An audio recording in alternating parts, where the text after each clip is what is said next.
She instinctively scrutinized the man before her. This Uncle Trash Fish whom she had mocked countless times actually didn't get angry. She could even imagine Kakashi jumping in anger and kicking her out, but the reality was, he wasn't angry and he even wanted to treat her to a meal. Feng Ling fell silent for a few seconds, slowly lowering her head looking at herself, then at Kakashi, sinking into deep thought. Am I too mean? I've bullied him this much, and he's not even the slightest bit angry. He even invites me to dinner and tells me to come back next time. My conscience, though not much, is faintly pained. Feng Ling pouted, gently shaking her head, as if trying to struggle with herself. Ahem. She cleared her throat, her tone carrying a hint of forced sincerity in light of tonight's dinner. I won't call you Trash Fish anymore. Kakashi had merely said it casually, but he didn't expect to receive such a major concession. His eyes lit up instantly. Really? Feng Ling nodded seriously. Really?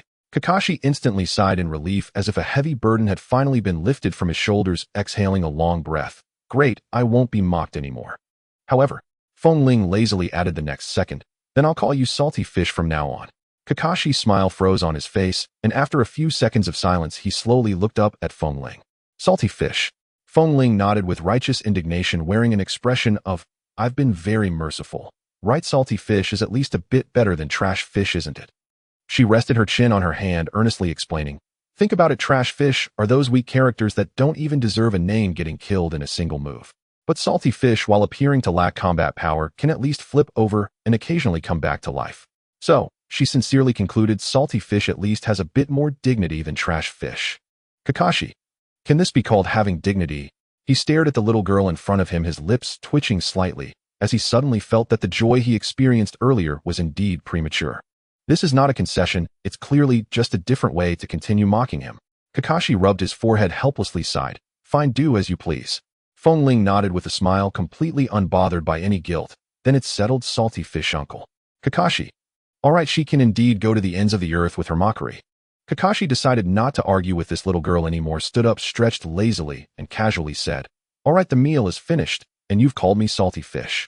You should head home now, right? Feng Ling lazily propped her chin, squinting at him. What are you driving me away? Kakashi smiled helplessly. Who would dare? I certainly don't want to wake up tomorrow morning to find the Uchiha clan surrounding my front door. Feng Ling was startled, instantly envisioning that scene. Itachi smiling gently, Sasuke with a cold expression standing beside Shisui, silently staring at Kakashi, and Fugaku calmly saying, Kakashi, can you explain what you did to my daughter last night? Feng Ling shivered. It's over, just thinking about it makes the danger level skyrocket. She abruptly stood up and decisively walked toward the door. Fine, I'm leaving. Kakashi lazily leaned against the table, his gaze casually landing on her, his tone indifferent. Be careful on your way. Feng Ling nodded, turned around, and walked toward the door. Kakashi watched her figure, a rare sense of tranquility rising in his heart. This little girl is usually so loud, yet when she quiets down she's quiet. Just as he was thinking, Feng Ling suddenly stopped at the door. She slightly turned her head, revealing a mischievous smile, her eyes glimmering with an ambiguous light. All right, Uncle Kakashi. Kakashi raised an eyebrow, responding lazily, Feng Ling chuckled softly, her tone carrying a hint of mystery. To show my gratitude for today's hospitality, I'll reward you, Uncle Kakashi. Kakashi was slightly taken aback, his eyebrows lifting lightly as he looked at her in confusion. Oh, he replied lazily, a hint of casual curiosity in his tone. Then that's quite an honor. Feng Ling didn't answer, but gently closed her eyes, and the next second, Feng Ling's figure quietly transformed, her original silver hair and red eyes vanishing, replaced by soft chestnut short hair, gentle features, and a warm smile. Kakashi's pupils slightly constricted, and he stood frozen in place. That was a face he was all too familiar with. It was Rin's likeness. Feng Ling, or rather Rin, smiled slightly, her voice soft and warm, her gaze carrying a heart-stirring tenderness. I've been watching you closely.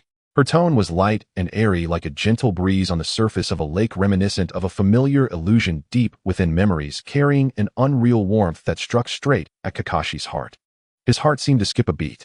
Kakashi stared at her, his fingertips tightening slightly, his throat feeling as if blocked by something, leaving him momentarily speechless. Rationality told him this was just Feng Ling's transformation technique, merely a prank. Yet the heartbeat was so real, almost making him momentarily dizzy. Clearly knowing that Rin was no longer there, clearly knowing this was just an illusion. But those gentle eyes, that familiar smile still shone through the long frozen heart, bringing a touch of warmth. Seeing him in a daze, Feng Ling's lips curled slightly, then in a flash she returned to her original appearance, playfully winking at him. All right, the reward is over. Feng Ling placed her hands on her hips, looking proudly at Kakashi. So what do you think? Isn't this reward great? Are you so moved that you want to cry, eh? Kakashi helplessly rubbed his forehead, his lips twitching slightly. Little brat, do you know this makes it very easy to get punched? Feng Ling chuckled proudly, patting her little chest. Don't worry, I run very fast. After saying that, she quickly turned and dashed out the door, slipping away like a gust of wind. At the door, Kakashi stood silently, the moonlight casting a layer of cold brilliance across his silver hair. After a long time, he let out a low laugh tinged with a bit of helplessness, but also a hint of nostalgia. What a mischievous little brat. In the shadows, darkness devoured the light, as if the very air had grown heavy. A figure stood silently in the corner, their deep crimson eyes piercing through the cracks of space, observing everything within the bedroom. Oblivious to the world, Dato quietly watched every move of Feng Ling. What began as casual observation suddenly came to a halt at that moment, when Feng Ling transformed into Lin's likeness and spoke with a smile. I've been watching you closely. This phrase exploded in Daito's mind like thunder. Her voice and smile lingered as if it were just yesterday. Those bright eyes, that cheerful voice, that familiar smile. Time seemed to rewind, thrusting him back to that fateful night. Lin, the one he had fought desperately to protect, but ultimately failed to grasp. Daito's emotions involuntarily fluctuated for a moment. The Freedomo Sharingan in his eyes slowly rotated, as if something deep within his consciousness was violently surging. Lin. His lips gently brushed against the name, his voice barely audible, as if fearing to disturb the memory, yet also trying to confirm an impossible possibility. But reason told him that this was not Lin, merely an imitator. In the end, he coldly uttered, just a similar flower. Despite the radiant smile of the Lin before him, her tone gentle and demeanor identical, Dato was acutely aware that it was merely an illusion, forever incapable of being the Lin of his heart. His hand slowly clenched, then gradually relaxed, his gaze returning to its cold demeanor. After the Uchiha incident, he began to pay special attention to Feng Ling. Not for any other reason, but because this girl was changing so many things. Her existence was like a stone dropped on the surface of a lake, creating ripples that did not belong to this world. The Eye of the Moon plan cannot afford any mistakes. Daito's gaze gradually grew calm as his thoughts returned to his mission. He could not allow any variables to affect the plan, not even a seemingly insignificant girl. But now was not the time. He slightly raised his gaze, deeply observing Feng Ling for a moment before softly murmuring, now is not the time to act. I need an opportunity. At that moment, a cold voice echoed from the darkness. Half of Kira's form emerged. I believe we should act swiftly. His tone was filled with undeniable firmness, clearly displeased with Daito's hesitation.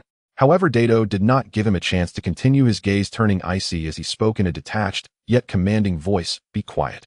Kuro paused slightly, but soon fell silent. Meanwhile, Byaku's eyes blinked teasingly, muttering, did you feel pity after just one glance? Daito shot him a glance, his gaze sharp as a blade.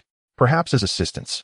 His deep voice echoed in the darkness, and without further explanation, Daito's figure slightly swayed the dark space, twisting into a vortex as he vanished into the void. Only a dead silence remained. Kuro coldly watched the direction in which Daito had disappeared, a hint of subtle gloom flickering in his eyes. Such a fool is unworthy of my plans. It snorted coldly in its heart, a cold glint flashing deep within its eyes. The next day in the Konoha Mission Hall. This was one of the busiest places in Konoha village, bustling with people, the air filled with various sounds. Some taking on missions, others delivering them, and groups of ninjas standing together, discussing recent commissions. Feng Ling entered the hall, surveying her surroundings, taking in the familiar scene. Indeed, the Uchiha clan members still occupied the majority of the hall. They stood straight, expressionless and indifferent, like a group of aloof flowers, unapproachable. However, upon closer inspection, one would find that despite their claims of do they really think such lowly missions are worth fighting over? These rookie brats are such a hassle. Their footsteps quietly moved toward the mission board, their eyes subtly glancing at the notices for drank missions. In the hall, the eager rookies constantly circled around these Uchiha big shots, sincerely calling out, big shot, please take me along. However, the most ridiculous was Uchiha Tetsuo. This guy had the audacity to hang a sign around his neck that boldly read, Drank Mission Killer Professional Big Shot offering free assistance. Feng Ling twitched her lips internally, ranting, you Uchiha are truly insufferably proud, putting on an aloof facade while secretly reveling in the admiration of newcomers. Come on, pay attention to your expression management. Your smiles are practically splitting your faces, the pride is glaringly obvious, as if afraid no one knows how pleased you are. Well, the Uchiha's 4 crazy laughers can't even compare to you guys. As Feng Ling silently complained, Itachi stood beside her, calmly stating, Feng Ling, go take a mission. Oh, remember to choose a drank one. Oh, crank missions require leaving the village. Feng Ling lazily waved her hand. All right, besides, crank missions aren't very fun anyway. As soon as her voice fell, the two behind her, Kigen and Sai, immediately stood straight, loudly declaring in unison, "No matter what task the lady chooses, we will surely complete it." Feng Ling's lips twitched slightly as she turned to glance at them. "These two guardians are too dedicated, aren't they?" She said no more and walked straight toward the mission reception desk. Feng Ling approached the desk, lightly tapped on the surface, and softly said, "I'd like to take a drank mission." The receptionist looked up at her brow slightly furrowed, seemingly hesitant. Is it really all right for such a young child to take on a mission? Feng Ling froze for a moment, a faint sense of unease creeping into her heart. Sure enough, the next second the receptionist pointed toward the Uchiha Big Shots on the other side of the hall, seriously saying, "We have Uchiha Big Shots here to guide newcomers. You should go find an adult." Feng Ling. She was momentarily dumbfounded. What does it mean to be a child? What does it mean to find an adult? Do I look that small? Feng Ling looked down at herself. Although she was a bit short and her face was round, she was a genuine ninja. But she quickly realized that if she threw a tantrum now, she would only be seen as a petulant child. No, she mustn't get angry. I must remain calm. Feng Ling took a deep breath, striving to maintain her composure. Then she turned around angrily and quickly ran back to Itachi, tugging at his sleeve. "Itachi, come here." Itachi raised an eyebrow slightly, saying nothing, and allowing Feng Ling to pull him back to the reception desk. Feng Ling stood with her hands on her hips, puffing up in anger, pointing at Itachi. "Is this okay now?" The receptionist looked at Itachi, then at Feng Ling, her face revealing a satisfied smile. "That's more like it. A child like you definitely needs an adult to look after you." Feng Ling. Her heart felt as if pierced by 1,000 kunai. Is it my fault for not growing taller? Is this world so unfriendly to short ninjas? Feng Ling sighed deeply, trying to comfort herself. It's okay, I'm only 11 years old, and I still have a lot of growth potential, right? The receptionist, not overthinking, flipped through the mission list and asked, "Which drank mission would you like to choose?" Feng Ling casually pointed at one. "How about this one, catching a cat?" The receptionist nodded, handing the mission scroll to Feng Ling. Mission objective: capture Lady Taijima's beloved cat Yuzi and return it to her residence. Feng Ling took the mission scroll, turned back to Itachi, where Kigen and Sai stood straight, ready to depart. Kigen's eyes sparkled. "Lady, we can set off now." Sai smiled and added, "No matter where the cat runs, we will do our utmost to assist the lady in completing the mission." Feng Ling sighed. Fine, let's go. Mission, here we come." In a quiet corner of the Hidden Leaf Village, rustling sounds emanated from the tranquil grass. 3 small figures were hidden among the foliage, their eyes intently fixed on a petite silhouette in the distance. Udon sniffled, furrowing his brow as he whispered, "Is this really the legendary young lady of the Xuanwu Gate? She doesn't seem all that impressive." Meng Huang quickly covered her mouth, her eyes glimmering with excitement. "Don't be so rude. I think she's quite cute." Moki Maris' eyes widened in shock, nearly choking on his own saliva. "No way. She's my brother's older brother's younger sister." Udon and Meng Huang. He's the younger brother of his brother. Moki Maru was now somewhat puzzled. Before he even attended the Ninja Academy, he had heard many rumors about the mysterious organization known as the Xuanwu Gate. It was said to be the shadow of the Hidden Leaf, the ultimate trump card in guarding the village. Every member of the organization was a top performer in their respective fields, endowed with extraordinary talents strong enough to astound anyone. Furthermore, his idol Naruto was also a member of this organization. This elevated Moki Maris' admiration for the Xuanwu Gate to its peak. For the young Moki Maru at that time, the Xuanwu Gate was like a dreamlike existence, the goal he aspired to achieve in his lifetime. But most importantly, he had once accidentally overheard a shocking piece of information. The young lady of the Xuanwu Gate was the cousin of the current Hokage, Uchiha Shisui. This filled Moki Maru with imagination about this mysterious young lady. She must be a cold, calculating strategist with piercing eyes, a powerful aura, and a force to be reckoned with.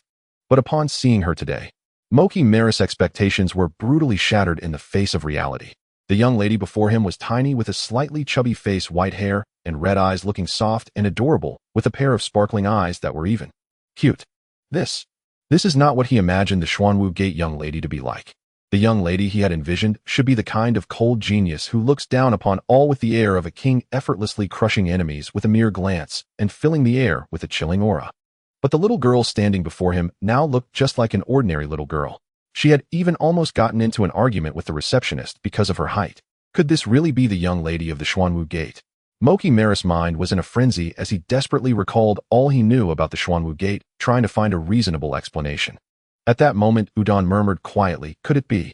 She became the young lady just by being cute." Moki Maru jolted, revealing a disdainful expression. "No, that's impossible."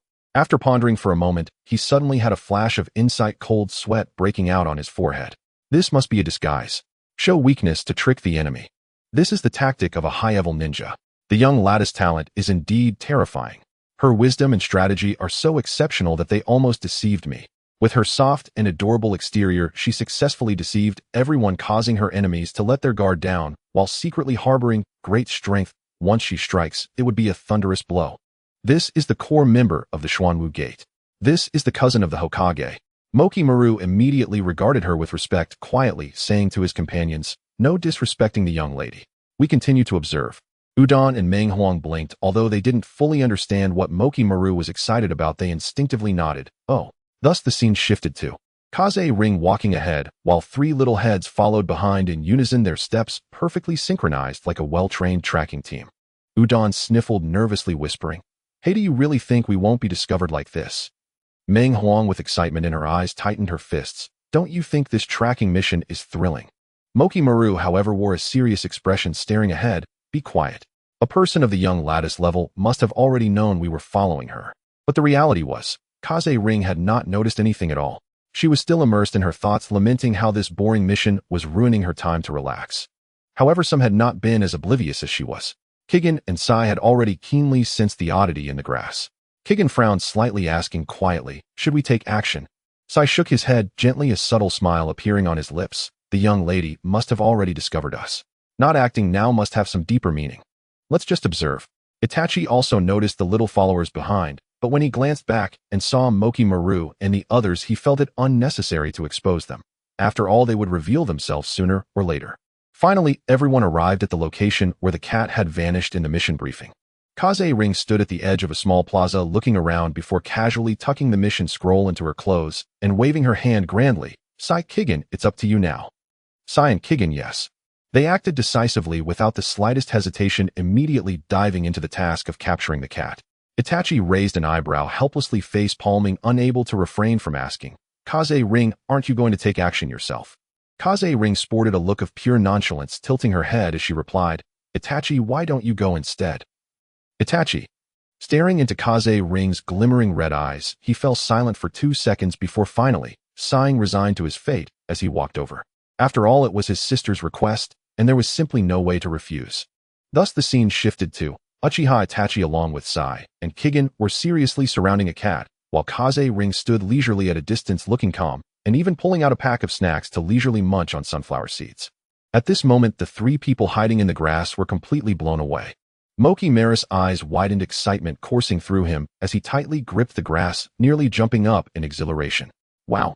You can command Jounin just by talking? Is there really such leadership?" He felt his worldview being shaken. My brother's older brother really lives up to his reputation. Is this the young lattice charisma? Udon looked at Itachi, then at Sai and Kigen, pondering, isn't this just acting cute to get people to do things for her? Meng Huang covered her face, her eyes sparkling. I don't care, she's just so adorable.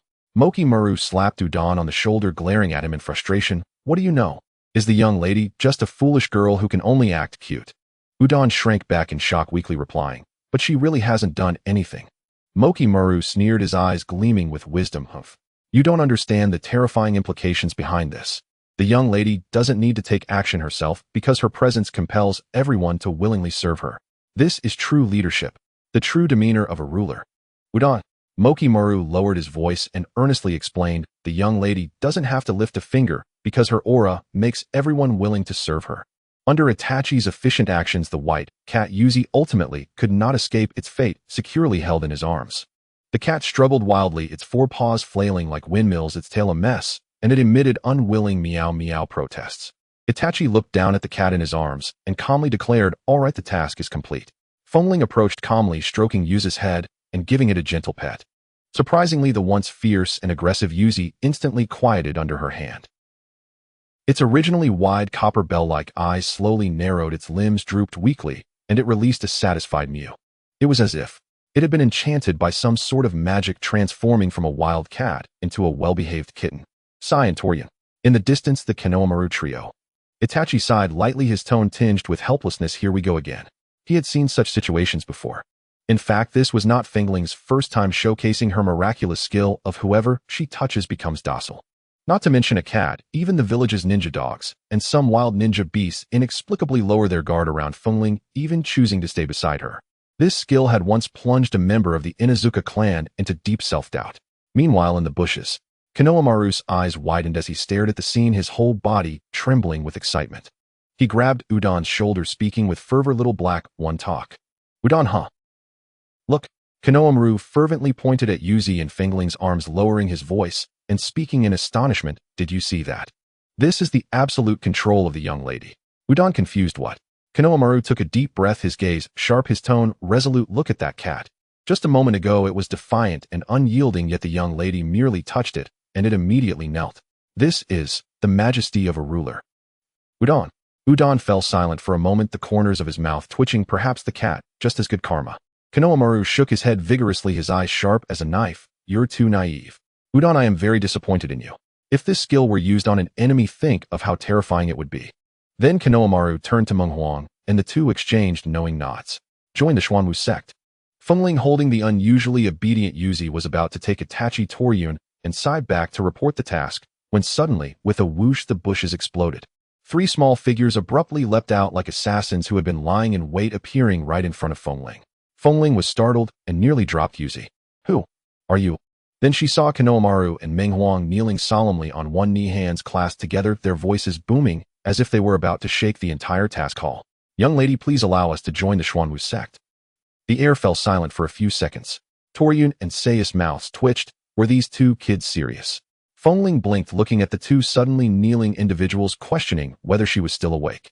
Looking at Udon standing aside, his face filled with these people are crazy, trying to act like a bystander, but the next second he was yanked down by Konohamaru, crashing to the ground. Hurry, hurry, kneel down, Konohamaru said with righteous fervor. Udon looking resigned. What is happening here? He was clearly just a bystander. How did he become a member?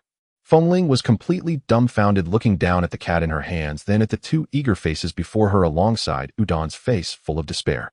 Before she could refuse, Sai suddenly crossed his arms, speaking seriously.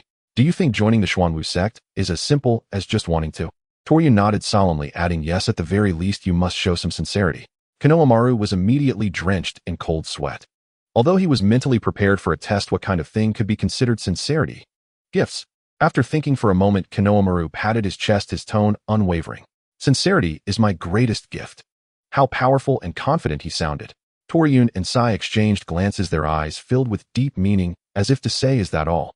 Before they could speak, Meng Huang suddenly pulled out a handful of change from her pocket and clinked it into Feng Ling's hand, her gaze sincere, attitude earnest. Young lady, please accept this. Feng Ling, Toryun, and Sai nodded slightly. Well, this is more like it. Then their gazes all turned to Udon. What about yours? Udon looked distressed. He completely did not want to join this Xuanwu sect. He was just being dragged along, and now not only did he have to join, but he also had to show sincerity.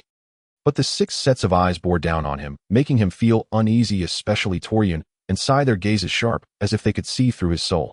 Udon gritted his teeth and searched through his pocket, finally pulling out a lollipop. I only have this. Toryun and Sai exchanged glances again, their expressions softening slightly as they contemplated the value of this lollipop. Feng Ling looked at the pile of coins in her hand, then at the lollipop in Udon's hand, her expression gradually becoming nuanced. You two are not bad. She nodded in satisfaction. Then she turned her gaze towards Konohamaru. Only able to say sincerity without presenting anything, this guy was indeed just a smooth talker, utterly useless little fellow. Konohamaru felt uneasy under her gaze, mentally crying out that it was not good. Young lady, my sincerity. All right. Feng Ling interrupted him, her eyes filled with disdain. What are you being sincere about? Just getting a little brother status is already a favor, considering how earnestly you knelt. Konohamaru was nearly knocked out on the spot.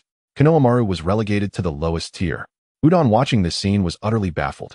He completely could not understand what the entry standard of this mysterious organization was. He just casually pulled out a lollipop, and now inexplicably he became a formal member. So how valuable is this lollipop? On the other side, Meng Huang had completely entered star-chasing mode, her eyes sparkling as she looked at Feng Ling, her face full of excitement. Young lady, can I touch your head? Feng Ling paused for a moment, tilting her head. Huh? Meng Huang quickly added, speaking so fast that she feared Feng Ling would refuse. Hands are fine too. Feng Ling. She looked down at the large handful of coins Meng Huang had offered, then at Meng Huang's expectant eyes, feeling that this little girl was truly sincere. So she thought for a moment and reluctantly extended her hand, pretending to be unwilling. Fine, go ahead and touch. Meng Huang's eyes immediately sparkled as she carefully reached out her hand, gently, cherishingly, with a hint of reverence, grasped Feng Ling's hand. So soft. Meng Huang exclaimed in delight. Young lad's hand is really so soft. Feng Ling, Konoha and Udon. Konoha watched this scene, feeling his mentality breaking down even more.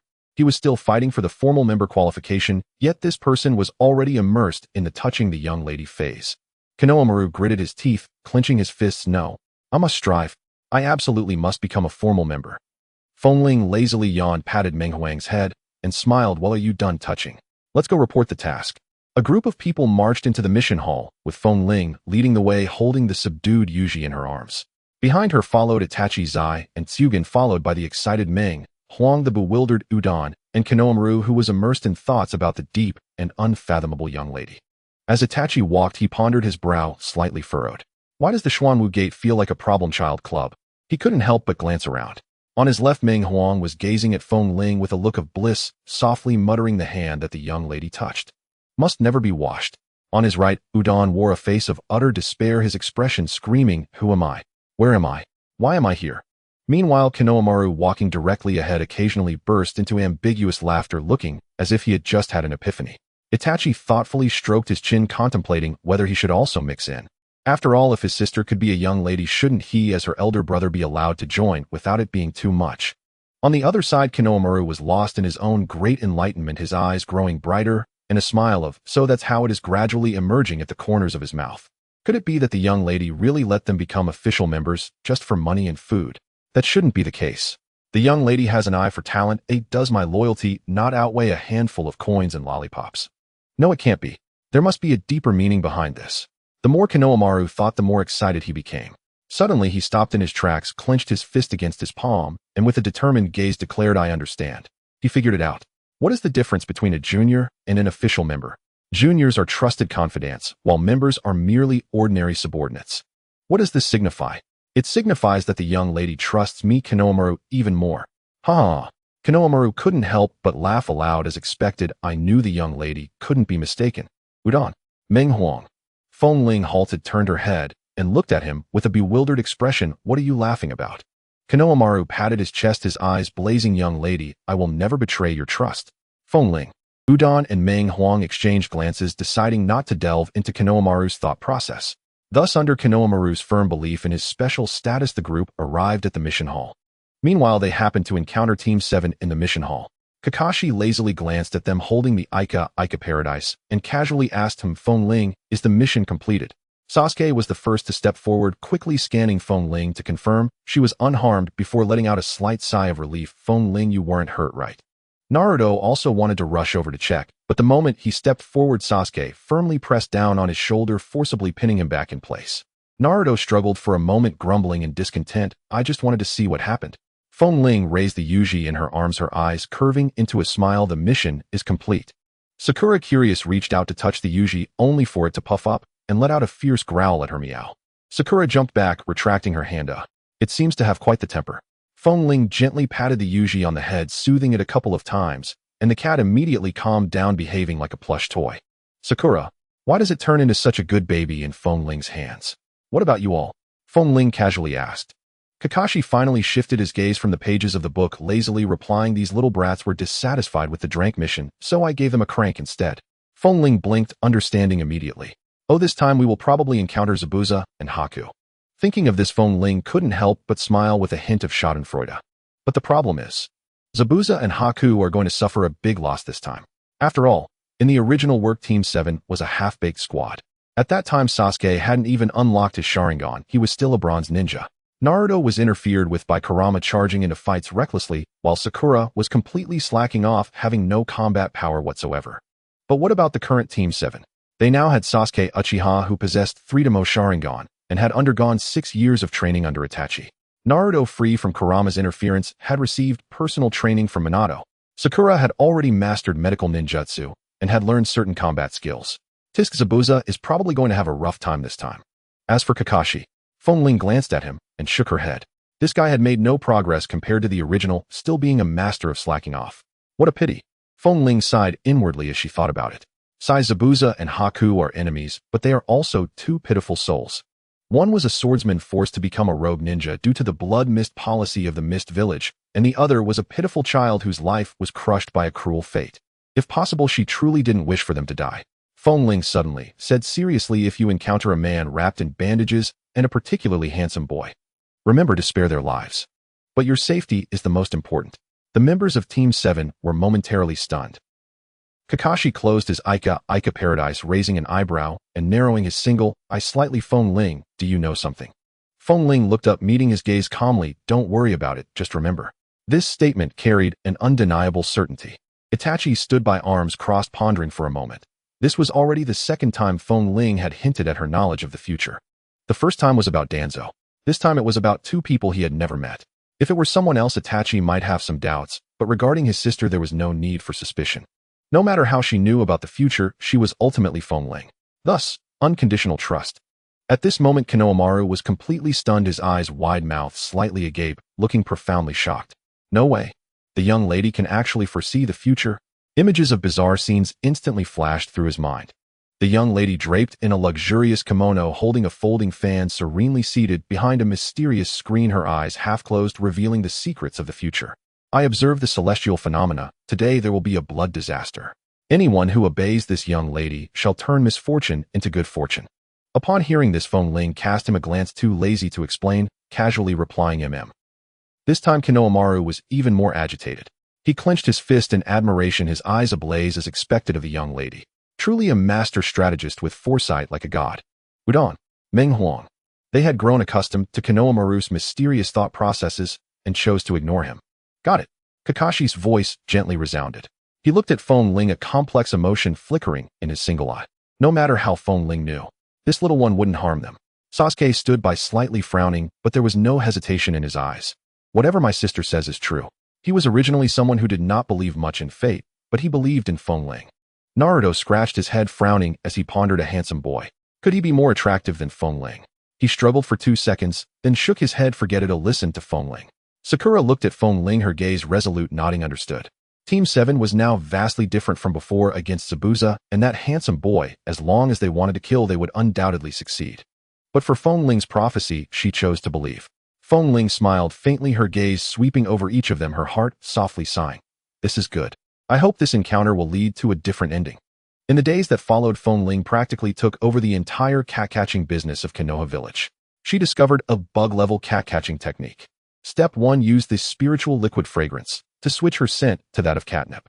Step 2. Wait for the cat to approach, then gently touch it with her little hand. Just like that, the cats obediently complied. Simple, efficient, and without difficulty, it was like a dimensional strike. Thus the task of catching cats in Konoha Village was basically monopolized by Feng Ling. Sometimes when a new task was just posted on the mission board before other ninjas could take the job, Feng Ling would already be seen carrying a cat to report back, her speed astonishing. Gradually the residents of Konoha Village shifted from saying, the cat is lost, to, let's first check if Feng Ling is around. Meanwhile, Udon, Meng Huang, and Konohamaru, her 3 little followers, also managed to earn quite a bit of task rewards by riding on Feng Ling's coattails. Not to mention, just the snacks alone were more than enough for them, allowing them to host afternoon tea parties at any time. Udon was completely convinced and no longer mocked Feng Ling. In fact, he showed signs of becoming a fervent supporter. He was just short of competing with Konohamaru for the title of #1 loyal minister. Today, with the sun shining brightly, Feng Ling leisurely sat on the swing at her doorstep, swinging her little legs while casually directing her followers. The 3 little followers stood before her, waiting for the young lattice orders. Feng Ling slowly opened her eyes and pretended to be profound as she said, I observe today's heavenly signs. The early clouds of color indicate it is not suitable to go out, but rather to stay at home. So you all understand, right? Konohamaru's eyes lit up as he immediately grasped it. Got it. Leave the food to us. Udon, unwilling to be outdone, pounded his chest. You can count on me. Konohamaru immediately shot him a glare and unceremoniously pushed him aside. Go. Little Blackie, this task was given to me by the young lady. Udon refused to back down. It was clearly given to me.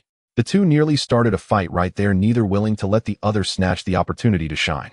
After all, running errands comes with tips. Udon had previously looked down on such bootlicking behavior, but now it was truly delightful. Feng Ling watched the two sparring with a pleasant mood and gently nodded. Not bad, competition brings motivation. Then she turned to Meng Huang. Meng Huang put in some effort. Meng Huang smiled sweetly and pushed the swing with more vigor from behind. Feng Ling squinted her eyes with satisfaction and lazily added, by the way, the food should be plentiful and exquisite. Don't bring me anything messy. Konohamaru and Udon immediately stopped their argument and responded in unison, understood. The next second the two rushed out of the yard, dashing toward the snack street. One for loyalty, the other for tips. Time passed, yet Udon and Konoha Maru had not returned. Feng Ling sighed leisurely, her expression knowing, chances are they are fighting on the way. These two, Udon and Konoha Maru, always ended up in a brawl over who was more favored by the young lady whenever they went out together. Really? Can't they show some growth? Feng Ling helplessly swung her legs and then tilted her head to look at Meng Huang beside her. Meng Huang, do you have anything to eat? Meng Huang paused for a moment, then rummaged through her pocket and brought out a candy. I have candy. Feng Ling looked down at the candy, opened her mouth. Meng Huang's eyes brightened as she stepped closer, personally feeding the candy into Feng Ling's mouth. Just as the candy touched Feng Ling's lips, a glint of mischief flashed in Meng Huang's eyes as she seized the moment to gently pat Feng Ling's head. Got it. Soft and squishy, the texture was superb. Meng Huang was quite satisfied, her lips unable to suppress a smile. Feng Ling was taken aback with candy in her mouth, her eyes filled with question marks. What's going on? When did her head become something that could be casually touched? She blinked, looking at Meng Huang suspiciously, then pouted haughtily, snorting, "Humph, don't let it happen again." Meng Huang responded, "Mm." But the laughter in her eyes was impossible to hide. This expression definitely indicated there would be a next time. At that moment, the door was pushed open. Feng Ling immediately sat up straight, her eyes brightening, thinking that Udon and Konoha Maru had finally returned with snacks. However, a familiar figure appeared in her sight. Sasuke stood at the door holding two small boxes, his expression indifferent. "I'm back." Feng Ling's face, which was originally full of expectation, instantly turned cloudy, the corners of her mouth visibly drooping. Sasuke. He was momentarily stunned. What's going on? Why isn't Feng Ling happy that I'm back? He frowned and cautiously asked, "Feng Ling, I'm back. Are you not happy?" Feng Ling casually swung the swing, her tone flat. "No, it's just, you're not the person I was waiting for."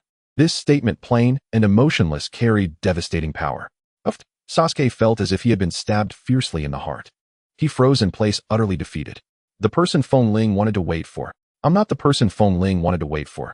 No. Sasuke dropped the small boxes in his hands with a loud thud, feeling as if he had been thrown into a cold, dark abyss, as if he had lost all hope in life. Feng Ling. Is big brother a bit too fragile? Feng Ling pouted, about to make a sarcastic remark when suddenly her gaze fell on the bag on the ground. Wait. Feng Ling curiously pointed at the two boxes. What are those? Sasuke's eyes were still filled with sorrow, his tone bitter. This is a specialty I brought for you from the land of waves. As soon as he finished speaking, Feng Ling had already leaped from the swing, landing lightly in front of Sasuke and wrapped her arms around him. Then she softly said, "You are the person I was waiting for." Sasuke. His brain instantly crashed. He stared blankly down at Feng Ling, hugging him, his mind a blank slate. Happiness came too suddenly. Just a second ago he felt hopeless, and now unexpectedly Feng Ling had taken the initiative to hug him. Sasuke froze for 2 seconds, his lips gradually curling up, transitioning from initial gloominess to ecstatic manic joy. Ha. What is this? Resurrection. Rebirth. I've one eye on the winner of life, Uchiha Sasuke. In this moment Sasuke was filled with joy. Suddenly a brilliant idea flashed through his mind. Now, right now, embrace this adorable girl. However, 3 seconds later, Feng Ling released her grip, squatting down to rummage through the specialty from the land of waves on the ground. Sasuke. Damn, I got too lost in the moment and was careless. If he had reacted a bit faster and held on tight, perhaps this scene could have continued. 3 seconds, not too long, not too short, but enough time for many things to happen. Alas, what a pity. However, Sasuke suddenly narrowed his eyes, observing Feng Ling's figure as his mind began to ponder other thoughts. 2 boxes of specialties from the land of waves bought him 3 seconds of hugging. So, what about other things? Feng Ling casually flipped through the small box that Sasuke had brought back while chatting with him. One box contained dried fish, and the other. Upon opening it, revealed a delicious treat resembling some kind of dried meat, fragrant and enticing. Feng Ling took a bite, nodding in satisfaction, and mumbled, "It truly pleases my heart." Sasuke looked at her with a slightly softened gaze, a hint of a smile at the corners of his mouth. As she chewed, Feng Ling asked, "Brother, how are Bai and Zaibujan doing?" Sasuke crossed his arms, leaning against the door frame, and replied casually, "They are currently in Konoha. Shisui arranged their identities and housing. However, due to their immense strength, they must be monitored by the Umbu." Feng Ling nodded, grabbing a handful of dried fish, tossing half of it into her mouth, and mumbled, "As long as they are alive, that's enough." She actually had quite a good impression of the two, especially Bai, and while Zaibujan seemed tough on the surface, he wasn't so bad at heart. It was indeed good news that they were alive. Feng Ling tilted her head, chewing on the dried fish, and blinked. But why do they want to join Konoha?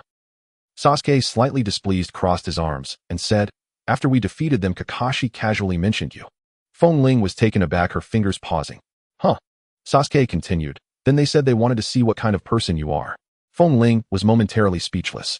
Then when they came to Konoha and saw the thriving village, they couldn't help but be entranced. Sasuke spoke with a tone that clearly expressed his displeasure, likely venting his frustration towards Kakashi. Feng Ling nodded thoughtfully. That's true, Konoha is much better than the Mist Village. She grabbed another piece of dried meat and stuffed it into her mouth, chewing as she continued. Under the Blood Mist policy, it was truly unbearable.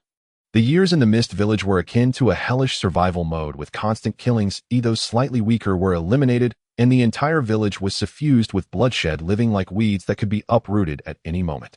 Unlike Konoha, where food was plentiful and sleep was sound, there were many tasks and a wealth of talented individuals radiating stability and vitality. It's no wonder that Zaibu and Bai were left disheartened. After all, who would willingly return to hell? Listening to Feng Ling's words, Sasuke's expression softened somewhat. He recalled his upbringing in Konoha, where he had experienced pain, yet at least he didn't have to live in the bloodshed and slaughter like the ninjas from the Mist Village. In comparison, Konoha was indeed a good choice. However, thinking about how Bai and Zaibu had specifically come to Konoha because of Feng Ling's name, he felt a subtle sense of dissatisfaction. Were they interested in Konoha or in Feng Ling? Sasuke cast a complex glance at Feng Ling while she was preoccupied with opening another box of snacks, blissfully unaware of the jealousy in his eyes. Feng Ling munched on her snacks, chatting aimlessly with Sasuke. Sasuke responded calmly on the surface, but mostly he was observing her. He watched her expressions, her tone, every little movement. Just then footsteps echoed from the door, and soon after Konohamaru and Udon pushed the door open. Konohamaru strutted in proudly like a victorious general, holding a large bag of food triumphantly, while Udon looked utterly defeated, resembling a drenched chicken swept up by a storm. Clearly Konohamaru had won this battle, while Udon had suffered a crushing defeat. Feng Ling shot them a glance and waved her hand lightly. Come on, put the food on the table, let's all eat together. The two complied immediately, setting the food down ready to take a seat, when suddenly Mo Huang from the swing came over, her eyes sparkling with excitement. Young miss, she exclaimed, running to Feng Ling's side, holding up a piece of pastry with both hands, her face full of anticipation. Let me feed you. Feng Ling was taken aback. She blinked at Mo Huang's eager gaze, feeling somewhat speechless, yet she still extended a finger and emphasized, just so you know, no touching the head. Mo Huang immediately straightened, nodding seriously, okay. Feng Ling then opened her mouth obediently, allowing Mo Huang to feed her a piece of pastry. She had to admit being fed was rather convenient. She lazily chewed, looking quite relaxed. Sasuke's gaze darkened slightly, narrowing his eyes dangerously. This Mo Huang was simply too much. Originally, he wasn't very fond of the three little followers that had suddenly appeared around Feng Ling, and now it was even worse. This Mo Huang dared to tempt his innocent sister right in front of him. Damn it! How dare she encroach on my territory? Thus Sasuke subtly sat down beside Feng Ling, calmly picking up a snack and elegantly taking a bite. However, as soon as he sat down, the atmosphere immediately became tense. The previously cheerful Konohamaru's smile gradually froze, and the expression on his face slowly faded. Udon stiffened, swallowing nervously, the sound of him gulping becoming cautious. Mo Huang's pastry suddenly lost its appeal. Her instincts told her that if she continued to feed Feng Ling, it might result in life-threatening consequences. Sasuke cast a casual glance at them, revealing a friendly smile. Eating. Why aren't you eating? This is a specialty from the land of waves. Oh, once you leave this village, you won't find it anywhere else. Konohamaru's head instantly buzzed, feeling a chill down his spine. I suddenly remembered I haven't finished my homework. With that, he dashed out in a flash, not even bothering to eat. Udon, seeing this, immediately understood Sasuke's terrifying authority and wisely chose to be a sensible person. I won't disturb you. I'm leaving now. And then he followed suit and fled. The most unfortunate one was Mo Huang. She could even sense the subtle killing intent in Sasuke's eyes. It was as if she stayed for another second, she would become a missing person by tomorrow. Ahem. I need to go home for dinner. Young miss, see you tomorrow. With that, Mo Huang turned on her heels, her feet moving swiftly, disappearing in the blink of an eye. The three little ones vanished within 5 seconds, fleeing faster than rabbits. Feng Ling. She looked at the door, then at the food on the table, puzzled. Where did they go? Was the food not good? She picked up a piece of dried fish, took another bite, chewed a few times, and found it quite tasty. Sasuke chuckled lightly, reaching out to ruffle Feng Ling's hair, his voice gentle. It's fine, you can keep eating. Although Feng Ling intended to protest against being ruffled, she thought she still had food in her mouth, so she let it go. Oh. Meanwhile, Sasuke quietly summarized his Feng Ling observation diary. 3 iron laws about Feng Ling. 1. When eating, he can take the opportunity to ruffle her hair. Generally, Feng Ling won't mind. After all, when she is focused on eating, she is too lazy to resist, at most just giving a symbolic glare. 2. She sleeps very soundly, but Sasuke had high morals and would never do anything excessive. At most, he would just gently touch her little face. This habit was discovered by Shisui, resulting in Sasuke being caught in a Jinjutsu bundle and trapped in spiritual hell for 3 days, nearly losing his life. 3. He could feed Feng Ling delicious food. She would generally not refuse. As long as he brought good food, he could easily approach Feng Ling and even refer to the 4th point.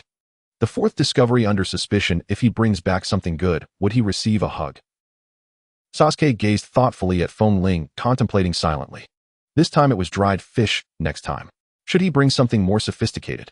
How about the famous delicacy of the land of fire, a pinnacle in the dessert world? Sasuke's gaze gradually deepened.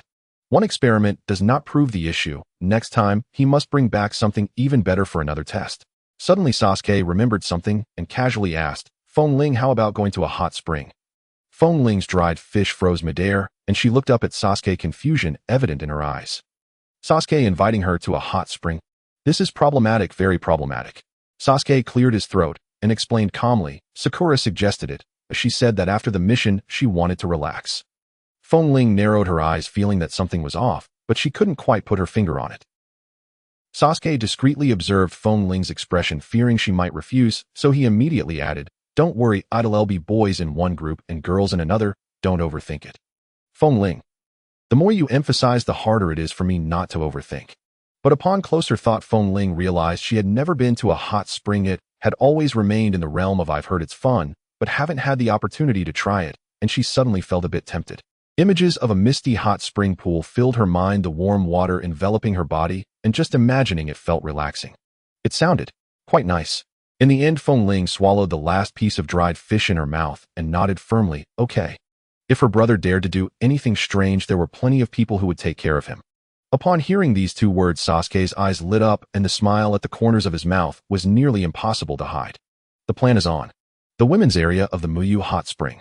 Steaming mist slowly rises in the air, and the hot spring pool is filled with people enjoying themselves. The warm atmosphere is infused with the comforting sensation of relaxation, surrounded by the swirling steam.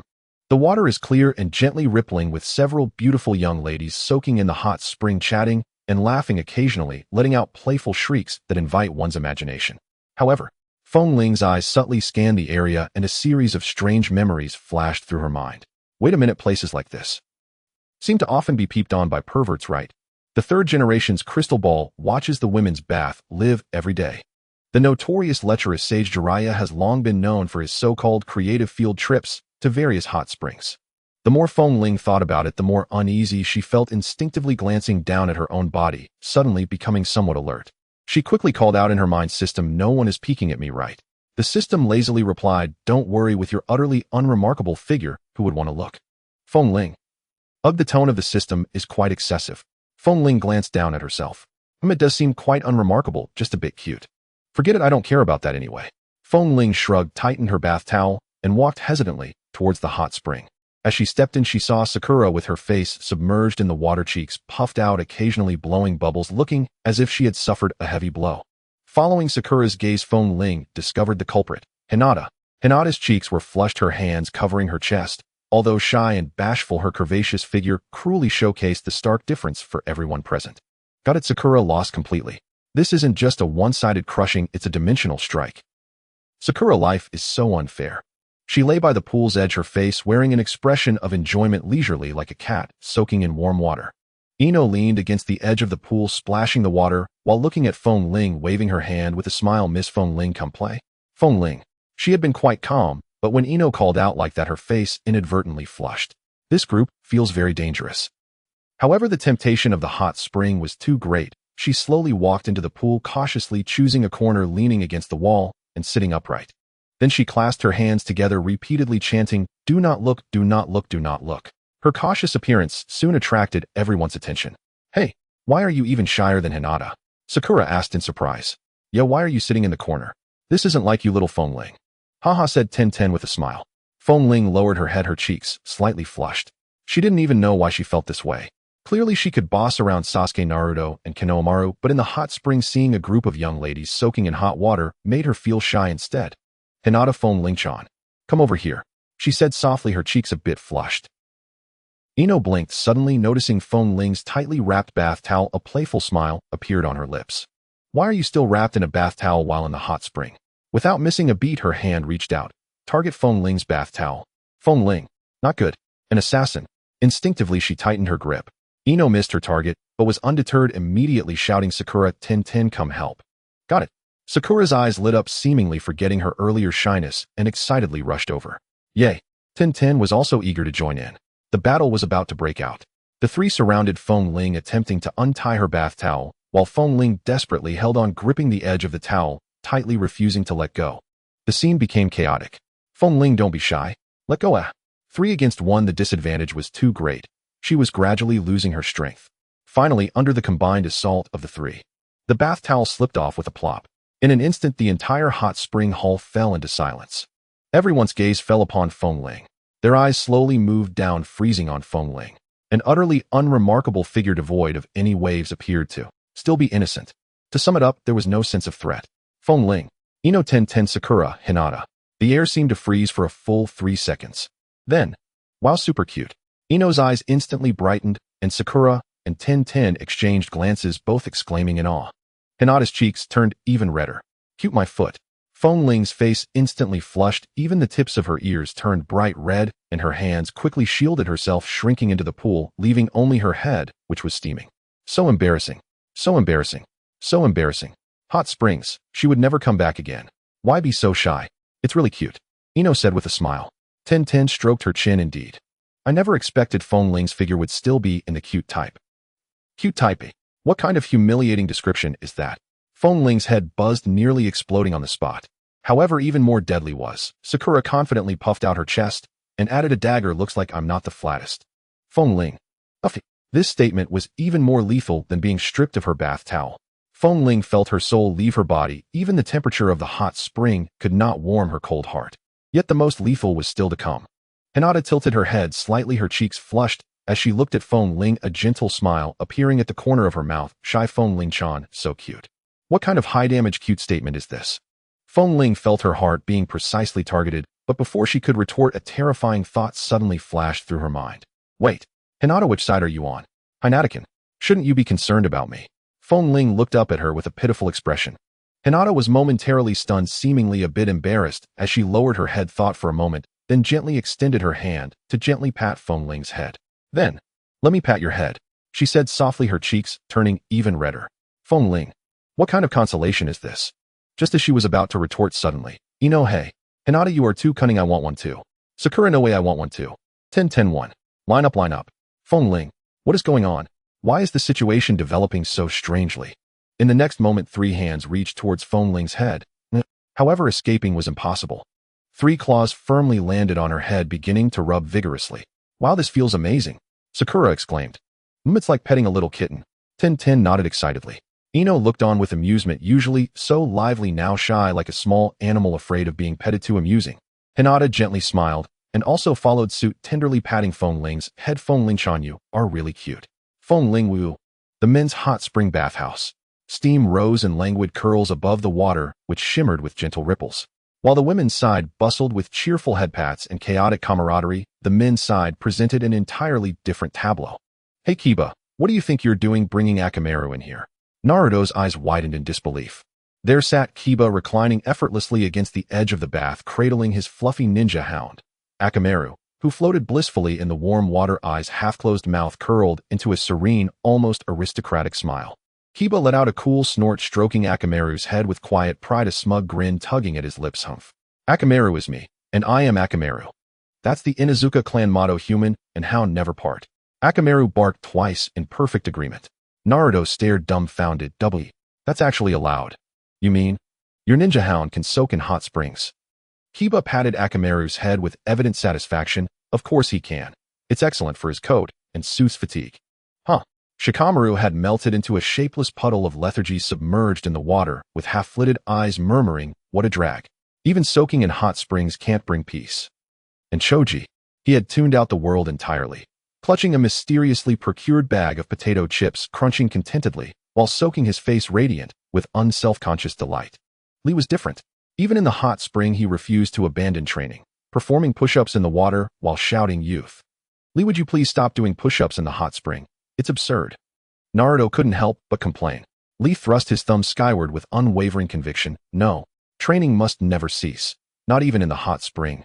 Youth must burn brightly." Nearby, Shino and Kanashi stood at a careful distance, their expressions etched with palpable reluctance. After all, insects fear water. They'd entered only under duress, now straining to preserve their ninja dignity, terrified that prolonged soaking might cause their insects to rise to the surface. Beneath his dark glasses, Shino's expression remained unreadable, but his voice carried icy detachment. "It's too hot." Kanashi adjusted his glasses calmly. "Endure." They exchanged a glance and sighed in unison. Meanwhile, Sai stood apart, lost in artistic contemplation, fingers sketching invisible lines in the air, gaze drifting into the misty vapor as he murmured, "Next time I paint Lady Furin ill, try adding wisps of smoke. Something elusive, ethereal." Sasuke. How on earth did you connect hot springs to Furin? Yet what truly unsettled Sasuke was this. Amid the rising steam, Neji stood motionless, arms crossed, posture elegant like a marble statue. Yet upon his forehead gleamed a small, luminous crescent moon. Sasuke's brow twitched violently. He couldn't hold back. "What is that moon on your forehead?" Furin drew it. "Doesn't it look splendid?" Neji lifted a brow, a hint of quiet pride playing on his lips. Sasuke. So he was openly boasting. "Erase it. Now." "Sorry, I can't." Sasuke. A sudden fierce urge to strike surged within him. This defied logic. This made no sense. Sasuke's expression darkened, a chilling aura emanated from him as his gaze locked onto Neji's forehead, willing that accursed crescent to vanish by sheer force of will. Neji, meanwhile, remained serenely unruffled, lightly tapping the glowing crescent with one finger, as if savoring the gesture itself. Naruto, drawn closer, peered curiously. "Neji, what is that thing? It's glowing. Don't you find it rather artistic?" Neji replied, calm and unhurried. Sasuke's knuckles cracked audibly. "Artistic? Wipe it off right now." Just as Sasuke teetered on the brink of losing control, a strange commotion erupted from the women's bathhouse next door. "Why you? Stop touching me." "Sasuke." Everyone else. An eerie silence fell over the entire men's bathhouse. Steam hung suspended in the air, as if time itself had frozen.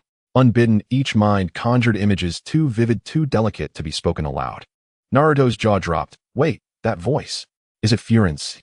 Shikamaru had been floating like a corpse moments before snapped upright, eyes wide, spine rigid. "What a drag. Why does it sound so dangerous?" Kiba's expression twisted into something oddly strained. He clutched Akamaru tighter, gaze flickering toward the women's side. "No way. What's happening over there?" Even Neji, the ever-composed, furrowed his brow. "So soft. So soft. Wow, absolutely adorable. Like a little kitten." Across the steaming water, fragmented phrases drifted over, each one veering subtly, unmistakably, toward the inexplicable. Sasuke's face hardened into stone. His fists clenched tighter still, veins pulsing faintly at his temples. As his voice dropped to a glacial whisper, "What exactly are those women doing?" Naruto swallowed hard, a nervous tremor in his voice. Sounds pretty lively, huh?" Shikamaru's expression turned deeply, profoundly conflicted. "No, this doesn't sound like ordinary liveliness. Could it be Furin's been? She's been. Everyone. Been what?" "I suspect Furin is undergoing a uniquely feminine form of social siege." Shino finally spoke, calm, precise, yet laced with an unsettling undertone. "Everyone." It sounded perfectly reasonable, yet why did it feel so deeply ominous? Sasuke drew a sharp breath, his face storm dark, seized his yukata, and threw it on without hesitation, turning resolutely toward the women's bathhouse. "Sasuke, what are you doing?" Naruto lunged to block him, stunned. Sasuke's gaze was frigid, his tone absolute, to rescue her. Naruto broke into a cold sweat. Wait. That's the women's bathhouse. Calm down." Sasuke glanced back, black eyes glinting with dangerous predatory light. They touched what they shouldn't have. Naruto. "Touch what?" Just as Sasuke stepped forward. Sasuke. I'm not seriously thinking of going over there." Shikamaru jolted upright, horror-struck. "Sasuke, then what? What if Furin's in danger?" Shikamaru buried his face in his palm, voice hollow with despair. "Are you insane? That's the women's bathhouse. You'll die if you go." "Right. If he truly crossed over, he would die. A brutal, soul-shattering death, beaten within an inch of his life." Sasuke's expression flickered, his clenched fists slowly loosening, but his glare remained fixed, unyielding on the wall separating the baths. Then, Another wave of sound sharper and more electrifying. Furinchen, don't hide. Let me squeeze you just once more. Hinata, don't just stand there. You touch her too. Madame. Stand still. Yeah. Calm down already. Sasuke. Naruto. Silence gripped the bathhouse. 3 seconds of absolute, suffocating stillness. Then, Furin. Hold on. Naruto burst forth first. Sasuke followed, instantly, eyes sharp and lethal move. Now. Kiba hugged Akamaru tighter, adrenaline surging. We have to see this. Lee's eyes blazed with righteous fire, unforgivable. To lay hands on a girl. Youth demands we halt such injustice. Sai and Kanashi, we swear to protect Lady Furin. Charge. The men of the hot spring vaulted to their feet as one. Charged toward the women's bathhouse like warriors answering a battle cry. Hey, hold on. You aren't actually planning to go over there, are you? A lazy, amused voice cut through the chaos. They turned. Kakashi stood at the pool's edge holding Aika Paradise, his visible eye crinkling with knowing amusement. You boys wouldn't happen to be aiming for prison time, would you? Kakashi closed the book slowly, his gaze radiating the serene, all-seeing wisdom of a seasoned mentor. Sasuke, Naruto, Kiba, Lee, youth must not break the law. Everyone else. A beat of stunned silence. Then, no way. Kakashi, as if reading their very souls, offered a sage's counsel. Relax. From experience, I guarantee Furin will be fine. Only then did the group finally settle. Tension ebbing, shoulders lowering, breaths returning to normal. In the courtyard of the Uchiha clan leader's house, sunlight filtered through the leaves, casting a warm aura in the spring air. Wind Bell lay on the sofa, a straw in her mouth, slurping juice, while swinging her little legs, showing no semblance of a proper girl. Next to her, Sasuke was squeezed into the corner of the sofa, holding a ninjutsu scroll with both hands, struggling to maintain the dignity of being an Uchiha while trying to concentrate on his reading. However, he simply could not focus. Wind Bell's little feet frequently brushed against his legs, smooth and soft, her instep delicate enough to reflect light, and the soles were pink, resembling freshly shelled eggs. Sasuke cleared his throat, quietly raised the scroll to block his view, yet within 3 seconds he couldn't help but slightly shift the scroll and steal a glance. I really want to touch it. No. Sasuke shook his head vigorously, trying to expel this dangerous thought from his mind, his face slightly flushed. Should I remind Wind Bell? Maybe not. Should I not remind her? This also seems fine. Just as Sasuke was torn between the two, Wind Bell suddenly spoke, her bright red eyes looking at Itachi, who was drinking tea nearby. Itachi, have you signed me up for the Chunin exam? Itachi set down his teacup and replied calmly, No. Why not? This is unreasonable. Wind Bell was counting on showcasing her skills in this Chunin exam. After all, the guys around her had all started to ride on her head, and she, Uchiha Wind Bell, was not someone to be easily bullied. Uncle can endure, but Aunt can't endure it. However, Itachi casually ruffled her hair and said, Isn't being a genin good enough? What a load of nonsense. Wind Bell swatted Itachi's hand away. Sign me up. Itachi chuckled lightly, raised his hands in a gesture of surrender. All right, I'll sign you up. But you have to come to my room for a moment. Wind Bell. Sasuke. Upon hearing this, Sasuke furrowed his brows sharply, sensing an ominous crisis, and couldn't help but speak up to stop him. Brother, what are you going to do? Itachi poked Sasuke's forehead with a knowing smile. None of your business. Sasuke became even more anxious. But Wind Bell didn't think much of it. After all, Itachi wouldn't harm her, so she obediently followed him into the room. Itachi casually locked the door behind them. Click. Wind Bell. Wait a minute, closing the door is one thing, but why lock it? Wind Bell instinctively took a half step back, crossing her arms with a vigilant gaze. You aren't planning to harm your own sister, are you? Itachi chuckled at her words. What are you thinking? Wind Bell looked up at Itachi and noticed he was observing her with great interest, a slight smile on his lips. Wind Bell, look into my eyes. Wind Bell instinctively met his gaze. In the next second, her eyes slightly froze. Itachi's black eyes suddenly transformed into the 3-tomo Sharingan, the tomo spinning rapidly, converging into a horrific vortex, ultimately morphing into a pair of pitch-black kaleidoscope Sharingan. Wind Bell widened her eyes in surprise. Kaleidoscope Sharingan. When did you awaken it, Itachi? Itachi did not answer, simply raising a finger to his lips. Shoo, don't ask. 3 seconds later, Wind Bell saw blood tears streaming from Itachi's left eye. Wind Bell immediately panicked and lunged at him. Itachi, what happened to you? Itachi calmly wiped the blood from the corner of his eye and slowly spoke. This is the ability of my left eye. Symbiotic fate. It can bind oneself to others, transferring and reducing damage. Wind Bell. Her mind raced. But what does binding mean? What kind of binding? I don't understand at all. Itachi facepalmed, realizing he had made it too complicated, and simply said in a more straightforward manner. In other words, any injuries you suffer will be borne by me. Wind Bell's eyes widened in shock. Huh? What kind of absurd setting is this?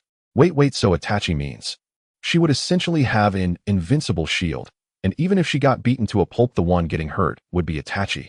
So this binding quota, did you give it to me? Wind Bell asked uncertainly. Itachi bent down, gently resting his forehead against hers, his voice gentle. Well, shouldn't a brother protect his sister? Wind Bell. This sounds so wrong. She suppressed her shock. Wait a minute, Itachi, shouldn't you give this ability to Sasuke? Itachi smiled slightly. Sasuke can protect himself. Wind Bell. What is going on? Why does she feel like Itachi's protective instincts for his brother have plummeted while his protective instincts for his sister have skyrocketed? But now is not the time to complain about this. Wind Bell puffed her cheeks and said seriously, Itachi, this won't do. You have to cancel it. Itachi blinked, his tone flat. Once the link is formed, it cannot be changed. Wind Bell. Are you messing with me? Wind Bell stomped her feet in anger. You big idiot. This is your kaleidoscope ability. How can you waste it on me? Itachi nonchalantly scratched her nose. Don't worry, I haven't told you about the ability of my right eye yet. Wind Bell. Itachi's lips curled slightly. The ability of my right eye is called Void Mirror, which allows all damage I receive in the real world to become void, meaning I won't truly get hurt. Wind Bell. Itachi leisurely added, it can even negate the blindness effect caused by using the kaleidoscope. Wind Bell. At this moment, Wind Bell's expression resembled that of a kitten being forcibly rubbed on the ground, puffing her cheeks, and her tail fluffed up, yet there was nothing she could do about it. Isn't this infinite health absolute defense? Itachi, with this combo, who could possibly defeat you? But Wind Bell still felt very unwilling. She glared at Itachi, ultimately huffing and crossing her arms. That still won't do. You can't just casually give me something like this. Itachi calmly spread his palms. What can I do? The link has already formed. Wind Bell. She glared at Itachi for a long time and finally slumped in her chair, muttering. Fine then. Though she felt a bit displeased, her heart still felt a little warm. Itachi looked at her like this, a slight smile on his lips. Ruffling Wind Bell's hair, Itachi spoke in a gentle tone as if comforting a child. All right, with this, I won't have to worry about you getting hurt during the Chunin exam. Wind Bell immediately flared up, swatting Itachi's hand away and glaring at him angrily. Who cares if you worry? I'm not weak. Itachi looked at her in this furious state and chuckled, a hint of helplessness flashing in his eyes. You're not weak, but the Chunin exam isn't just a simple test of combat. It also tests intelligence and overall strength. Wind Bell froze for a moment, blinking. Wait a minute, does he mean to imply she lacks intelligence? She suspected she had misheard, narrowing her eyes at Itachi, gritting her teeth. Itachi, are you saying I'm an idiot? Itachi smirked, nodding without a hint of guilt. Him. Wind Bell. Wind Bell was so enraged that her little face turned red. Why is she an idiot? She's obviously clever. Wind Bell placed her hands on her hips, ready to retort fiercely, but Itachi, as if ignoring her fury, calmly patted her head with a placid tone, as if everything was perfectly normal. No worries, just do your best in the Chunin exam. Wind Bell. She opened her mouth, only to find herself at a loss for words. This guy is too infuriating. Wind Bell huffed angrily, turning her head away from him, her lips pouting like she could hang an oil bottle. Itachi watched her reaction, the corners of his mouth slightly rising, a glint of doting amusement in his eyes. This little sister clearly too easy to manipulate. 3 days later, the entrance of the Konoha ninja school was bustling with people, lively and vibrant. Today was the first round of the Chunin exam, the written test. Outside the ninja school, layers of parents surrounded the area, creating a scene comparable to a real-world high school entrance examination, with the air thick with tension and anticipation. However, amidst this tense and solemn atmosphere, a man, crying profusely, stood out conspicuously. Uchiha Fugaku, the clan head of the Uchiha clan, a man of great authority, was currently holding his daughter's hand, crying with tears and snot. Whoa, my dear daughter, can we not take the exam? Let's go home. Fugaku cried out, gripping Wind Bell's wrist tightly. Whatever you want, Dad will buy it for you. If you want a ninjutsu scroll, I'll have an entire ninjutsu library moved home. If you want weapons, feel free to choose from the Uchiha warehouse. If you want money, Dad will give you that too. Just don't take this exam, and I'll take you home right now. This exam is too dangerous. If you get hurt, what am I supposed to do? Wind Bell. She froze, feeling the surrounding air fall silent for a moment. Wait, what? Dad, are you serious? Wind Bell cautiously glanced around, and sure enough, the parents from other clans were casting meaningful glances her way, their faces reflecting a mix of complex emotions. After all, this was the clan head of the Uchiha clan. Normally cold and dignified, composed and calm, yet now he was crying out loud in front of others, refusing to let his daughter take the exam. Ahem, Uchiha clan head. Such genuine emotion. I didn't expect such a bloodthirsty clan to have such a tender side. Yeah, the clan head is crying harder than the examinees. Seriously, this is not genuine emotion. This is clearly embarrassing. Wind Bell tried to pull her hand free from Fugakus, but unfortunately his grip was as strong as a vice, and she simply couldn't escape. She looked down at her father's tear-streaked face, feeling utterly devastated. Dad, you are the head of the Uchiha clan. Can't you have a bit of dignity? Just then Mikoto could no longer bear it, quietly covering her face and gently sighing, Fugaku, you're making Wind Bell lose face.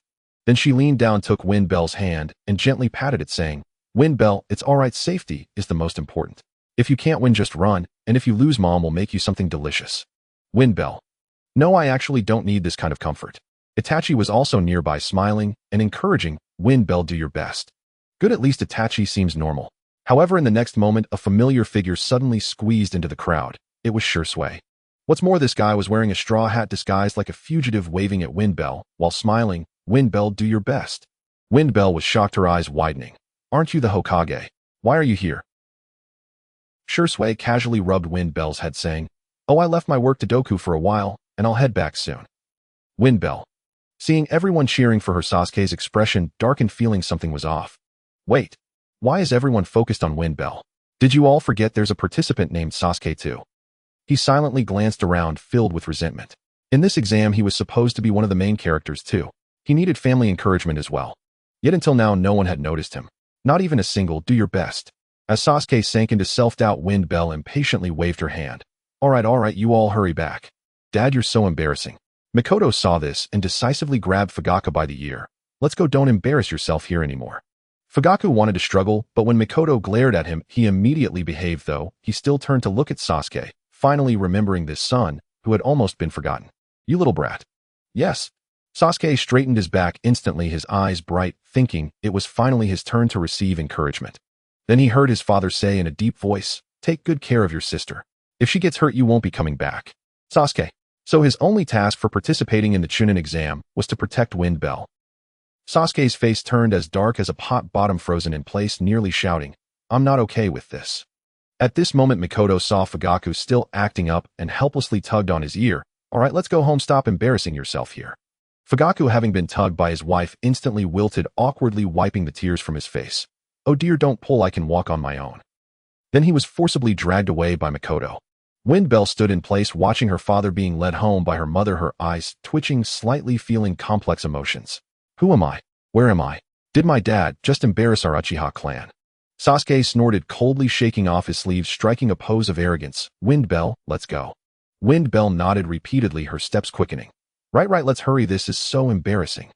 She never wanted to recall the scene, just now being held by her father, refusing to let her take the exam, being gently persuaded by her mother, and being sent off by the Hokage.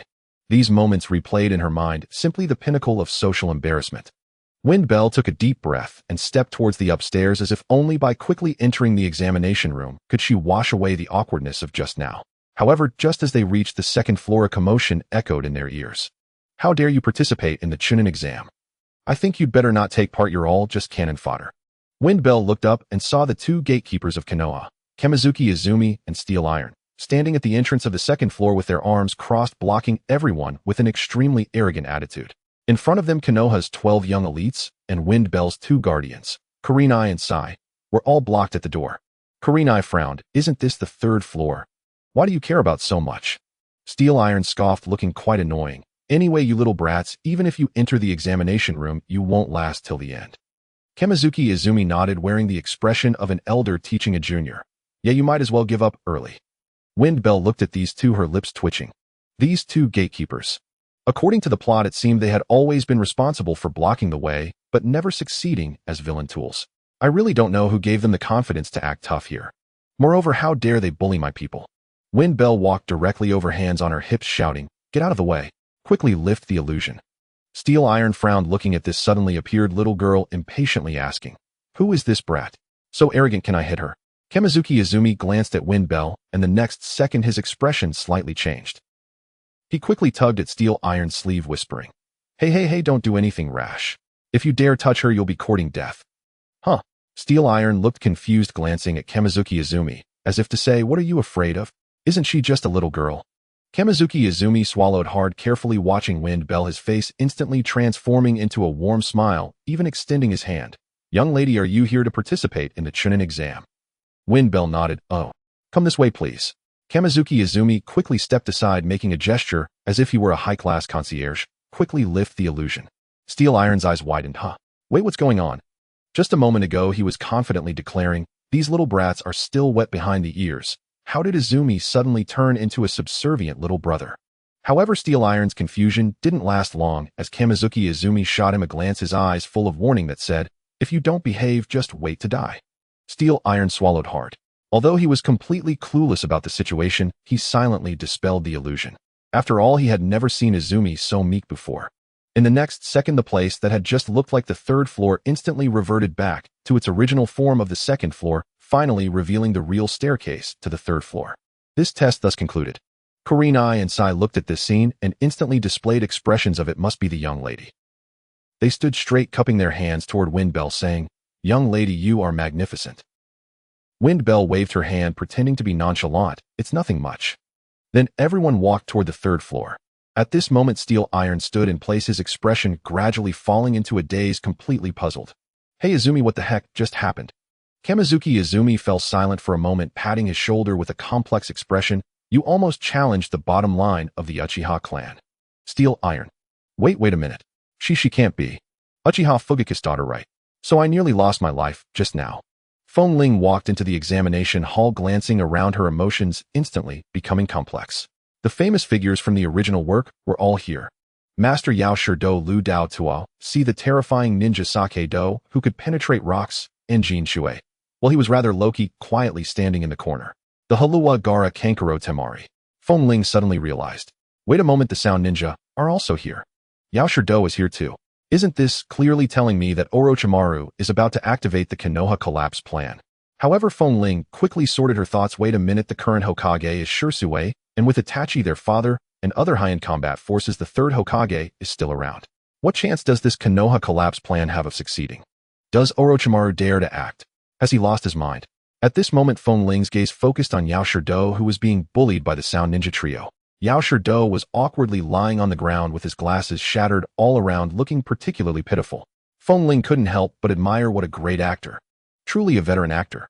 At that moment, Marino Ibiki suddenly stood up, his killing intent spreading like a tide, immediately silencing the entire examination hall. Silence. His voice was powerful, carrying an undeniable pressure. Everyone instinctively stopped what they were doing, standing straight as their gazes turned towards Ibiki. We will now begin the first round of the Chunin exam, written test. Everyone please take your designated seats. Feng Ling sat down, leisurely surveying the surroundings. However, Naruto's voice suddenly came through, causing her to pause, slightly. Wait, a written test. Feng Ling, can you handle it? Feng Ling shot him a glare, instantly annoyed. What are you looking at? Are you looking down on me? Naruto was rendered speechless by this sudden retort, internally wondering how can a zero-pointer be so confident. Meanwhile, Ino spoke up beside her. Feng Ling, do you want me to use the mind transfer technique to help you? Ino's eyes showed a hint of concern, as if she wanted to lend Feng Ling a hand. The nearby Shikamaru and Choji nodded. As well, we can help too, young lady. Feng Ling looked at them, feeling a warmth in her heart. But she quickly waved her hand, revealing a confident smile. No need, it's just a written test. How could that possibly stump me? Feng Ling expressed her full confidence, stating that such a minor issue as a written test was hardly worth worrying about. After all, according to the original works, setting one could pass without answering any questions. It's hard even to lose. Sasuke silently nodded in agreement, secretly hoping Feng Ling would be eliminated, as that would ensure her safety. Hinata walked over to Feng Ling, worriedly asking Feng Ling-chan, are you really okay? Feng Ling waved her hand dismissively. Don't worry, just watch me perform. The test papers were quickly handed out, and Feng Ling casually glanced at hers, instantly feeling a surge of overconfidence. I don't know anything at all. Feng Ling slowly twirled her pen in her hand, pretending to be nonchalant as she observed the situation around her. Hinata and Niji had already activated their Byakugan, brazenly copying answers from others. Feng Ling silently praised him. Not bad. At least they're being quite straightforward. Her brother was using his Sharingan to imitate the handwriting, but clearly trying to be more discreet about it.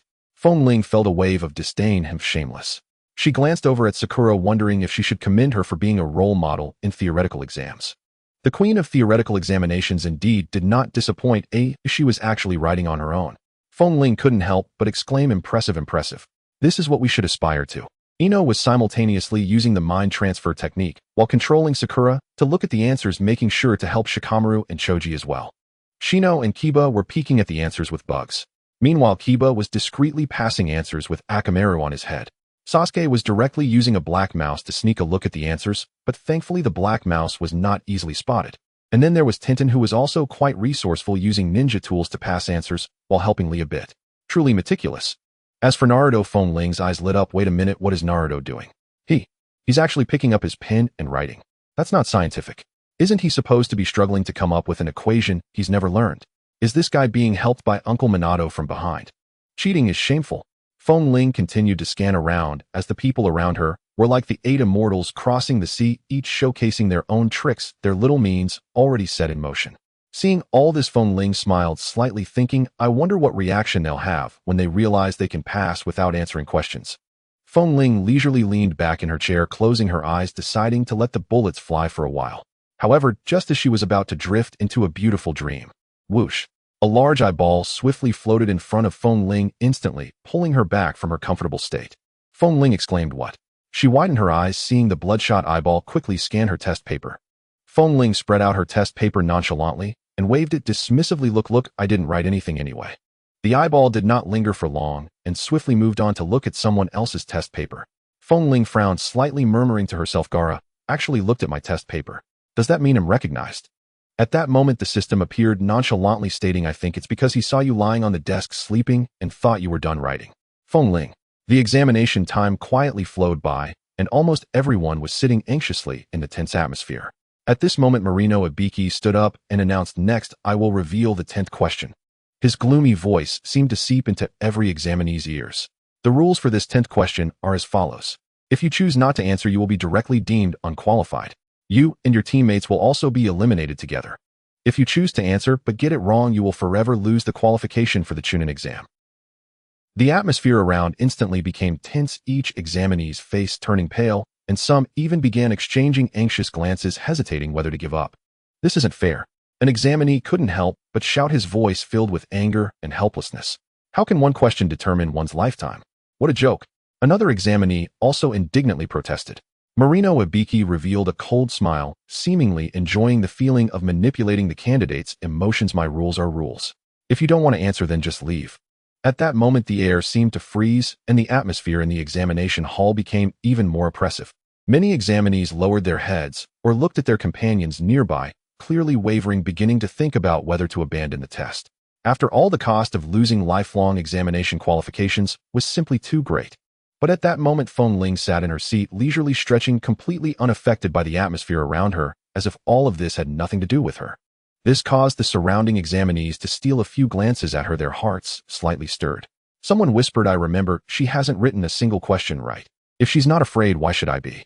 Another examinee quickly followed up. Then more people began to hesitate. They lowered their heads, staring at their blank test papers, and the internal struggle gradually faded, replaced by a strange sense of confidence and courage. Damn, if I give up, wouldn't that mean I'm worse than a little girl? An examinee finally decided not to back down, raising his head angrily, his eyes shining with a determination not to lose. This emotion gradually spread throughout the examination hall. More and more people began to lift their heads, looking towards Feng Ling as if they had drawn some inspiration from her fearlessness. Her calm composure seemed to inject a dose of adrenaline into them, making them no longer afraid. Watching this scene, Marino Ibiki's face revealed a sinister smile. He smiled slightly, seemingly satisfied with the candidates' reactions. Very well. His voice suddenly turned cold and firm. The remaining candidates are all qualified. The surrounding candidates were momentarily stunned upon hearing the word pass. Just moments ago, they felt an overwhelming sense of pressure in the examination hall. Even their futures hung in the balance during this test. And now it was suddenly announced that they had passed. It was as if they had ascended directly from hell to heaven. For a moment, everyone even doubted whether there was something wrong with their ears. Sun Nai Ibai surveyed the room with his usual cold expression. Seeing the incredulous looks on the candidates' faces, he slowly spoke, his voice deep and powerful. The first 9 questions assessed your information gathering abilities, and the last question tested your courage. Everyone was left speechless. Wait, so we didn't actually need to answer the questions? Sun Nai Ibai paused slightly, then his tone became more serious. This kind of courage is crucial. To gamble with your life, to repay blood with blood. How can the weak become Chunins? At this point, he raised his hand and pointed to the scar on his forehead, the gruesome wound appearing particularly terrifying in the eyes of the candidates, as if it were telling a bloody and cruel story. Everyone couldn't help but swallow hard, silently thinking. This world of chunins seems even more terrifying than they imagined. However, just as the entire hall fell into deep thought, Sun Baishi suddenly shifted his tone calmly, saying, "You all have that kind of courage. All right, the first round of the chunin exam is over. I wish you all success in your examinations." The air froze for a second. Then the whole hall erupted in enthusiastic cheers. "Yay! Did I pass? Huh! The heavens have eyes. I finally made it through. I thought I was doomed. What the heck, I was so nervous, and it turns out the answers didn't matter at all." The candidates were all smiles, with a few almost hugging each other in tears of joy, completely ignoring Sun Bai's grim expression. In this lively atmosphere, Feng Ling lightly cleared her throat, discreetly straightened her back, and maintained a calm demeanor, but her eyes darted around, signaling, "Where's my little brother? Where's my flattery? Hurry up, don't make me wait too long." Zuijing sincerely gave a thumbs up. "Miss, your insight is extraordinary." Qi Jin supplemented in a more serious tone than usual, "Miss, your calculations are brilliant." Feng Ling slightly lifted her chin, snorted lightly, her lips curving upward. "Humph, don't flatter me." Yet there was a distinct hint of pleasure in her tone, almost like a cat being petted. Just as everyone was immersed in the joy of passing the exam. Bang! The window glass shattered from a sudden violent impact, shards scattering everywhere, and before anyone could react, a shadow dashed in like lightning. The newcomer had flowing purple hair and wore fishnet stockings with a super short skirt, spinning a shuriken in her hand, standing on the podium with an unruly smile. "You kids are too early to celebrate. I am the examiner for the second round. You show Washi Hongdo." The whole room fell into dead silence. No one spoke. No one applauded. Not even the sound of gasping could be heard. Hongdo frowned, unable to help but look around, and found the candidates staring at her in a daze, as if they had seen a ghost. The atmosphere, so quiet one could hear the sound of the shattered glass hitting the floor. Hongdo raised her eyebrows, glancing at the silent candidates, and suddenly clicked her tongue in annoyance. Hey, kids, show some reaction. This is your life and death examiner for the next round. Don't you understand? You should show some respect." Still there was silence. Hongdo's smile gradually faded and her lips twitched slightly. Was her entrance not explosive enough? Not intimidating enough? Just as she was about to employ a more impactful tactic. "Sister Hongdo, you're so cool." Feng Ling unhesitatingly broke the silence, her eyes sparkling as she waved her hand in a super supportive manner. Hongdo was taken aback, instantly moved to tears, her gaze softening. "Whoa. Little Feng Ling understands me the most." It turned out that the two had forged a deep revolutionary friendship at the Sansei Dango shop. Hongdo always felt that Feng Ling was her kindred spirit, who understood the essence of Dango. So the next moment, Hongdo pulled out a skewer of Sansei Dango from somewhere, handing it over like a treasure. "Here, little Feng Ling, this is for you." Feng Ling eagerly accepted it, devouring one. "Sister Hongdo, you eat too." Hongdo nodded in satisfaction, happily taking one and biting into it. The two exchanged glances, feeling a deep kinship, the atmosphere warm and harmonious. Sun Bai's lips twitched, unable to contain himself, lightly clearing his throat. "To him, you should pay attention to the atmosphere." The candidates looked on silently, watching the excited Feng Ling, then glancing at the examiner Hongdo with only one question in their minds. "Wait, something's not right. This little girl actually knows the examiner. I thought something was off earlier." Others were working hard to answer the questions, but this girl was sleeping on the desk and still passed. Could there be foul play? The candidates' gazes instantly turned wary, a mix of suspicion, vigilance, and indignation, as if the air was filled with unspoken questions of, "Did you take a shortcut? Foul play? What nonsense?" Feng Ling stood tall, hands on her hips, her gaze filled with righteousness. "Foul play? Where would that come from?" She surveyed her surroundings, appearing forthright, the corners of her mouth curling slightly upward. "I just have a good relationship with Sister Hongdo." The candidates. Something's really off. We answered the questions based on our abilities, but this little girl passed without answering a single one. While we sat upright, she was chatting merrily with the examiner. And now she has the audacity to be so self-righteous. Anger gnawed at them, yet they couldn't find any rebuttal reasons. As everyone fell into a whirlpool of thoughts, suspecting this little girl must have some tricks up her sleeve, Hongdo suddenly raised her hand and gave Feng Ling's head a light slap. Then her lips curled upward slightly, revealing a mischievous smile. "Listen up, kids. The upcoming exam is not a joke. You will be crying and shouting for your mommy." The candidates. In an instant, the air in the entire examination hall seemed to freeze. Everyone had subtle expressions, staring at each other. In their minds, they all simultaneously thought, "This examiner seems to have quite a strong sense of revenge. Wait, are we really starting the exam now?" Someone weakly raised their hand. "Yeah, we just finished the exam, and we haven't even had a sip of water." Shikamaru already wore an expression of extreme boredom. "What a hassle." The crescent moon hung low, casting slanted silver light upon the shadowed alleys of Konoha. Two figures stood motionless in silent confrontation amid intersecting shadows. A chill night wind swept through the narrow passage, carrying an uncanny, unsettling aura. Before him stood Orochimaru, clad in a violet kimono, his golden serpentine eyes half-flitted, a faint, enigmatic smile playing upon his lips. "How shall I address you?" Orochimaru hissed, tongue flicking outward. His voice was cold, low, and laced with menace. "Obito, or Madara." The masked man spoke slowly, his tone imbued with an inexplicable weight. "Call me Madara." At that name, Orochimaru's smile deepened, playful, intrigued. "Then your objective is Uchiha Feng Ling." He let out a soft, mocking chuckle, eyes gleaming with sardonic amusement. "From what I know, she hasn't even awakened her Sharingan. Utterly worthless. Sasuke is yours. Feng Ling is mine." Obito's voice held no inflection, only stillness like the eye of a storm. Orochimaru's gaze sharpened, his grin turning more unnerving still. "Heh, very well." Yet before the words fully faded, black serpents erupted from Orochimaru's sleeves. Massive, venomous fangs bared like daggers, as they lunged toward Obito with lethal speed. Shadow snake hands. Hiss, hiss, hiss. The serpentine shadows darted like lightning, striking viciously for the masked man's throat. But the next moment, something impossible unfolded. The fangs pierced Obito's body, yet met no resistance, no flesh, no blood. Only hollow silence, as if biting into empty air. Orochimaru's pupils contracted sharply. Instantly sensing the anomaly, he reversed his wrist and retracted the serpents, a rare note of genuine admiration flickering in his eyes. "TSK. Impressive ability." Obito said nothing, only narrowed his solitary crimson eye. In the next breath, his form dissolved into a spiraling vortex, vanishing silently into the darkness, leaving behind only one icy sentence suspended in the wind. "Let us see how long even an immortal like you can endure." The wind-howled moonlight fell cold and pure as snow. Orochimaru watched the spot where Obito had stood, his serpentine eyes narrowing thoughtfully. A low, amused laugh escaped his lips. Fascinating. At that very instant, a figure materialized soundlessly behind him. Kabuto adjusted his glasses, smiling faintly. "Lord Orochimaru, the intelligence report is complete." Orochimaru turned slowly, curiosity glinting in his gaze. "Speak." Uchiha Sasuke awakened the double Tomo Sharingan at age 7, evolved to triple Tomo by 12. Immense latent potential. An exceptional vessel. As for Uchiha Feng Ling, he paused, pushed up his spectacles, and offered a faint, knowing smirk. Utterly unremarkable. A pampered little princess, plainly indulged. Orochimaru slowly licked his lips, a dark, contemplative gleam flashing across his serpentine eyes. A pampered little princess, you say? A pity, for Uchiha blood can never be ordinary." The following day dawned bright and clear over Konoha's forest of death. Yet the candidates' moods were anything but sunny. They stood at the forest's entrance, gazing into an endless expanse of dense, brooding trees.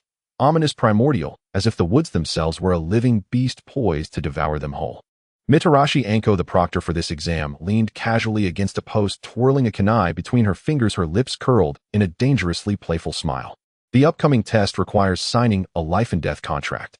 Her gaze swept over the nervous Jinin, sharp and predatory, her scarlet tongue flicking teasingly at her lower lip, like a serpent sizing up its prey. After all, every year some half-baked rookies die here. Lucky ones lose an arm or leg, the unlucky.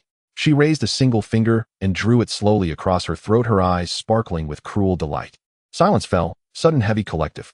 Every candidate's face paled. Some swallowed hard, their eyes sharpening with wary vigilance. Others gripped their weapons tighter, sweat beading on their brows. A few had already begun mentally drafting escape plans. Anko surveyed their grim expressions with quiet satisfaction before lazily continuing, "All right, no need to fear. Who's afraid? You're clearly doing this on purpose. Each team will now be randomly assigned either a Heaven Scroll or an Earth Scroll. Your objective is to acquire both scrolls within the allotted time and reach the central tower deep inside the Forest of Death." She paused, her grin widening into something mischievous. "Of course, methods are unrestricted. Steal, deceive, ambush, poison, seduce." "Wait, seduce?" a candidate blurted out in disbelief. "Ahaha, just kidding." Anko waved dismissively, turning lightly on her heel.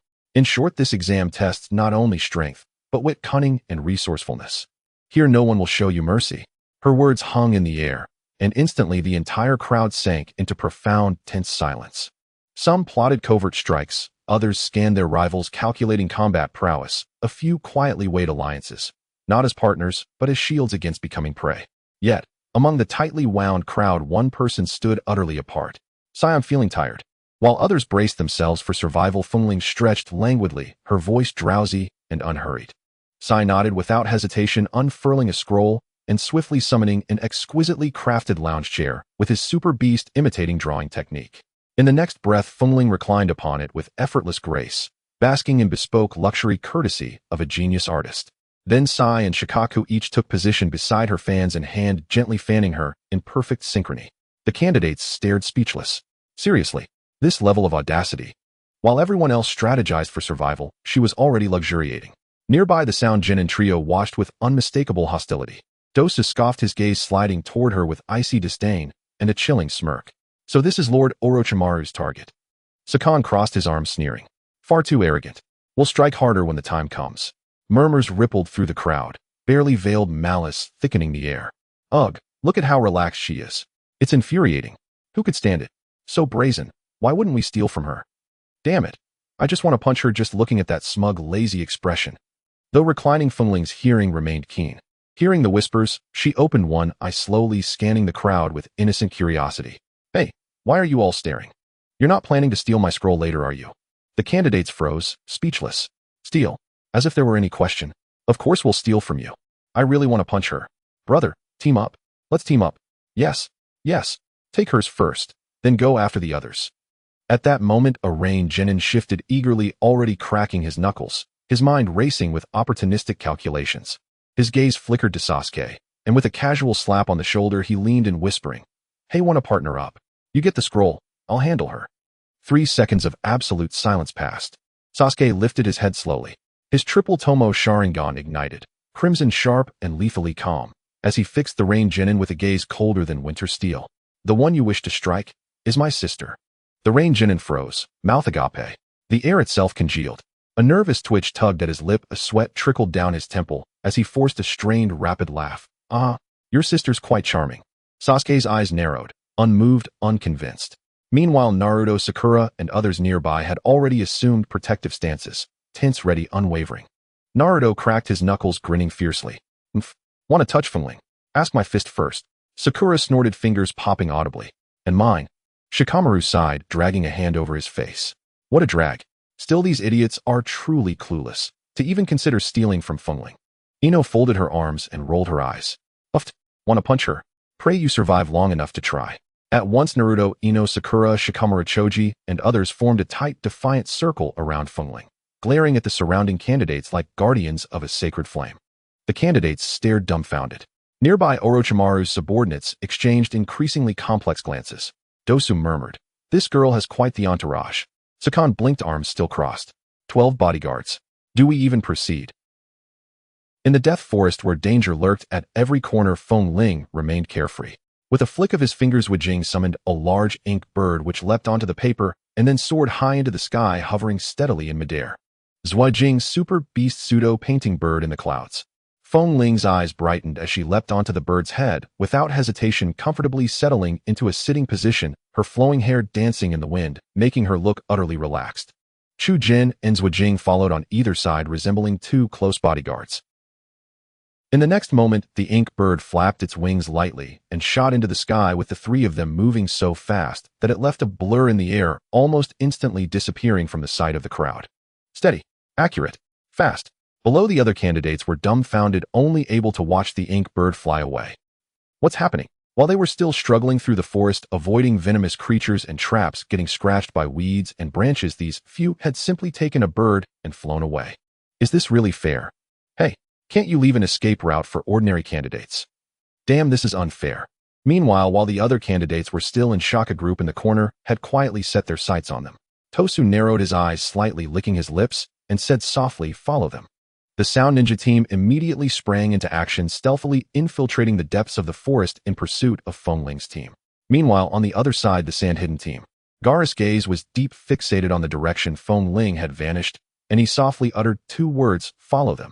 Kankuro shivered slightly, feeling uneasy, and said, Wait, Gaara, is it really necessary to provoke her? The heiress of the Uchiha clan. Those 2 beside her, one with a cold face and the other with a fake smile, are definitely not easy to deal with. Moreover, if you provoke her, you don't know how many people will come after you for revenge. But Gaara didn't even glance at him, his tone extremely flat. Shut up. Kankuro. All right, since his little brother wants to court death, let it be. How could he stop him? Temari sighed, helplessly covering her forehead, feeling a headache coming on. But she also knew that once Gaara made a decision, no one could dissuade him. But the problem is, why is it Feng Ling? Little did they know at this moment Gaara's heart was filled with pure intentions. He gazed at the direction Feng Ling had left, a bloodthirsty smile slowly rising at the corners of his mouth. She has a group of people with her. So if I provoke her, wouldn't it mean I can fight a whole bunch of people? How wonderful. The logic of a battle-crazed individual is always straightforward and direct. Feng Ling lazily lay on the back of the ink bird, feeling the wind rush past her ears. She gently patted the bird's back, sighing, "Is this the true value of flying ninjutsu? Unfortunately, I can't do it." She sighed, a hint of envy in her eyes. "I really want to sneak into IWA Ninja Village to learn the light and heavy rock technique. Then I could float and fish without even needing to walk. Not in a hurry, not in a hurry, conserving energy. As for the scrolls, my brother is here after all." She waved her hand, appearing completely disinclined to move. But in reality, Feng Ling was very clear. The most dangerous enemy in this exam wasn't the other candidates, but that crafty one who excelled at ambushes, Orochimaru. Feng Ling frowned. What if Orochimaru suddenly popped out from some corner and bit someone on the neck? Just thinking about it sent chills down her spine. Just then suddenly, bang! A sand bullet flew through the air, rushing toward the ink bird with fierce wind. Zhuo Jing's expression changed as he skillfully maneuvered the ink bird to narrowly evade the attack. The moment the bird's wing was grazed, sand particles exploded, resembling an unexpected sandstorm. Feng Ling was startled by the sudden attack, sitting up abruptly from the ink bird, her face in confusion. When she focused, she saw a red-haired boy standing below, his expression cold, his gaze sharp enough to cut through the air. Gaara. Zhuo Jing and Chu Jin's expressions turned cold as they fixed their sharp gazes on him. The young lady had nearly been hurt just now. Kankuro frowned. Gaara. Temari immediately spoke up, "Calm down." However, Gaara ignored his teammates and continued to stare intensely at Feng Ling.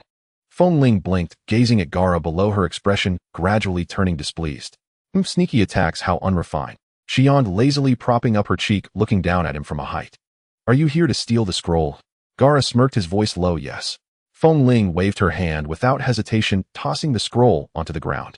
Here you go, just don't disturb me." Everyone. Zhuo Jing and Chu Jin's eyes widened in disbelief. Kankuro was dumbfounded, and Temari's mouth twitched wildly. "This? So straightforward." Kankuro exclaimed in surprise. "It's the Heaven Scroll. Just what we need." Temari looked vigilant. "How about we leave?" She did not want to provoke Feng Ling, especially since this girl had the entire Uchiha clan backing her. However, things did not develop as they had anticipated. Gaara did not move. He stood there staring at Feng Ling, his gaze gradually becoming dangerous. Jealousy, envy, hatred. Various emotions intertwined in his heart, forming a dark storm. From the first time he met Feng Ling, he had hated her. Why? Why could she be showered with affection by those around her, while he was hated by everyone? Why could she be cherished while he could only live in loneliness and fear? He had been surrounded by hatred and solitude since childhood, while she was surrounded by love and happiness. They were like living in two completely opposite worlds. Unfair. Uchiha Feng Ling. His gaze turned icy, his voice hoarse, a frenzied light flickering in his eyes. Why do so many people like you? Feng Ling stood atop the ink bird, her gaze casually sweeping over Zhuo Jing and Chu Jin. Zhuo Jing smiled slightly, while Chu Jin's expression remained cold. The two exchanged glances and said in unison, "Understood." Han Yuri frowned, unfolding her iron fan as a fierce wind surged forth. "Damn." Kinjio Lang manipulated his puppet, his eyes gravely focused on the two. Feng Ling's gaze was locked onto the red-haired youth. With a swift tap of her toes, her figure vanished, and in the next moment, she shot towards Gaara like a streak of light. "You're coming nicely." A slight smile appeared at the corner of Gaara's mouth, revealing a charming grin as he faced the approaching Feng Ling. Sand binding coffin. In an instant, grains of sand surged forth like a torrential storm, seemingly intent on swallowing Feng Ling whole. Feng Ling's figure flickered as she nimbly sidestepped the attack of the sand-binding coffin, her slender form gracefully weaving through the sand flow unscathed. Then Feng Ling surged forward, throwing a punch. So fast. Gaara's pupils constricted as he hurriedly gathered his sand shield. Layers of sand quickly coalesced, forming an impenetrable armor around him. However, all of this was in vain. Bang! Feng Ling's fist struck with unstoppable force, crashing through the sand's protection and directly hitting Gaara's chest. Ugh! Boom! Sand exploded everywhere. Gaara was sent flying like a kite, with its string cut crashing hard onto the ground, rolling several times before colliding heavily with a large tree, causing leaves to scatter down. "Gaara!" Han Yuri and Kinjio Lang exclaimed in shock, their faces changing dramatically. As the dust settled, there was a moment of silence in the arena. Lying on the ground, Gaara coughed up a mouthful of blood staining the sand, yet there was no trace of pain on his face. On the contrary, he slowly propped himself up, looking down at the cracks in his sand armor, then grinned widely, revealing a mad smile. Ha ha ha. His laughter was tinged with excitement, even a hint of madness. Joy. Such joy. He slowly raised his head, fervor igniting in his green eyes, licking the blood that trickled from the corner of his mouth, his voice deep and exhilarated. It's been a long time since I've encountered such a strong opponent. His chakra surged violently, a murderous aura enveloping the surroundings, turning the air dense and oppressive. I need to get serious now. In an instant, the sand surged again, rolling beneath his feet like a furious tide, as if ready to devour the silver-haired girl before him. Feng Ling narrowed her eyes, flexing her wrists, a slight smile curling at her lips. Oh, is that all? Feng Ling stood her ground, her silver hair fluttering in the wind with the swirling sandstorm reflected in her red eyes. Across from her, Gaara slowly raised his hands, the surrounding grains of sand seemingly summoned, wildly converging around him, roaring and churning like a tsunami. Quicksand waterfall. Gaara's voice was deep, accompanied by his frenzied chakra, and in an instant the terrain of the Death Forest dramatically transformed. The ground rapidly caved in, the soil consumed by the sands, and the once lush forest transformed into a golden desert, a massive quicksand vortex wildly expanding beneath Feng Ling's feet as if to swallow all life. Feng Ling looked down, her lips curling up slightly as she chuckled softly. Oh, changing the terrain. Quite interesting. She then raised her hands without hesitation, clapping them together. Water release. Great waterfall technique. In an instant, a roaring torrent of water surged from behind Feng Ling, as if summoning an entire ocean from thin air. The violent waterfall crashed down, colliding fiercely with the flowing sand. Boom! The clash of water and sand triggered an unprecedented catastrophe. The sand was washed into mud, the terrain once again dramatically altered. The forest vanished, the desert no longer existed, replaced by a rolling mudslide battlefield. However, this large-scale change in terrain had evidently affected the other four who were engaged in battle.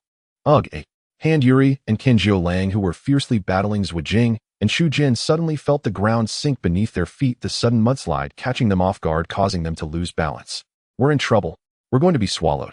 Qin Jiulang's body plunged downwards desperately, trying to stabilize himself with chakra, but the rolling mud flow made it impossible for him to stand.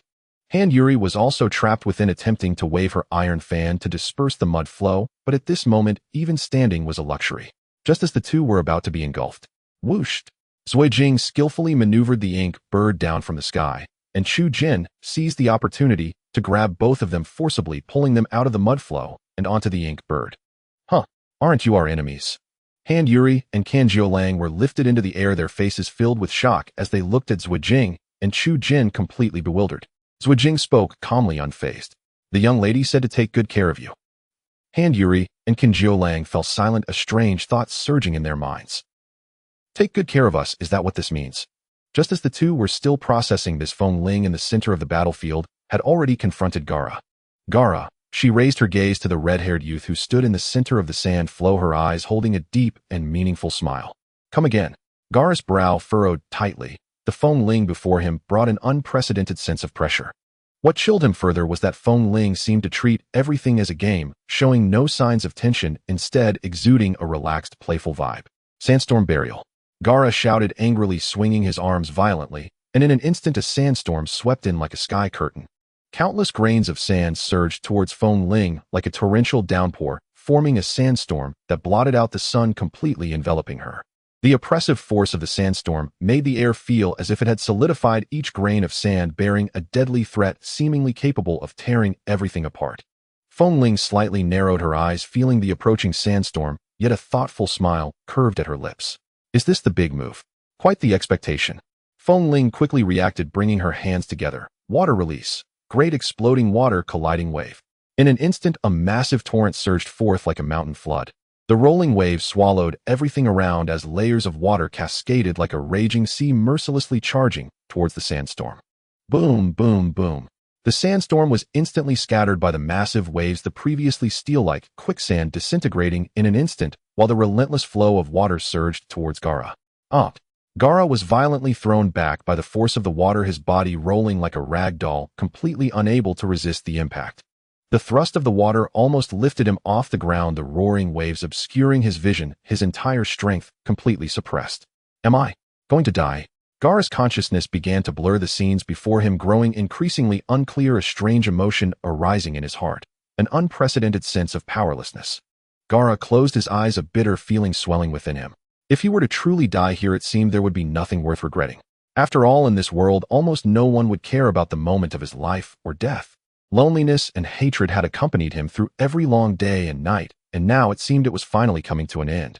Just as he was on the brink of losing consciousness, he suddenly felt a powerful pull dragging him out of the water. Such a hassle. A cool voice resonated with a hint of helplessness. Cough, cough, cough. Gaara struggled to cough a few times, slowly opening his heavy eyes to see a warm campfire and a quiet campsite before him. Around him, Kankuro and Temari were busy lighting the fire while Sai and Shikamaru cautiously tended to some wounds nearby. Furin sat beside the fire, leisurely poking at it, occasionally glancing at him. Gaara slowly lifted his head, the surroundings becoming clearer, and his gaze involuntarily fixed on Furin. She seemed to sense his gaze and turned her head, squinting with a smile. You're awake. You've turned into a girl now. Gaara froze, his expression momentarily stunned. Furin looked at his bewildered expression and chuckled softly, pressing her lips together, and said, Hee, just kidding. Gaara stared deeply at Furin for a moment before finally speaking. Why did you save me? Furin shrugged, casually maintaining her nonchalant demeanor. If we're going to fight, then let's fight. Why should we differentiate between life and death? Isn't this just a normal spar? Gaara was taken aback, feeling a whirlwind of confusion. He had intended to kill Furin from the start, yet she treated it all as a mere competition. Furin blinked as if suddenly realizing something, and added cheerfully, Oh, you weren't planning to kill me from the very beginning, were you? Her smile was bright and harmless, the clear sparkle in her eyes momentarily bewildering Gaara. Gaara turned his head, unable to meet Furin's gaze. Furin noticed his small reaction and seemed to find it quite amusing. She stretched and raised an eyebrow. You were pretty fierce a moment ago, right? Now you're shy? Gaara's expression was complex, a nonsensical turmoil of emotions churning within him. He had planned to put Furin to death from the very beginning. How could she show no reaction at all? Why does she seem not angry at all? Furin smiled lightly, a hint of mischief in her expression. What adult would get angry at a child? Gaara. He couldn't help but be taken aback, feeling a surge of helplessness. Is she younger than me? She's even shorter than me. All right, let's not dwell on that. Furin suddenly reached out and patted his shoulder, smiling as she asked, Tell me, were you just wanting to die? Furin's tone became serious and her gaze was no longer playful. Gaara was stunned for a moment, falling silent, his expression gradually darkening. Indeed, at that moment he had contemplated death, thinking perhaps dying would free him from all pain. After all, in this world, he had never truly felt cared for. If I can't match others, then I might as well die. Gaara's voice was low and calm, as if he had suppressed all his emotions. Furin looked at him and suddenly smiled. You actually think no one cares, so dying wouldn't matter, right? Gaara remained silent, his silence deep as darkness, swallowing all his words. Furin suddenly smiled gently. I forgot to mention, when you were unconscious, your sister rushed over immediately, her eyes all red from crying. Your brother even scolded me. Gaara was taken aback, his heart jolting violently. Temari seemed unable to listen any longer, quietly turning her face away, while Kankuro awkwardly chuckled, though the two distinct red handprints on his face were particularly conspicuous. Yes, those were left by Sai and Shikamaru, one on each side, looking extremely symmetrical. Furin pouted angrily. Yeah, they scolded me harshly, saying I was too rough, that my personality is terrible, and that I deserved a bad end. If you died, they would want my life in return. Gaara's heart felt as if pierced by a sharp needle, waves of pain surging within. He had never thought that his fate of being abandoned was actually something this group of people cared so much about. Gaara lifted his head, a complex expression surfacing in his eyes, his voice low and restrained. Do they really care about me? As soon as he spoke, the atmosphere became momentarily tense. Furin glanced at him, raising an eyebrow, then asked, Yourself. Why are you looking at me? Gaara fell silent for a moment, turning to look at Kankuro and Temari, his gaze carrying a hint of barely perceptible expectation. Kankuro, Temari. Kankuro was made uneasy by the sudden emotional atmosphere, scratching his face, his gaze wandering. No matter what. I'm still your brother, even if you've never called me that. Temari was more straightforward, nodding. Without hesitation, I care. These simple two words felt like a drop of water in a desert, landing on Gaara's heart. Gaara looked up at the night sky, his gaze shifting unpredictably, as if struggling to suppress the emotions surging within. It had been too long. Too long. From the moment he was born, he had been told he was a cursed monster, only able to survive alone as a Shura. But now he had actually heard the words I care. His heart raced wildly, as if it were trying to escape his chest. It turns out he was not alone. Even a Shura who only loved himself could be loved by others. Gaara lowered his head, his tone still stiff, but no longer cold and distant as before. Thank you. Thank you all. Furin noticed this and suddenly clapped her hands. Come on, let's hug it out. The air instantly froze. Then three voices of refusal sounded almost simultaneously. No. Gaara, no. Kankuro, Temari Furin wrinkled her nose in disdain, tch not sincere at all. The atmosphere subtly returned to normal Kankuro, and Temari breathed a sigh of relief, clearly unaccustomed to the earlier strange emotional surge. Gaara slightly lowered his head, seemingly still immersed in the earlier emotions, yet a lingering question remained in his heart. Gaara remembered that when he was unconscious it should have been the perfect time for Shikaku to break free and wreak havoc. But until now Sunagakure remained intact. Shikaku didn't come out. Why? After pondering for a moment, he finally spoke, his tone hinting at a hint of probing. Furin, when I was unconscious. Did anything strange happen? Furin, upon hearing this, her eyes flickered slightly, then she leaned in mysteriously, lowering her voice. Are you talking about that matter? What matter? Furin sighed heavily, her expression pained. Sigh, you might not believe it. When you were unconscious, Shikaku did not come out, but was stopped by someone. Gaara's gaze stiffened slightly. Who? Furin paused for a moment, pointing to herself with pride. Who else could it be? Of course it's me. Gaara. Kankuro. Temari. The night wind was slightly cool and silence enveloped them. You. Gaara fell silent for a moment, his tone carrying a hint of disdain he wasn't even aware of. Furin nodded confidently. Yes, it's me. Your big raccoon was just about to cause trouble, and I rushed up to give it a bang, and showed it my disdain. Then it froze, fell into deep thought, and then withdrew. Furin proudly lifted her chin, her expression demanding praise. So what do you think? Do you think I'm super amazing? Shikaku was still trying to struggle, but I. Furin animatedly gestured, looking spirited, unabashedly boasting. Suppressed. Crushed. Instantly killed. The scene turned somewhat awkward. But Sai quickly seized the opportunity, earnestly praising her. Don't you thank the young lady. Furin, haha, someone who understands me, Sai. Gaara. He silently looked at Furin, suddenly feeling he probably shouldn't have asked this question. How did this girl manage to do this? Shikaku, the mighty one tail, was subdued by her. Shikaku, I do not agree with this statement. Sealing space 3 hours ago. I have finally waited for this day. Shohi was so excited that its tail was almost tangled. Looking at the outside world, Iai Luo closed its eyes, its heart surging with excitement. It was time to let the world feel the roar of the Sand Monarch once again. But just as it was poised to break the seal, a hand that it still found hard to let go of, gently and slowly landed on its head, as if petting a domesticated tabby cat. Little Shohi, do not be unruly. The tone was so gentle it felt as if soothing a restless kitten. Who? Shohi instinctively wanted to roar, but its voice uncontrollably turned into a vague, purring sound. Shohi froze like a complete fool. It was actually purring. It was actually purring. How could this be possible? It was a one-tailed Shohi that shook the ninja world, the king of the desert, the embodiment of fury and sandstorms. How could it emit purring sounds with just a head rub? What was even more absurd was that it actually felt a bit comfortable. This was simply an insult to its cat life. It wanted to resist, it wanted to roar, it wanted to break free. But that hand seemed to possess a mysterious magic, as if it had found a comfortable spot that it simply could not refuse, gently and firmly stroking through its fur. Virum. Shohi's mind completely crashed. Meanwhile, Feng Ling sat at the entrance of the ceiling space, smiling as she watched it. Little Shohi, be good. Another gentle stroke followed. Shohi's body stiffened, its tail twitching, eyes unfocused, as if it had lost its direction in cat life. I am the king of the desert. Its voice was soft and weak, completely devoid of its previous might. I know the king of the desert is the cutest. Feng Ling took the opportunity to rub its ears. Shohi. Purr. No. It was the dignified king of the desert. It was a terrifying tailed beast capable of destruction. How could it emit cat-like purring sounds under a human's head pat? Shohi's heart underwent a violent struggle. In an instant, shock, shame, confusion, struggle, and frustration. All kinds of emotions erupted in the ceiling space. However, Feng Ling completely disregarded its psychological turmoil, continuing to gently stroke it. Her tone was like soothing a little animal. Be good, don't move around. Shohi. Shohi felt a crack on its face, completely shutting down. It was the tyrant of the desert. How could it be made to freeze in place by someone's touch? This was a tremendous blow to its dignity. It wanted to resist, it wanted to struggle, it wanted this woman to know that the dignity of a tailed beast could not be violated. But, Shohi. It looked down at its own paws, only to find itself comfortably lying down. Even its tail was gently swaying like a tabby cat that was being stroked. Its spirit was on the verge of collapse. It was over. Its dignity was gone. At this moment, inside the ceiling space, Shohi had completely fallen into a crisis of cat life. It stood in the ceiling space looking at its domain, the vast, wild, and raging desert. Once it took pride in this yellow sand, believing everything here was the most perfect embodiment. However now, in the center of the desert, a cluster of vibrant flowers burst forth. Pink, purple, yellow, white, and even a whole field of bright sunflowers. The corner of Shohi's eye twitched violently. It abruptly turned its head to look at Feng Ling. What have you done?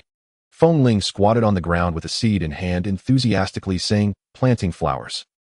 This desert is my territory. How could there be flowers here? Shohei's voice cracked. Feng Ling blinked, logically responding, but having flowers makes it look better. I don't want flowers.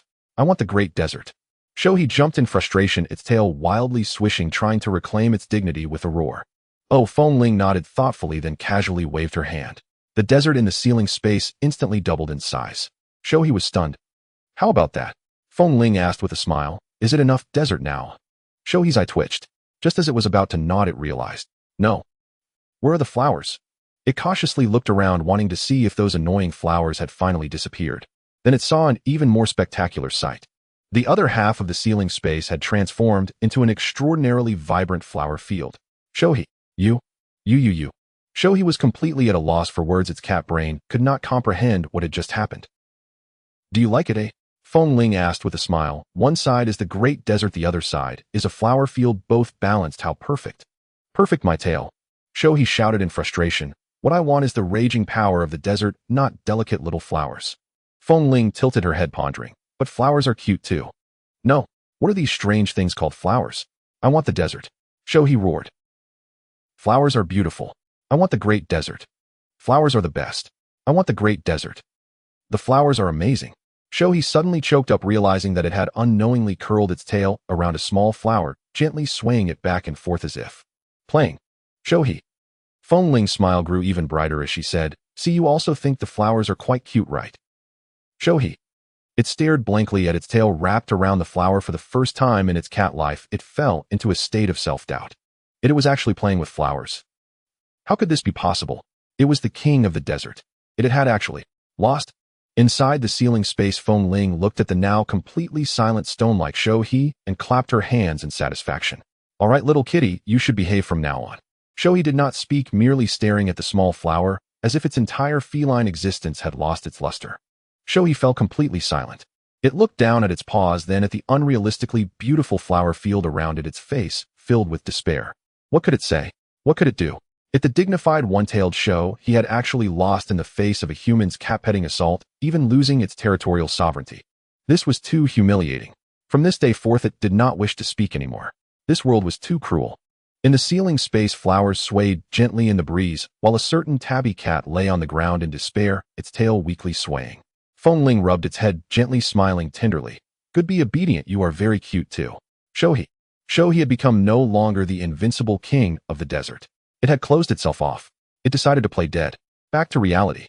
Feng Ling rested her chin on her hand, leisurely looking at Iai Luo, smiling mysteriously. So are you very curious why your tabby cat hasn't been causing a fuss? Iai Luo looked deeply at her, silent for a moment, then slowly spoke. What exactly did it go through? Feng Ling gently sighed, a hint of compassion appearing on her face. It has already wandered far away. Iai Luo. Kenjulong. Shoujur. In short. Feng Ling spread her hands, summarizing. It is now deeply immersed in self-doubt, and it will likely take a long time to recover. Feng Ling waved her hand, her smile particularly bright. Don't worry, I am very gentle with it. At this moment, inside the ceiling space, Shohei curled up, its tail tightly wrapped around itself, its gaze hollow. Did I really make a mistake? It truly just wanted a desert. Feng Ling clapped her hands, nodding in satisfaction. All right, Gaara, you can have a good sleep now. Hearing this, Gaara was momentarily stunned, as if he had heard something unbelievable. He hesitantly raised his head, his expression revealing a rare uncertainty, even doubting his own ears. Really? He couldn't believe it. For so many years he had grown accustomed to unending vigilance, used to waiting alone in the dark for dawn to break. Sleep. That was something he dared not hope for. Feng Ling nodded seriously. Really, go to sleep now. Then she blinked and added with a smile. By the way, do you not know how to sleep anymore? Should I sing you a lullaby? Gaara twitched the corner of his mouth, revealing a stiff smile. No need. However, Feng Ling was not ready to let him off the hook, continuing earnestly. Then should I let your sister sing? Gaara.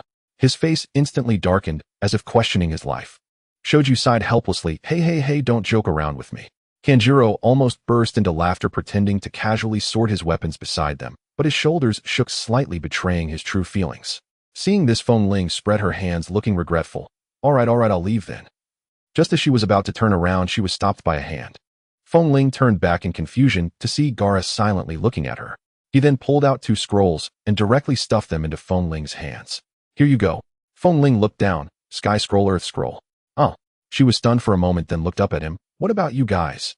Gaara replied calmly and matter-of-factly, we'll just steal from others. Feng Ling. Kenjiro. Shoju. This statement was as casual as saying, I'm going to buy some groceries. Feng Ling's forehead twitched, taking a deep breath. She patted his shoulder earnestly. Listen to my advice, don't kill anymore. The boy was slightly taken aback. Gaara's fingertips twitched, the dark hue of hatred in his eyes seemed to fade a little, and he finally muttered, I won't anymore. Feng Ling nodded in satisfaction, patting his shoulder. That's right, turn over a new leaf, and be a good person. After saying this, she turned to wave at Zai and Chu Jian. Let's go, Zai. Chu Jian. Zai summoned a crow, and the three of them swiftly leaped onto it, then took to the skies. Feng Ling lay back against the crow, relaxing as she propped her legs up, enjoying the gentle breeze brushing against her face. However, just as they were about to fly far away, a clear voice suddenly came from behind. Feng Ling. Feng Ling paused, turning her head slightly, and in the next moment she heard, I think I know why so many people like you. The voice was loud, filled with the boy's stubbornness, a sense of relief after opening his heart, and even a hint of barely perceptible shyness. After shouting, Gaara's ears turned slightly red, but he stubbornly pressed his lips together, pretending not to be shy. Kenjiro. Shoju. The two of them widened their eyes in shock as if struck by lightning, with alarms ringing fiercely in their minds. Oh no, could it be that their younger brother is falling for someone? Zai, Chu Jian. They exchanged a glance, their expressions subtle. Feng Ling almost slipped, nearly falling off the crow. She quickly steadied herself, coughed lightly, and forced herself to act composed, raising her head with pride. Ahem, of course. After Feng Ling's figure completely disappeared into the horizon, a trace of her presence lingered in the air. Kenjiro stroked his chin, looking at his younger brother with a knowing gaze, a mischievous smile gradually forming at the corner of his mouth. Gaara, you wouldn't. However, before he could finish, suddenly, swish, a handful of fine yellow sand abruptly flew into his face, precisely stuffing it into his mouth. Kenjiro. Cough, cough, cough. Kenjiro quickly covered his throat, retreating repeatedly, his face nearly turning red from choking. He spat out a few mouthfuls of sand, glaring angrily at the culprit, furiously pointing at Gaara and shouting, Hey, you little brat. I say you must like Feng Ling. As soon as these words were spoken, the air fell silent for a few seconds. Shoju stood by, arms crossed, her brows slightly raised, a wicked smile tugging at her lips, looking as if she was enjoying the drama. Gaara, you don't have to be so direct in shutting someone up when you're shy, right? She teased with a half-smile. Gaara's expression changed slightly, his ears turning imperceptibly red for a moment, but he quickly snorted, coldly returning to his indifferent demeanor, glaring fiercely at Kenjiro. Shut up. If you keep babbling, I'll kill you. Kenjiro's eyes widened, and in the next moment he suddenly remembered something, looking shocked as he retorted, Didn't you just say you wouldn't kill anymore? Then I'll just cut out your tongue. Damn it, you little brother. You're just angry out of shame. Gaara didn't waste any more words with him, but simply stomped his foot lightly. Boom. Kenjiro suddenly felt a sinking sensation under his feet. A surge of sand shot up, burying him entirely in an instant, leaving only his head visible as he struggled. Hey, this is too much. At least leave a nose for me to breathe. Humph. Gaara snorted coldly. That's what you get for insulting Feng Ling. Kenjiro. Damn, isn't this for your sake? And yet I ended up buried. Shoju couldn't help but chuckle, covering her mouth, but as she watched, the smile gradually faded. She noticed the once irritable and angry Gaara now had an unprecedented calmness in his eyes. Even there was a hint of fatigue. Before she could think much more, Gaara suddenly turned his head and softly said, Sister, I want to sleep. Upon hearing this, Shoju's body tensed slightly. A look of astonishment appeared on her face, as if she couldn't believe her ears. She slowly lowered her arms, staring at her brother, as if trying to grasp the meaning of this statement. What did you just call me? Shoju blinked, her voice carrying a hint of uncertainty. Gaara averted his gaze, slightly pressed his lips together, fell silent for a second, then, Sister. This single word fell into the night desert like a warm spark, instantly igniting warmth in Shoju's heart. Shoju's eyes widened slightly, her lips curling up gently, then she nodded firmly, her voice soft, yet resolute. Okay, then sleep. I'll watch over you. Gaara nodded, saying nothing more, and slowly closed his eyes. But could he really fall asleep? He hadn't slept in so long. He dared not sleep, nor could he sleep. Yet today was different. Shoha. The beast Shoha rolled its eyes, sounding somewhat impatient, even a bit disdainful. What are you rambling about? If you want to sleep, just sleep. I want to sleep too. And then Shoha really fell silent. This guy is even more tired than himself. But that was all right, he could finally try to sleep. Gaara slightly curled the corner of his mouth, softly uttering, Good night. In the next second, he collapsed straight to the ground. Shoju was quick to react, rushing forward to support him, then gently cradled him in her arms, letting him lean against her shoulder. Under the night sky, she looked down at her brother's rare, peaceful face, a gentle smile tugging at her lips as she softly murmured, "Really, you can't even sleep properly anymore." This sentence was filled with heartache. Just then, damn, finally got out. Kanjuro, buried in sand, finally managed to claw his way out with the help of his puppet, looking disheveled, his head covered in sand and still spitting out grains. However, the moment he climbed out, Gaara, who was fast asleep, suddenly furrowed his brow, the peace on his face instantly replaced by unease, as if he might wake up at any moment. Shuju's expression changed, and she immediately raised a finger to her lips, softly warning Shu. Kanjuro's complaints were abruptly silenced, and he stared blankly at the sleeping Gaara, his heart filled with complex emotions. This guy is really sleeping. This is their younger brother, the brother who had never slept peacefully since birth. Kanjuro fell silent for a moment, then gently sighed, lowering his voice and speaking in an unusually gentle tone. Let him sleep well. The night was silent, the moonlight casting down on the sand-hidden siblings, illuminating a warmth that had been overdue for more than a decade. Feng Ling rode the ink bird and soared away with the clouds drifting around her. With the scroll in hand, she maintained a leisurely attitude, as if proclaiming, "I am invincible in this world, and am just in a hurry to relax." However, after she left, three complex figures remained hidden in the grass. The Sound Ninja Trio. TOS quietly parted the grass leaves, confirming that Feng Ling had completely departed before letting out a sigh of relief. "Are we still going to fight?" he asked cautiously in a low voice. The air fell silent for a moment. Sak Chung frowned, pinching the air cannon in his sleeve, deep in thought. "I wonder if my air cannon would work on her." His tone was calm, even somewhat tactical, as if he were genuinely analyzing the possibilities of battle. However, standing nearby, Jin Zhuan couldn't help but roll her eyes, her mouth twitching. "Where does your confidence come from?" She slapped Sak on the back of the head and continued, "After that display, do you really think we can win?" TOS blinked and nodded in agreement, saying, "To be honest, I was just thinking, if I charged out, how many seconds could I hold out?" Sak pondered for a moment and replied with great precision, "About 2 seconds. TOS. Jin Zhuan. Toss' face darkened, and he decided to cut the nonsense, saying, "I believe that those who know when to yield are wise, and those who adapt to the situation are heroes." Sak nodded, "That's right." Jin Zhuan shrugged, "Then why are we still talking? Let's go." Thus the Sound Ninja Trio decisively fled without any lingering feelings. Meanwhile, their leader Orochimaru stood in the midst of chaos. The battlefield was in turmoil, with the smell of burnt snake skin lingering in the air. Orochimaru brushed off the dust from his sleeves. Scattered around him were the giant snakes he had summoned, lying in disarray on the ground, their bodies charred, with some even twitching. "This is troublesome." Orochimaru licked his lips, his pupils constricting as he fixed his gaze on the troublemaker not far away, Naruto. At this moment, Naruto was in the Nine-Tails chakra mode, his whole body ablaze with golden chakra, a handsome golden silhouette of Minato behind him. "Naruto, I am here to lend you a hand." Minato smiled gently, and even in his soul state, he emanated a trustworthy power. Father and son stood together, ready for battle. "Humph." Sasuke stood to the side, clenching his fists tightly as he watched Naruto, who was overflowing with momentum, feeling a deep sense of frustration within. Why are you so strong? Despite having put in all his effort into training, why was he still surpassed by Naruto, who seemed to lag behind? Naruto suddenly swung his fist, golden light bursting forth as he shouted, without looking back, "Sasuke, don't worry. I will protect you." Boom. Naruto transformed into a golden streak of light, charging directly at Orochimaru, the wind howling as he unleashed a mighty wave. Heh. As expected, the perfect Jinchuriki. Orochimaru narrowed his snake-like eyes, his smile deepening. He did not immediately retaliate, but quickly contemplated the situation. If this continues, Sasuke will probably miss his chance. I need to change targets. Just then a light and carefree laughter echoed at the edge of the battlefield. Feng Ling arrived late. As soon as Feng Ling landed, she stood calmly on the edge of the battlefield, one hand on her hip and the other stroking her chin, surveying the chaotic scene before her. Oh, how lively. The corners of her mouth lifted as she observed the chaos of snake skin's golden light and flying debris, leisurely commenting, "Naruto is quite strong. Orochimaru can't do anything to him." Orochimaru's pupils suddenly constricted, a thought flashing through his mind. "It's you." He leaped up, charging straight at Feng Ling. Huh. Feng Ling was taken aback, pointing at herself. "Me? What kind of plot twist is this? Little brat taking you hostage should make them surrender, right?" Feng Ling's heart skipped a beat, and an incredulous expression appeared on her face as she inwardly roared, "Wait. Do you have a misunderstanding about my strength?" She was stunned for a second, then suddenly realized.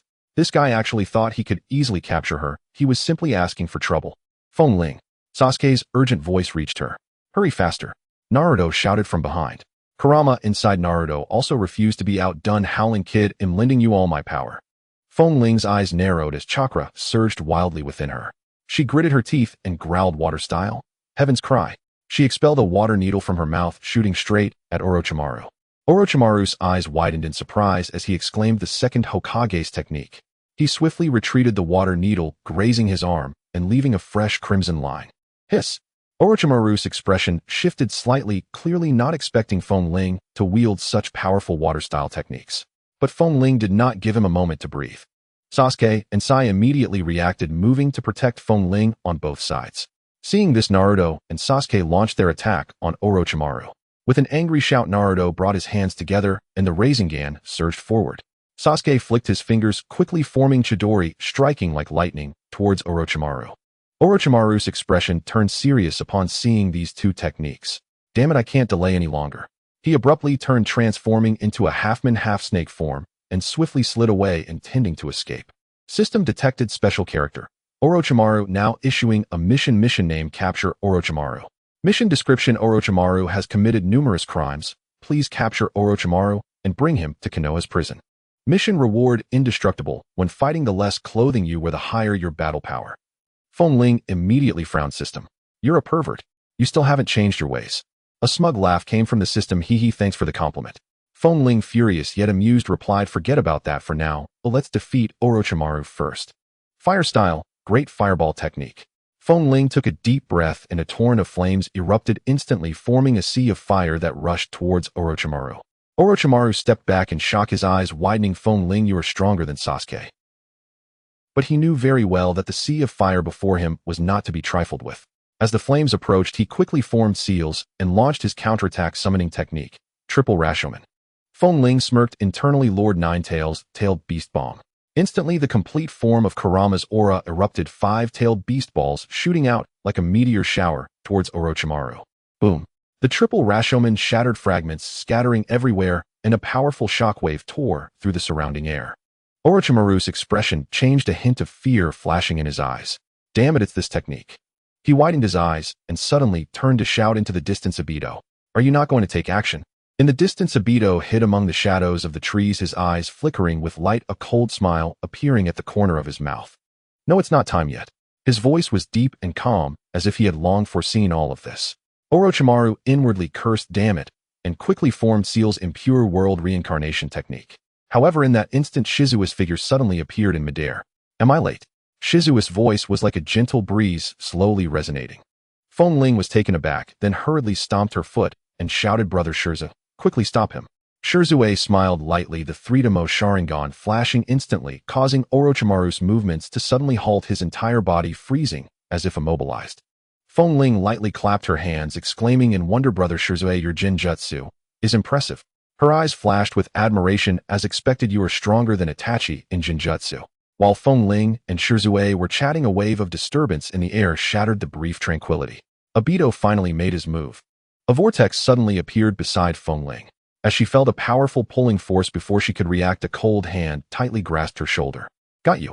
Feng Ling only felt a powerful suction suddenly pulling her into the whirlpool. Her body lost control, as if the entire world was twisting and gradually disappearing from sight. At that moment, her heart raced uncontrollably and the scene before her eyes became a blur. The figure of Obito vanished from her view with the whirlpool, his red mask adorned with a chilling smile. Obito, don't worry, it will be over soon. His words were cold and ruthless, imbued with an unutterable threat. Feng Ling, Sasuke and Naruto both let out a low growl almost simultaneously. Sasuke immediately activated Chidori, and in a flash the lightning of Chidori sliced through the air, aimed directly at Obito. Naruto followed closely behind, gathering energy for Rasengan. Shizue, without any hesitation, swiftly activated his Mangekyo Sharingan, the overwhelming pressure from his eyes instantly locking onto Obito's form. He hardly paused for breath and immediately unleashed his strongest Jinjutsu, Kodoha Tsukumi. But in the instant when they all acted, Obito had already pulled Feng Ling into the whirlpool, taking her away from the scene, completely vanishing without a trace. Sasuke shouted, Feng Ling. His voice was laced with pain and madness, the Sharingan in his eyes spinning rapidly, transforming into the Mangekyo state, the six-pointed star mark vividly visible. That was the embodiment of his anger, sorrow, and all his unwillingness. I will kill you. I will kill you. I will kill you. Sasuke's pupils were filled with rage and sadness, suddenly overflowing with blood, tears fueled by uncontrollable fury and despair. Naruto stood there in a daze, his eyes vacant, as if his soul had been extracted, staring blankly, his lips almost soundlessly murmuring, Feng Ling. In that moment, he seemed to lose all sense of direction. Sakura sat on the ground beside him, her eyes filled with confusion and disbelief, her voice almost fading, Feng Ling. Shisui and Yugo stood anxiously beside her, their faces pale, hearts filled with worry. Miss. They watched helplessly as Feng Ling was taken away, unable to do anything.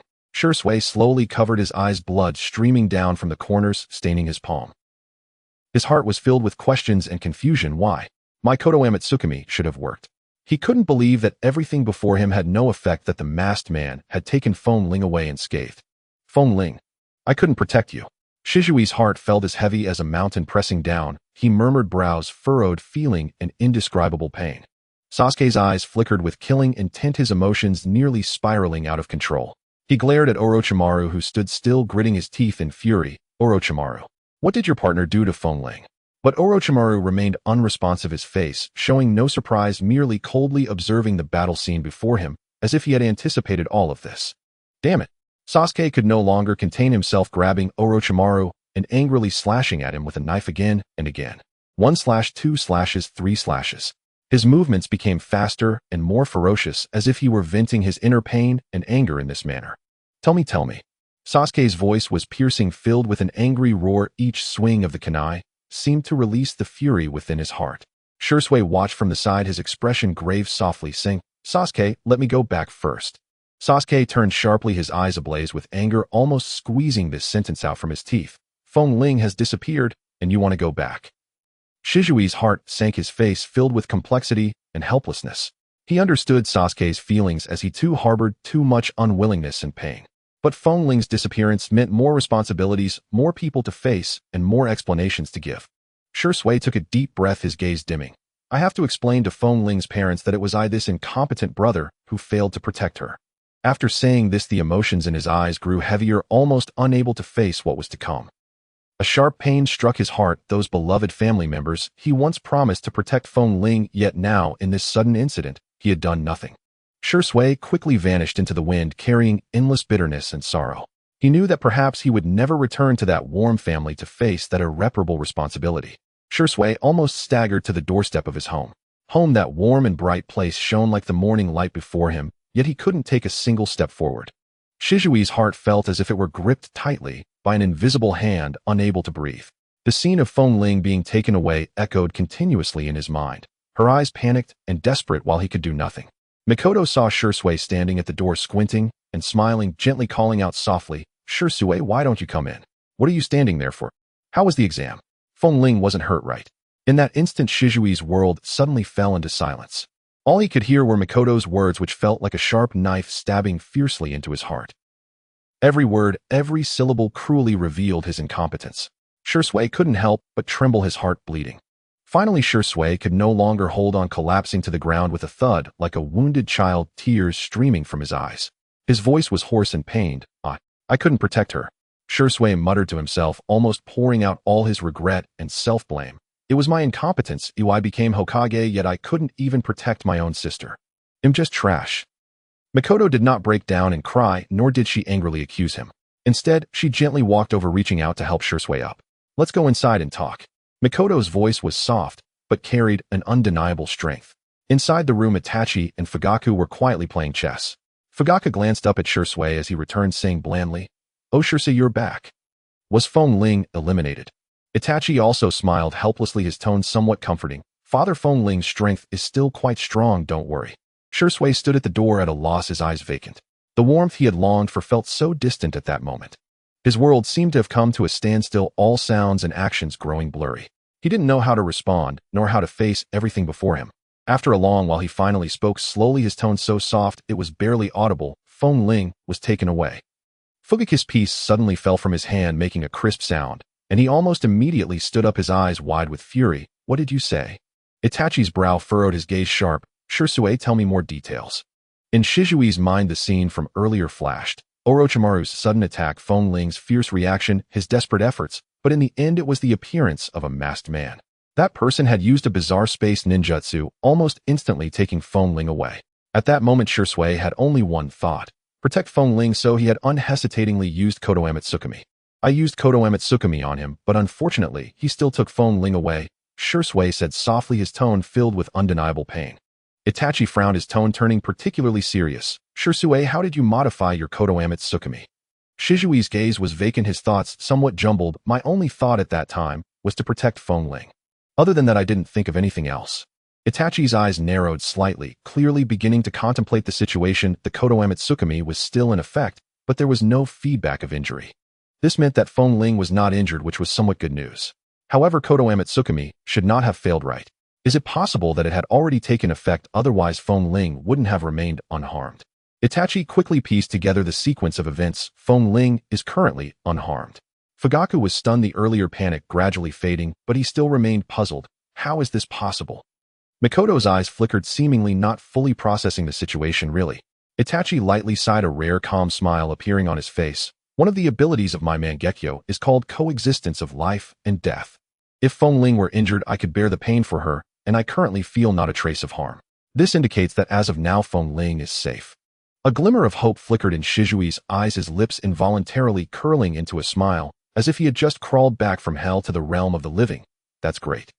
In a dark cave somewhere, Feng Ling and Obito exchanged glances, their large eyes staring at each other, the air thick with an awkward silence. She really couldn't understand why Obito had grabbed her. Shouldn't he be focusing on Naruto and the tailed beasts? Why was he grabbing her out of the blue?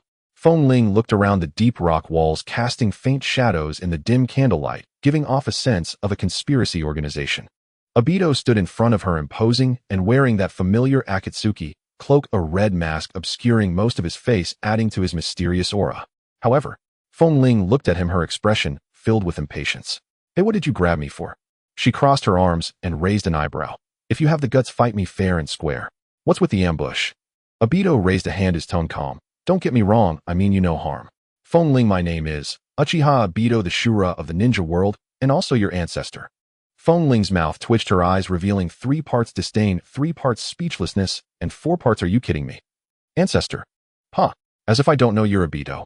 Feng Ling, oh. Her tone was utterly perfunctory, devoid of even a hint of shock. Obito. He paused, seemingly doubting whether his introduction had gone awry, as if questioning his life choices. Wait, according to logic, when I mention the name Uchiha Obito, shouldn't a normal person be shocked, terrified, or even kneel and call me ancestor? Why does this girl look like? Are you done? Can I leave now? Obito fell silent for 2 seconds, deciding to probe further. Aren't you supposed to be shocked? Feng Ling scratched her head, justifying herself. Why should I be shocked? Do you have many nicknames? Obito. As expected of you, your retort skills are impressive. Obito silently covered his face, feeling he couldn't let a little girl suppress his momentum, so he took a deep breath, adjusted his state, and began his grand speech. Great nations engage in mutual oppression. Wars never cease. Civilians are displaced, and although ninjas possess power, they merely struggle in despair. Obito's voice was deep and filled with compassion, like a prophet lamenting the heavens. He occasionally spread his arms, his tone passionate, recounting the tragic history of the ninja world and sharing his grand vision, as if the background BGM automatically played Symphony of Tragic Fate. Feng Ling. Here it comes, he's starting to preach. She felt her head nearly exploding. This kind of routine was all too familiar to her. When he couldn't scare her, he began to brainwash her with words. Indeed, the more passionately he spoke, the more it seemed he truly believed himself to be the savior, his eyes shining with a sense of join me, or you will regret it. Bored Feng Ling yawned. So what? Obito paused slightly, then continued in a deep voice. Let's change this world together. I need your strength. Feng Ling, not interested. I want to go home. Obito, you are still too naive. You think you can just leave after coming here? Feng Ling rolled her eyes. Do you believe my brother will arrive any minute and beat you up? Obito, Orochimaru's evaluation of you is spot on, little waist. Feng Ling. The air suddenly froze. Feng Ling's expression stiffened, her red eyes widening in shock, her whole person bristling. Orochimaru, you snake. I've been captured, and you still stab me in the back. Feng Ling took a deep breath, trying to calm herself, but the words little waist pierced her heart like daggers. She gritted her teeth, her gaze growing dangerous. Say that again. Obito remained calm, even leisurely repeating little waist. Feng Ling instantly broke down. You're the waist. Your whole family is waist. Are you wearing a mask because you're afraid others will see your face? Is even worse than waste. Obito. This time his expression froze. Feng Ling, arms akimbo, fiercely declared, don't think I don't know who you are. Even if you claim to be Uchiha Obito, it doesn't change the fact that you're a failure. You failed clearly, and still have the nerve to kidnap me. Obito's eyelids twitched violently. You know who I am. Feng Ling smirked, full of disdain. Abito, you think I don't know? You must have accidentally revealed yourself and were recognized by Kakashi, right? Abito's breath suddenly hitched. At this moment his mindset began to crack. This little girl. How could she know? Abito's expression darkened, a chilling, killing intent glinting in his eyes. In a flash he appeared behind Feng Ling, grabbing her by the throat and lifting her into the air. The cave fell into silence, only the sound of Feng Ling's clothes rustling as she was lifted. However, surprisingly, Feng Ling not only showed no fear, but instead raised an eyebrow, her tone laced with mockery, getting anxious. Come on, kill me. After saying that, she arrogantly tilted her neck as if daring him to squeeze the life out of her. Abito. His pupils constricted slightly. She wasn't afraid, and even quite arrogant. Feng Ling tilted her head, her tone still lazy. What's wrong? Are your hands shaking? Do you want me to help you grip tighter?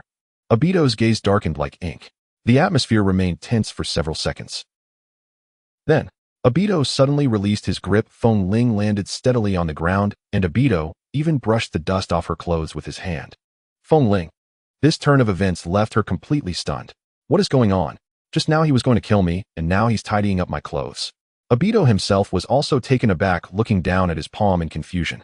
Why did I soften my heart? This shouldn't be happening. He was Uchiha Abito, the Shura of the ninja world, the man behind the Moon Eye plan. Killing, annihilating clans, overthrowing the ninja world, he had never hesitated before, but just now. Seeing this, Feng Ling's lips curled into a smirk, becoming even more arrogant. No way. No way. You're not actually softening up, are you? Abito's eye twitched slightly. Feng Ling crossed her arms, her tone increasingly annoying. Is it that when you grabbed my neck just now you suddenly thought I was too cute to hurt? Abito's brow twitched violently. He suddenly looked at his palm, his whole being in a daze. What was I just doing? Why didn't I kill her? Clearly she had just provoked me to no end, clearly if I just applied a bit more force. But he just couldn't bring himself to do it. Abito's mind suddenly became a bit chaotic. He tried to calm himself, but felt inexplicably annoyed inside. He even began to suspect that Feng Ling had cast an illusion on him. Furrowing his brows, Abito looked at Feng Ling with a complex expression, his voice low. What have you done to me? Feng Ling pouted. Bro, you're holding my neck, my feet are off the ground. Why don't you tell me how I cast an illusion on you? Abito. Feng Ling casually walked towards the cave entrance, as relaxed as if she were taking a stroll. I mean, why don't you just let me go home since you're not going to make a move? If my brother finds me here, he won't spare you. Stop pretending to be imposing. I want to go home. You consider whether you can withstand my brother. Abito's brow furrowed, increasingly agitated. Stop right there. Abito shouted angrily. Almost in an instant, as Feng Ling turned around, he quickly grabbed her from behind. Before Feng Ling could react, she was already hoisted over Abito's shoulder.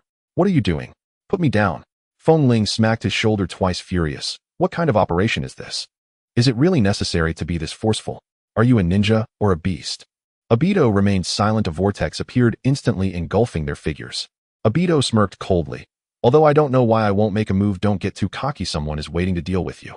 Feng Ling suddenly froze. Waiting to deal with me? She leaned her head out from his shoulder to look at Abito's face, but only saw his indifferent expression, seemingly unconcerned about her reaction. What do you mean? Who's waiting to deal with me? Feng Ling raised an eyebrow, feeling a bit uneasy, sensing she was getting dragged into a bigger vortex. Abito offered no reply, just looked at her deeply, his voice still cold. You'll find out soon enough. Uchiha country, the abode of gods and angels. A towering edifice rose amidst the eternal gloom, like a temple reaching toward the heavens. Heavy clouds poured relentless rain from the sky, drenching the land, as if it were being bathed in weeping blood. Silence enveloped the surroundings, broken only by the dull patter of raindrops against the building, echoing across the empty expanse. In this ceaseless downpour, Pain and Xiaonan stood upon a high tower, gazing into the distance. Pain's eyes were fathomless, as though they could pierce the endless storm and discern every movement afar. He has come. Are there two of them? Pain spoke in a low tone, his voice carrying a scarcely perceptible chill. No sooner had the words fallen than a vortex tore open. The rain spiraled inward like a drawn path, instantly whisking two figures to the heart of Uchiha country. The silhouettes of Daitu and Feng Ling emerged together. Feng Ling glanced around bewilderedly, clearly still baffled as to why she had been brought here, a trace of confusion in her eyes. Where is this? Feng Ling muttered to herself, as if she had not yet recovered from the abrupt displacement. Her clothes and hair were soaked by the rain, a droplet slid from her tresses down her cheeks. Yet none of that mattered. What truly mattered was that she saw Pan and Xiaonan. These two were core members of the Shao organization. Why were they here? Panic surged through Feng Ling's heart. Uchiha country, the stronghold of the Shao organization. She had been brought here. As Feng Ling anxiously looked about, Xiaonan's voice drifted down from the tower. Ben, what are you doing here? Daidu snorted coldly and replied with a hint of impatience. No need to ask. I have come to deliver someone. After speaking, he carefully set Feng Ling down from his shoulder. His motion was so gentle that it left her bewildered. Then Daidu, without a change of expression, draped a garment over Feng Ling. The movement was tender, yet carried a trace of resignation. Feng Ling was utterly stunned. She stared, her eyes widening in involuntary surprise. What on earth was happening? Payan and Xiaonin's gazes sharpened slightly. Xiaonin in particular looked puzzled. A buzzing seized Feng Ling's head, and her resistance exploded. She tore the garment off, hurled it to the ground, and stomped on it, without ceremony. Disgusting. Feng Ling snorted, her tone brimming with contempt. Inwardly, Daidu howled, do you think I wanted to give that to you? I intended to throw you into the water, yet you scorned the garment I offered. He burned with rage, on the verge of losing control. Payan remained calm, his gaze as still and deep as a dark pool, betraying no emotion. Yet Changmin, who manipulated matters from the shadows, felt a jolt of astonishment from afar. Could it be that the one known as the Shura of the ninja world, Yuzhibo Ban, would display tenderness before this young girl? Xiaonin was slightly taken aback. Looking at Daidu and Feng Ling before her, she said in mild disbelief, Ben, you are surprisingly gentle. Daidu's brow tightened, and his tone soured. Don't prattle. Payan absorbed the scene in silence. Then after a moment, he asked slowly, Ben, why did you bring this girl here? A crooked, sinister smile lifted Daidu's lips before a low laugh escaped him. Ha ha ha ha ha. Now for the important part. He leaned in slightly, his eyes glinting with mockery. Though he knew he ought not lay a hand on Feng Ling, he could still assist from the sidelines, letting Payan and Xiaonin deal with her. Her name is Feng Ling. I seized her. She has no father or mother, she is an orphan. Feng Ling snapped back without restraint. You are the orphan? Your whole family is orphaned. No, that's wrong. You don't even have a family. The retort landed with surgical precision, shattering Daidu's composure. His face contorted with fury, teeth clenched, he barked through gritted teeth. I expect you to take good care of. Fix her. The words left him mangled. He had meant to command them to deal with Feng Ling, yet he had stumbled into take care of. The absurd slip nearly made him sick. Feng Ling frowned and curled her lips, though a faint, unmistakable disdain shone in her eyes. Has Daidu lost his mind? Take care of me. Seriously. Xiaonin watched from the side, sympathy flickering across her eyes. She saw in Feng Ling the fragile, pitiable figure of someone drenched by a storm, small and defenseless like a soaked bird. Xiaonin could not help but recall her own past, the harsh years when war had cruelly eroded her innocence and purity. Now she was alert and wary, no longer the carefree girl she had once been. Xiaonin looked down at Feng Ling and sighed softly. Feng Ling's fierce refusal of Ban's garment and the vehemence of her insults revealed a soul hardened by exposure to the world's ugliness, resistant and distrustful. Xiaonin turned to Payan with a silent question in her eyes. Payan nodded without much expression and said, Rest assured. We will take good care of her. Daidu's face soured and his anger threatened to boil over. You understood that wrong. Damn it. Feng Ling looked at Daidu's irate countenance and was momentarily at a loss. What was wrong with him? Multiple personalities. Concern is one thing. Why so angry? Xiaonin noticed the confusion in Feng Ling's eyes and felt a pang of concern, yet she still offered reassurance. Don't worry, Feng Ling. She floated gently to Feng Ling's side, and with wings like papered feathers sheltered her from the driving rain. The gesture was tender and attentive, bringing a small warmth to Feng Ling's heart. Seeing Xiaonin's gentle eyes, Feng Ling felt a flicker of closeness. Indeed, the Shao organization harbored good people after all, far better than foolish Daidu. Payan spoke no more and said only, Come with me, Feng Ling. We'll find you a room and make arrangements. Just then Daidu called after Payan, his voice low and edged with displeasure. I want you to make her feel happy. Feng Ling's face twisted at that. Oh, spare me. I know you care already enough. Make her feel happy. How nauseating.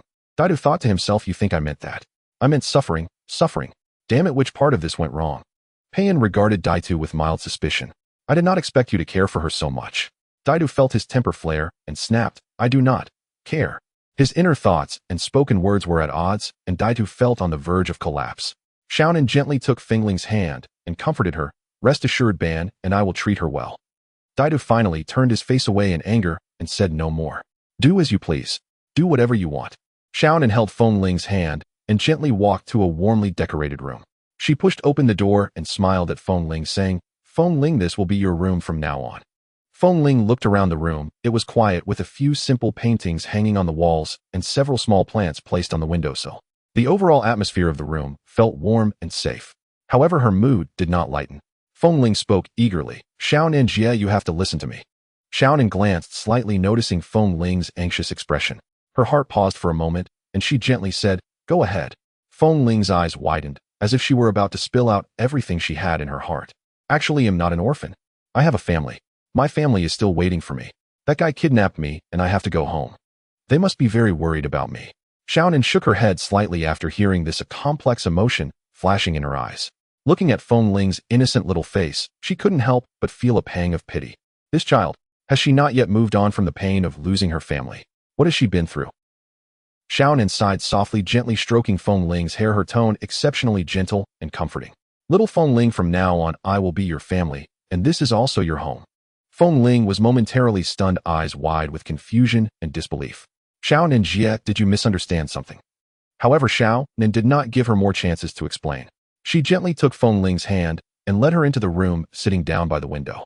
Outside the window, the night had quietly descended, and a light drizzle fell pattering against the window. Xiaonan softly said, Look, it's already dark. Let's go home tomorrow. For now, get some sleep, okay? Feng Ling looked up and saw that it had indeed grown dark. She gently bit her lower lip, her eyes filled with entanglement and unease. Feng Ling mumbled, So should I just be a good child and go to sleep? Xiaonan's smile became gentle, patient, like a mother with her child. She gently patted Feng Ling's back, while softly saying, Sleep, sleep. Everything will be all right when you wake up. Feng Ling gradually felt a warm embrace, drowsily closing her eyes and unknowingly drifting into slumber. She still murmured softly, I want to go home. Xiaonan lowered her head and softly replied, I will take you home tomorrow. The room was quiet, only the sound of Feng Ling's steady breathing echoed in the air. Xiaonan gently walked to the door and quietly pushed it open. A complex emotion flashed in her eyes as she turned towards the corridor outside. Outside the door, Pain was standing there watching her. Pain asked softly, Xiaonan, how is the child?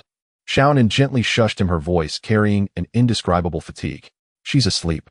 Another child who lost her home, crying and wanting to go back. Looking at her, I seemed to see our former selves. Sigh. Pain sighed, his brows slightly furrowed, a complex emotion appearing on his face. War has left so many children homeless. She shouldn't have to endure such cruelty. Xiaonan gently shook her head, her eyes revealing a hint of heaviness. Chaman, will we succeed? Pain was silent for a moment, a flash of determination in his eyes, finally answering softly, We must succeed. The room fell silent. At this moment, Feng Ling was still quietly sleeping on the bed, completely unaware that she had become the pitiful little orphan who lost her home in the eyes of others. The next day, the drizzle continued to fall from the sky, as if it were the characteristic of the rain country. Gloomy skies, humid air, a blend of endless contemplation and thoughts. Feng Ling slowly woke up from her bed, rubbed her eyes, and looked out at the fine rain. She sat up in confusion, murmuring softly, How did I fall asleep? This gentle assault is a bit overwhelming. Just as her thoughts were muddled, the system's voice suddenly rang in her mind. Orochimaru has been imprisoned in the Konoha prison. Unbreakable has been sent. Feng Ling was stunned, a sense of inexplicable excitement rising in her heart. Orochimaru was imprisoned. That was quick. The system replied with a touch of mockery. Yes, he's already experienced quite a few tortures. Let's observe a moment of silence. By the way, do you need the matching outfit for Unbreakable? Feng Ling frowned. What do you mean? A battle-damaged version. The system seemed to be enjoying itself with a hint of pride in its tone. You misunderstood. Unbreakable means that the more tattered the clothes, the higher the combat power. Feng Ling's eyelids twitched, suddenly feeling an ominous premonition. Is it? The system excitedly continued to explain. So this outfit tears quickly, and the more it tears, the stronger the combat power. Feng Ling's eyes widened instantly, her expression complex. Go die. The system seemed unfazed by Feng Ling's anger, instead appearing more pleased. Hey, don't be in a hurry. After putting it on, your combat power will automatically increase by 50. Feng Ling was momentarily speechless, only able to coldly respond, I'll think about it. However, the system clearly did not intend to let Feng Ling calm down so easily. It instantly displayed an effect image floating into Feng Ling's mind. Feng Ling felt a sharp pain in her head, and then that image appeared. She instinctively covered her eyes, feeling an overwhelming sense of shame wash over her. In the image, Feng Ling was wearing a tattered outfit, torn white stockings, a skirt that was in tatters exposing several small holes on her thighs and arms with a shame value that was off the charts. Feng Ling doubted the design concept of this outfit. Was it for fighting? This torn clothing could fall apart with a single tug. How could it possibly enhance combat power? She ground her teeth angrily. You go die? Even if you kill me, I won't wear this. The system seemed determined not to let her off the hook, calmly responding, Reward has been sent, wear it or not. Then the system's voice suddenly vanished, as if everything had never happened, leaving Feng Ling alone in bed, seething with anger. Feng Ling rolled around in bed, angrily complaining in her heart. What kind of system is this? It's infuriating. Feng Ling got up planning to go out for a walk to change her mood. As a result, bam, she was knocked to the ground by someone. Ouch! Feng Ling sat down on the ground looking up at a head of golden hair and an arrogant face. Feng Ling instantly recognized him, an artist Deidara. The man in front of her wore the signature Akatsuki robe with red clouds on a black background, and he extended a tongue that seemed somewhat inappropriate. Indeed a tongue. Who could understand this outfit?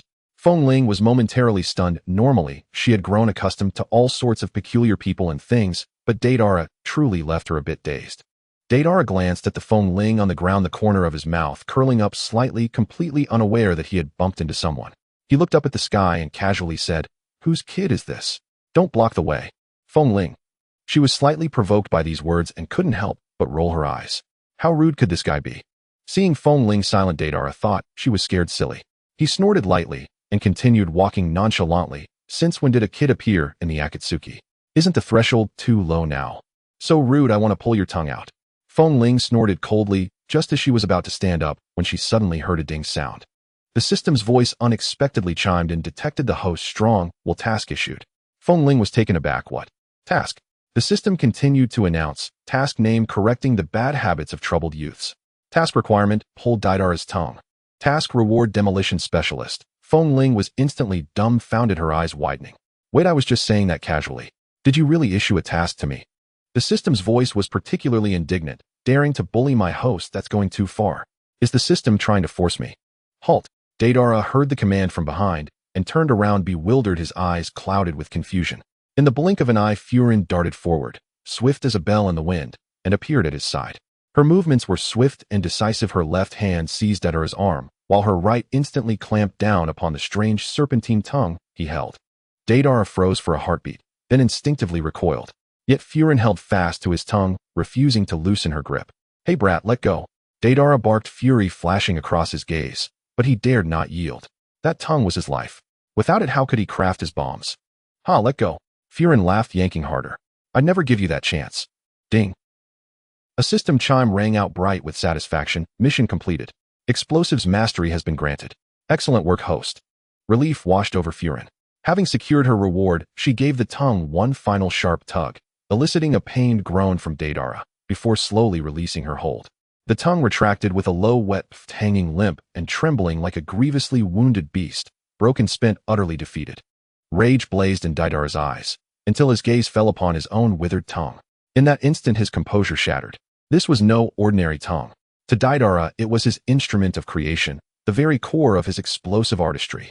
It was not merely flesh. It was his brush, his conduit, the living extension of his artistic will.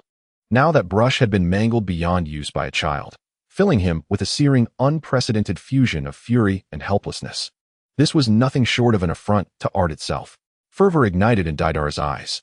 He brandished a clay bomb with fierce confidence, his face alight with exhilaration and battle lust, as if he were already picturing Furin hurled skyward in a storm of shrapnel and flame.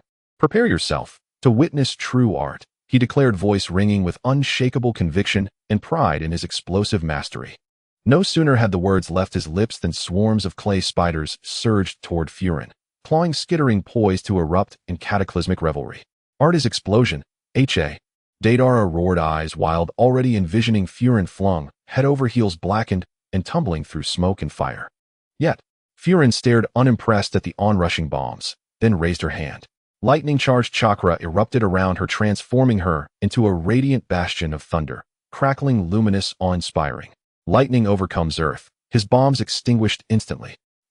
Deidara watched dumbfounded as his clay charges dissolved under the lightning's wrath, not even a whisper of detonation remaining. His grin froze, replaced by utter bewilderment.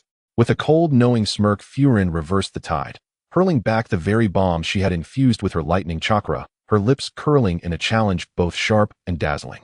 Art is explosion. Boom, boom, boom. Thunderous blasts shook the heavens. Smoke billowed, embers soared, and the towering spires of the land of rain trembled faintly beneath the concussive force.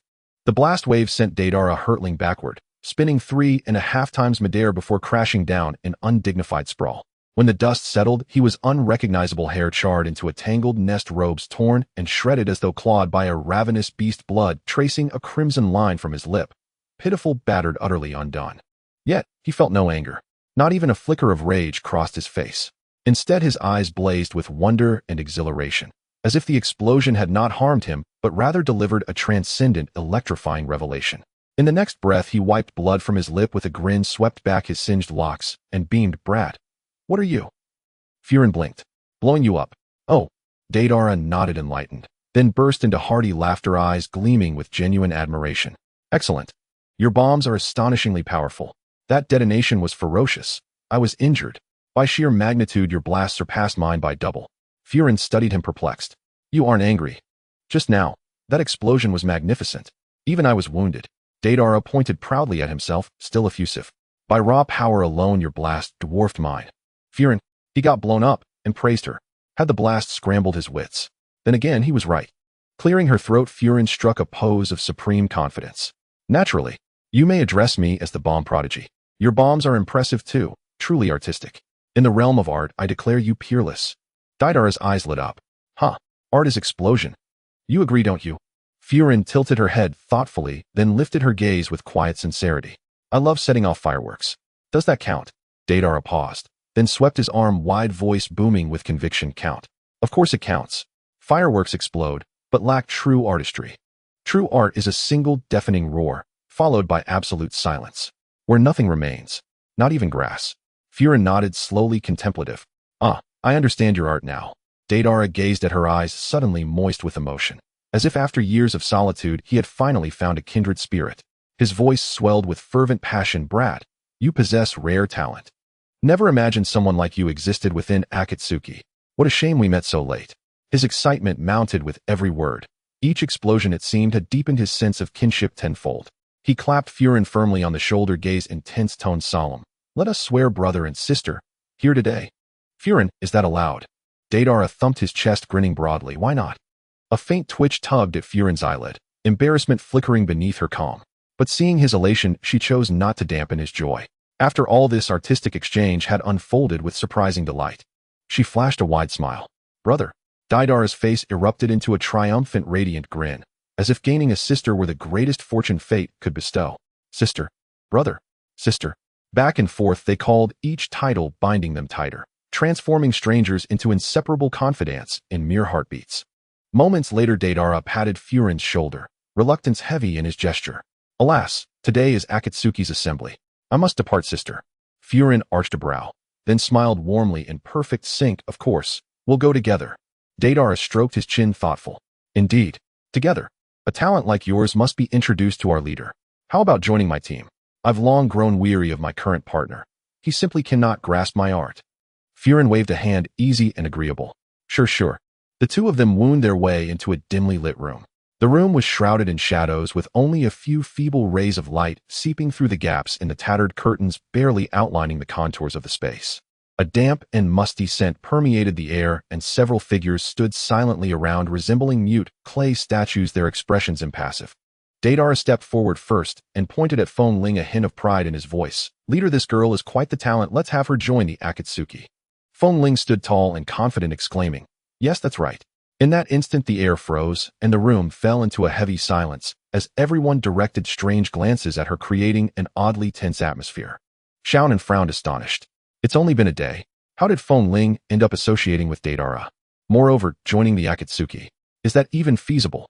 Her gaze involuntarily swept across the others present. Although the Akatsuki fought for world peace, the mental state of its members was undeniably concerning. Deidara, who loved explosions, would blow up anyone he caught, and then explain what art is. Scorpion, who was obsessed with eternity, preferred to transform himself bit by bit into a puppet, valuing art over human life. Haydn, who believed in the immortal god, had an unstable mental state and was constantly searching for fresh sacrifices. Kakuzu, who viewed money as life, was always restless, fixated solely on bounties and the flow of cash. Kisame, who resembled a shark, was relatively normal. Despite his fierce appearance, he possessed a rather steady character. And then there was Uchiha Madara, too dangerous. Feng Ling, a pitiful girl without a home. Was she really suited to join such an unstable organization? Payne's Rinnegan narrowed slightly as he coldly rejected her, without hesitation. No. His voice was low and authoritative, carrying an undeniable sense of command, as if a single word could drop the temperature of the entire room several degrees. However, just as he finished speaking, a strange cry suddenly shattered the tense atmosphere. "Oh, are we finally getting a new member?" Hyde and Toby instantly switched to his alternate personality, bouncing out excitedly, his voice high-pitched and resembling that of an unruly clown. He tilted his head, his tone brimming with eager anticipation. "Hey little girl, why don't you call me senpai for a listen?" Feng Ling looked at him expressionlessly, her voice dripping with disdain. "Get lost, you weirdo." Hayden's movements froze, instantly caught off guard, and he awkwardly scratched his head before letting out a dry laugh. So dumb. Feng Ling delivered the final blow. "Hayden, hold it together. Hold it together. This little girl is deliberately provoking me." On the other side, Kakuzu's eyes glinted with interest. He narrowed his eyes occasionally, sizing up Feng Ling, then glanced down at a bounty notice he was flipping through. The more he compared, the more excited his expression became, his heartbeat quickening. Finally, he was convinced. This little girl before him was none other than the kidnapped princess of the Uchiha clan. The Uchiha clan had announced that anyone providing detailed information about the princess would receive a bounty of 500 million, and if she were safely returned to Konoha, the reward would soar to 8 billion. 8 billion. How many Asuma does that amount to? A lifetime's worth of spending. This was practically a walking mountain of gold. Kakuzu couldn't help but rub his fingers together as if he could already hear the delightful sound of money flowing. "Leader," he chuckled greedily, his gaze fixed intensely on Feng Ling. "I agree, she's quite the talent." Standing beside him, Kisame crossed his arms, choosing not to express any particular opinion, merely watching Feng Ling calmly. Yet the Samahata behind him reacted. Huff huff. The living sword seemed to have caught the scent of some enticing prey and moved closer to Feng Ling, eager for action. Kisame raised a hand to press down on Samahata, gently calming it, then smiled widely, revealing his sharp shark teeth, his grin carrying a hint of danger. "I think it's acceptable." Samahata seemed quite interested in her. Scorpion had remained silent, hidden within his crimson threads, his deep red eyes fixated on Feng Ling, gazing at her with cold profundity. So beautiful it's beyond comprehension. He finally spoke, his voice hoarse like the whisper of some mechanical operation, but ultimately just a handful of yellow earth. "A puppet would be better," he concluded dismissively. Feng Ling. Hayden, wielding his three-pronged scythe, stood in the corner, appearing indifferent, but upon hearing the word newcomer, his interest piqued. He tilted his head, a disturbingly perverse smile on his face. "Hey little girl, how about joining the cult of the evil god?" Feng Ling shivered involuntarily, unable to suppress a chill. Her peripheral vision scanned the crowd, realizing that the way they looked at her was imbued with a certain inexplicable sense of danger. Deidara wanted to take her to play with explosions. Scorpion wanted to turn her into a puppet. Hayden wished for her to join as a sacrifice. Kakuzu aimed to exchange her for a bounty. Kisame's Samahata longed to absorb her chakra. Toby was a weirdo. Feng Ling swallowed hard, beginning to regret her decision. This group definitely harbored no good intentions. Pain snorted coldly, his sharp gaze sweeping over everyone in the room. Silence. At his command, the room fell instantly silent, as if the very air had solidified. The members of the Akatsuki respected Pain's authority significantly. No matter how eccentric their personalities might be, they all kept their mouths shut at this moment. Pain slowly began, his tone leaving no room for doubt. "She is not suited for the Akatsuki." Deidara immediately protested, his face full of defiance. "How is my sister not suited?" "Xiaonan, Toby, Pain, you two are siblings. Are you kidding us?" Toby let out a strange cry, pointing at Deidara. "Senpai, when did you get another sister?" Deidara, hands on his hips, replied defiantly. "You don't know a good friend when you see one. I discovered her immense artistic talent, so we became sworn siblings." Xiaonan Sigma De. She looked at Feng Ling skeptically, her voice wavering with disbelief. "Feng Ling, is this true?" Feng Ling awkwardly chuckled twice, scratching her head sheepishly. "Haha, really? Oh no." Feng Ling was going to be led astray by Deidara.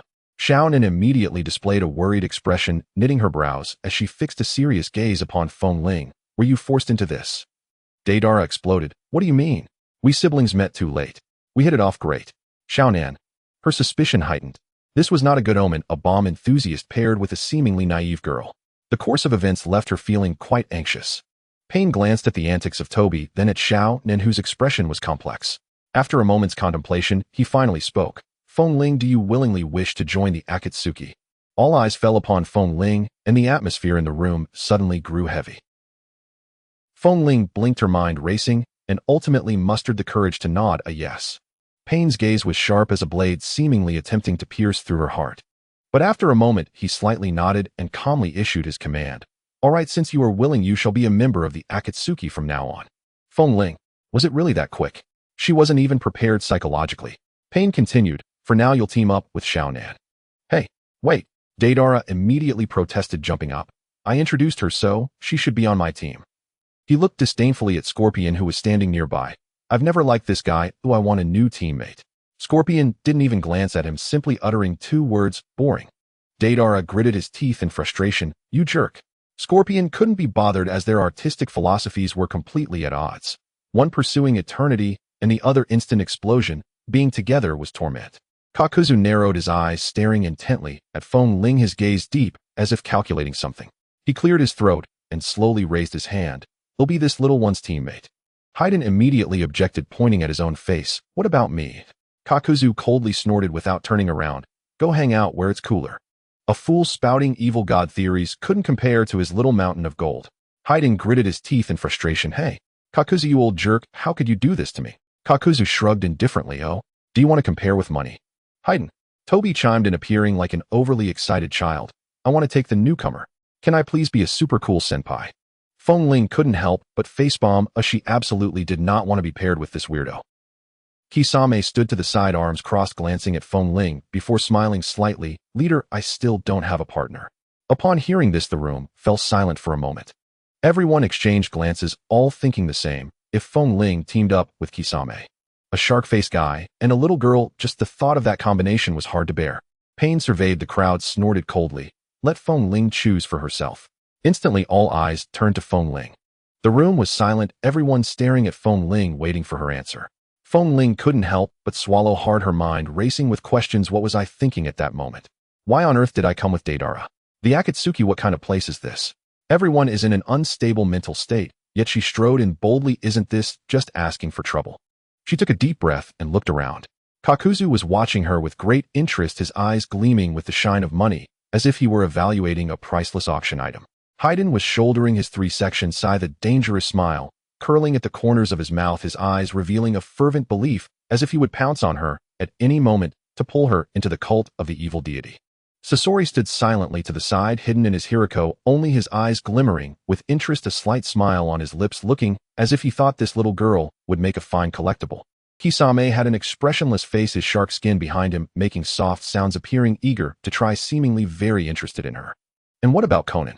Conan's gaze held no malice, only deep concern.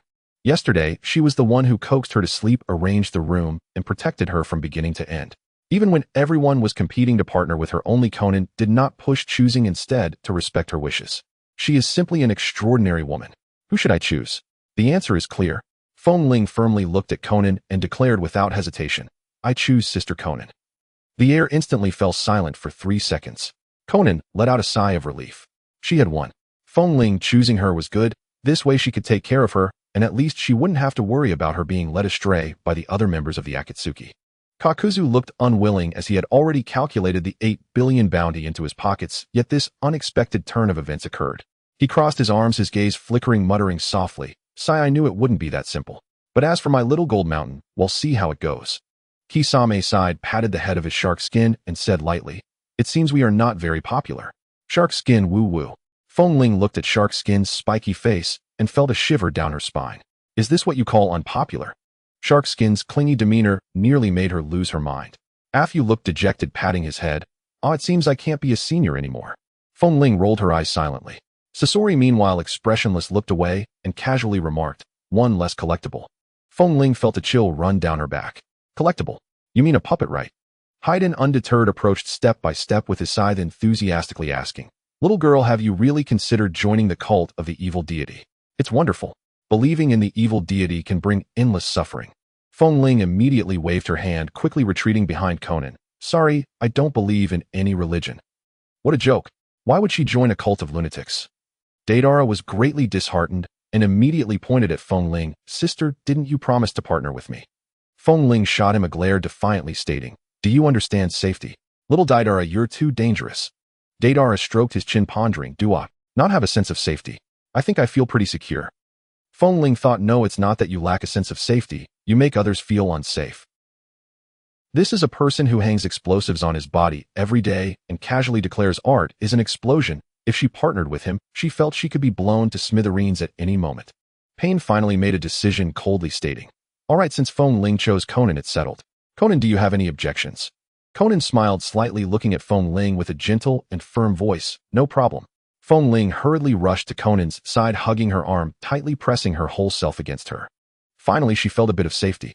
As Pain's words, "The darkness will eventually end, and the Akatsuki will bring light to the new world," fell. The entire room was silent for half a second, then erupted into synchronized applause. Regardless of whether it was sincere or perfunctory, at least the hands that needed to clap still clapped. Feng Ling stood among the crowd, weakly clapping her hands twice, unable to suppress her inner complaints. She had originally thought Pain would share some core secrets in this meeting, such as how to capture tailed beasts or the next plan of the Akatsuki, but what was the result? It was all just nonsense. What world peace, what war brings suffering? That's it. After talking for so long, there wasn't even a substantial action plan. Even more absurd, aside from Conan and Kisame, who seemed to be listening seriously, everyone else was slacking off.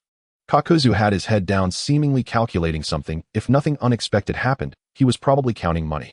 Sasori was bored fiddling with his Hiriko, clearly uninterested in these topics. Deidara was even secretly molding a small explosive clay bomb, looking eager to try it out. Haydn was more outrageous. He fell asleep halfway through, snoring with his scythe in hand. Feng Ling despairingly realized she was actually one of the few who listened seriously. When the meeting finally ended, everyone clapped in relief as they dispersed. Feng Ling quickly followed Conan out, fearing being entangled by the madmen of the Akatsuki. In this vast Akatsuki, only Sister Conan could bring her a bit of warmth. But clearly the others were not ready to give up. Kakuzu was the first to approach. A rare smile appeared on his rugged face, his eyes filled with calculation, speaking in an unusually kind tone.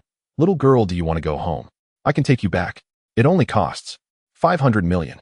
Feng Ling's eyes widened instantly. How much? 500 million. What does this old man take her for?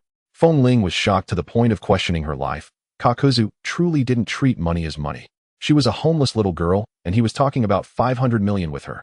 She didn't even have 500 taels in her pocket right now. Before Feng Ling could retort, Conan had already coldly shielded her behind, glaring sharply at Kaku. The attitude was clear: "Want to scam my child out of money? No way." Kakuzu, seeing this, took a reluctant step back, muttering, "Sigh, I'll earn the 500 million first. The 8 billion can wait." Feng Ling felt a chill run down her spine. "Wait, what is the 8 billion? She looked suspiciously at Kakuzu, but he was already stroking his chin and turning to leave. After Kakuzu left, the others swarmed in like wolves smelling prey. But Conan's gaze was fiercer than that of a hunter. Anyone who tried to approach Feng Ling upon meeting Conan's sharp eyes immediately retreated. For example, Sasori. What a pity. As soon as he saw Conan glare at him, he immediately retracted the thought of making her a collectible. "Haydn, little girl, have you really considered the cult of the evil deity?" As soon as Conan glanced at him, he immediately fell silent and walked away reluctantly. Kisame. He didn't speak, but Shark's skin began to wriggle restlessly, being held down by Kisame. Afu, however, stubbornly circled around Feng Ling, twice, finally pinching his throat and putting on a cute voice. "Feng Ling-chan, won't you consider calling me senior?" Feng Ling rolled her eyes. "Senior, my foot. Go away, go away." Afu QAQ. Finally, Deidara bounced back into the scene. He leaned excitedly toward Feng Ling, his eyes filled with enthusiasm. "Sister, come and make bombs with me. The world of art is waiting for you." Feng Ling quickly retreated behind Conan, shaking her head like a rattle drum. "No." Deidara tisk. In the depths of the Konoha prison, there lies a special torture chamber, its walls inscribed with runes specifically designed to seal chakra, ensuring that the prisoners cannot utilize any ninjutsu. The air is thick with the stench of blood, damp and dark, with only the flickering light overhead casting a dim shadow. In the center of the room stands a thick stone pillar where Orochimaru is tightly bound, his arms raised high, his kimono tattered and stained with blood, elegance lost, revealing a trace of tragic disarray. His body is covered in burns, cuts, and whip marks, yet he stubbornly lifts his head, a strange smile playing on his lips. Not far away, the torture table is filled with bloodied iron clamps, sharp steel knives, long iron spikes, and heavy leather whips, each tool radiating a chilling gleam. Sasuke stands before the torture table, idly playing with a sharp knife, the blade reflecting a cold light. His expression is devoid of warmth, his black pupils unfathomable cold and serene, like a judge surveying Orochimaru bound to the pillar. "Orochimaru, what would you like to try today?" His tone is indifferent, as if this is not an interrogation but a casual experiment. Orochimaru's pale face beads with cold sweat, yet he maintains his usual eerie smile, the corners of his mouth curving slightly upwards. Though his body can revive, it does not mean he is unafraid of pain. He claims to be immortal, yet before the true agony of torture, the pain of flesh is still profoundly real. "TSK tisk Sasuke-kun, I have told you many times." Orochimaru slowly opens his golden serpent eyes, his voice hoarse, yet still tinged with mockery. "I do not know." Sasuke's gaze sharpens instantly. The knife in his hand plunges into Orochimaru's palm, the tip slowly twisting, stirring flesh and blood, bringing excruciating pain. Orochimaru's palm rolls over with blood and flesh, the pain reaching his very marrow, and even as someone who has endured countless tortures, he cannot help but furrow his brow.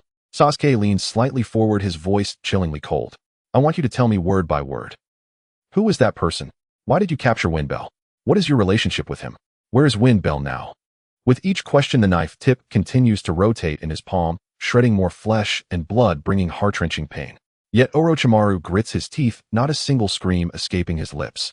Sasuke-kun. He suddenly laughs, his voice still laced with temptation. Why cling to someone else? You should strive to be stronger and walk the path of immortality with me, embracing true power. Wouldn't that be better? Sasuke's gaze is as cold as frost, instantly seeing through his intentions. If you could control immortality, why would you be captured? Orochimaru's smile falters slightly. Forget it. Sasuke withdraws the knife, his tone calm, but filled with an undeniable pressure. Since you are unwilling to speak, then just endure the punishment honestly. Sasuke discards the knife in his hand and turns to pick up a pair of iron clamps from the torture table. At the other end of the clamps is a red-hot branding iron sizzling in the air, the scorching temperature enough to sear through skin. Since you are so stubborn, let's start with this. As soon as the words leave his mouth, Sasuke thrusts the branding iron onto Orochimaru's shoulder. Sizzle. The sound of burning suddenly erupts, flesh instantly charring, a strong smell of burnt skin filling the air. Even Orochimaru cannot help but tightly furrow his brows, the corners of his mouth twitching. Yet he remains silent, beads of cold sweat rolling down his forehead. Sasuke observes his stubborn appearance, his expression unchanged, and speaks lightly. You are really quite tough. After this, he puts down the branding iron and picks up a slender steel needle, gently toying with it between his fingers. Next is nail extraction. This will be the third one, the middle finger. Orochimaru finally widens his eyes slightly, a trace of barely perceptible fluctuation in the coldness of his gaze. Sasuke knows well how to torment. Unlike the pain of flesh, nail extraction is a torture that penetrates to the very marrow. The pain of having nails slowly pulled out can break even the strongest spirit. Sasuke calmly grips one of Orochimaru's fingers, the iron clamp, holding the edge of the nail, slowly applying pressure. Crack. Orochimaru's finger suddenly trembles violently, blood oozing out, pain washing over him like a tide. Yet he still grits his teeth, glaring fiercely at Sasuke, the corners of his mouth even curling into a twisted smile. Sasuke-kun, you are indeed becoming more like me. Sasuke's hand pauses slightly, then he coldly laughs. Is that so? He then yanks hard. Hiss. A nail is forcibly pulled off, blood gushing out, dripping onto the cold ground. But you will not live to see that day. In the room, the only sounds are the crisp clinks of metal, the dripping of blood, and the sizzling of searing flesh. Sasuke's face shows no emotion, as if performing a routine task, executing these tortures one by one. Meanwhile, Orochimaru, though drenched in cold sweat, still grits his teeth, not uttering a single word. Time seems to stretch infinitely here, the agony resembling an endless torment. Just as Sasuke prepares to continue, the prison door creaks open. Itachi walks in slowly, his usually calm eyes now filled with deep concern. His gaze lingers for a moment on Sasuke's back and on Orochimaru's battered body, his expression trembling slightly. The hatred and pressure weighing down on Sasuke seemed to crush him entirely, his eyes filled with rage and obsession. Itachi, witnessing this, Sasuke feels as though his heart is being gripped tightly. Sasuke, stop this. Itachi's voice is urgent as he steps forward, trying to prevent his brother from continuing to torment Orochimaru. Sasuke slowly turns back, coldly regarding Itachi, his gaze icy and piercing, tinged with deep mockery. Do nothing like you all. Itachi falls silent at these words. At this moment, he finds no words to counter. Windbell is fine, didn't I say? My abilities can. Itachi tries to reassure Sasuke, but before he can finish, Sasuke interrupts him sharply. Shut up. Sasuke's grip tightens, his knuckles whitening, his gaze sharp as a blade. How can I confirm her safety if I cannot see Windbell? Who knows if you are just lying to me? Itachi's breath catches. Sasuke continues, each word like a knife stabbing fiercely into Itachi's heart. Itachi, you are truly an incompetent brother. Boom. This statement sends a violent shock through Itachi, as if struck by lightning. The pain is so intense, he can barely breathe. He has tried his best to protect Sasuke, yet he cannot protect Windbell, nor can he prevent Sasuke from becoming this way. So in Sasuke's eyes, has he already become an incompetent brother? Is he really that much of a failure? Itachi's lips tremble slightly, yet he does not refute. Because he cannot refute. Sasuke watches Itachi's silent demeanor, his heart tightening suddenly. Did he go too far with his words? But the pain inside him has no outlet. He can only use words to wound others, making them feel his suffering. After a moment, Sasuke speaks softly, a hint of imperceptible regret in his tone. I am also an incompetent brother. The two brothers stand in the dark prison silent with each other, the air heavy with complex emotions. Orochimaru watches the two brothers before him, a faint smile creeping onto his lips as he lets out a low chuckle. What a touching brotherly bond. Upon hearing this, Sasuke shoots him a cold glance, the branding iron in his hand heating up again. However, Orochimaru suddenly speaks. Perhaps that little girl has already died. After all, she is so weak. TSK, TSK, TSK. Sasuke's heart skips a beat, rage flaring up instantly. Shut up. His eyes are filled with blatant killing intent, his fists clenched, the joints cracking loudly. But Orochimaru seems to have seized upon Sasuke's greatest pain, continuing to laugh coldly. Am I wrong? It's already been 3 days. A fragile girl like her would have. Haha, just thinking about it makes me feel sorry for her. She is only a few years old. 11 years old. Sasuke-kun, do you think her body is cold or warm now? I guess it is, ice cold. Boom. Sasuke's head feels like it has exploded, his chest gripped tightly, his heart aching to the point of suffocation. We'll win, Bell. Really? Die. As this thought barely surfaces, Sasuke's gaze instantly turns blood red. I will kill you. He suddenly draws his kunai, slashing straight towards Orochimaru's neck. Orochimaru's lips curl up slightly, as if appreciating Sasuke's furious demeanor, his smile twisted and maniacal. Just as the kunai is about to slice through Orochimaru's neck. Enough. The voice of Shisui suddenly rings out. He appears instantly beside Sasuke, snatching the kunai from his hand. Sasuke spins around sharply, his pupils bloodshot, his face filled with anger and killing intent. Shisui, why are you stopping me?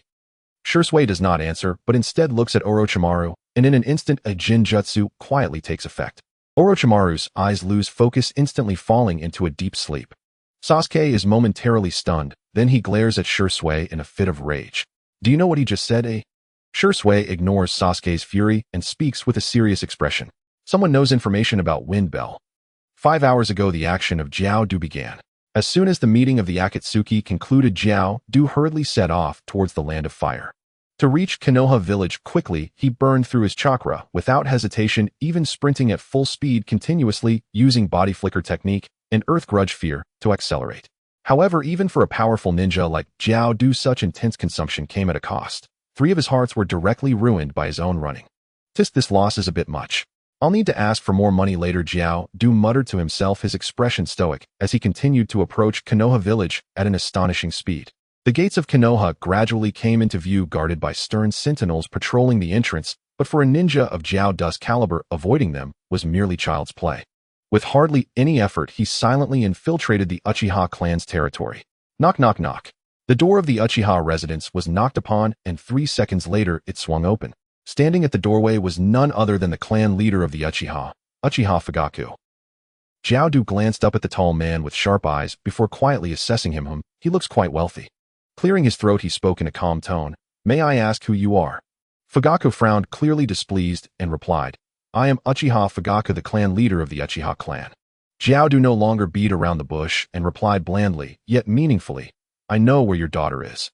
In the next moment, Fugaku's movements were astonishingly swift as he grabbed Jiao Du by the collar and yanked him inside, quickly shutting the door behind them as if afraid Jiao Du would escape. Jiao Du, what just happened? How did I get pulled in? Before he could regain his composure, he was already taken to Fugaku's study. Go tell Shisui to come here immediately and say that there is news about Furin. Fugaku's voice carried a hint of urgency, and the servants immediately hurried away. Afterward, Fugaku personally poured a cup of tea and placed it in front of Jiao Du, his tone carrying a suppressed urgency. Dear guest, may I ask where my daughter currently is?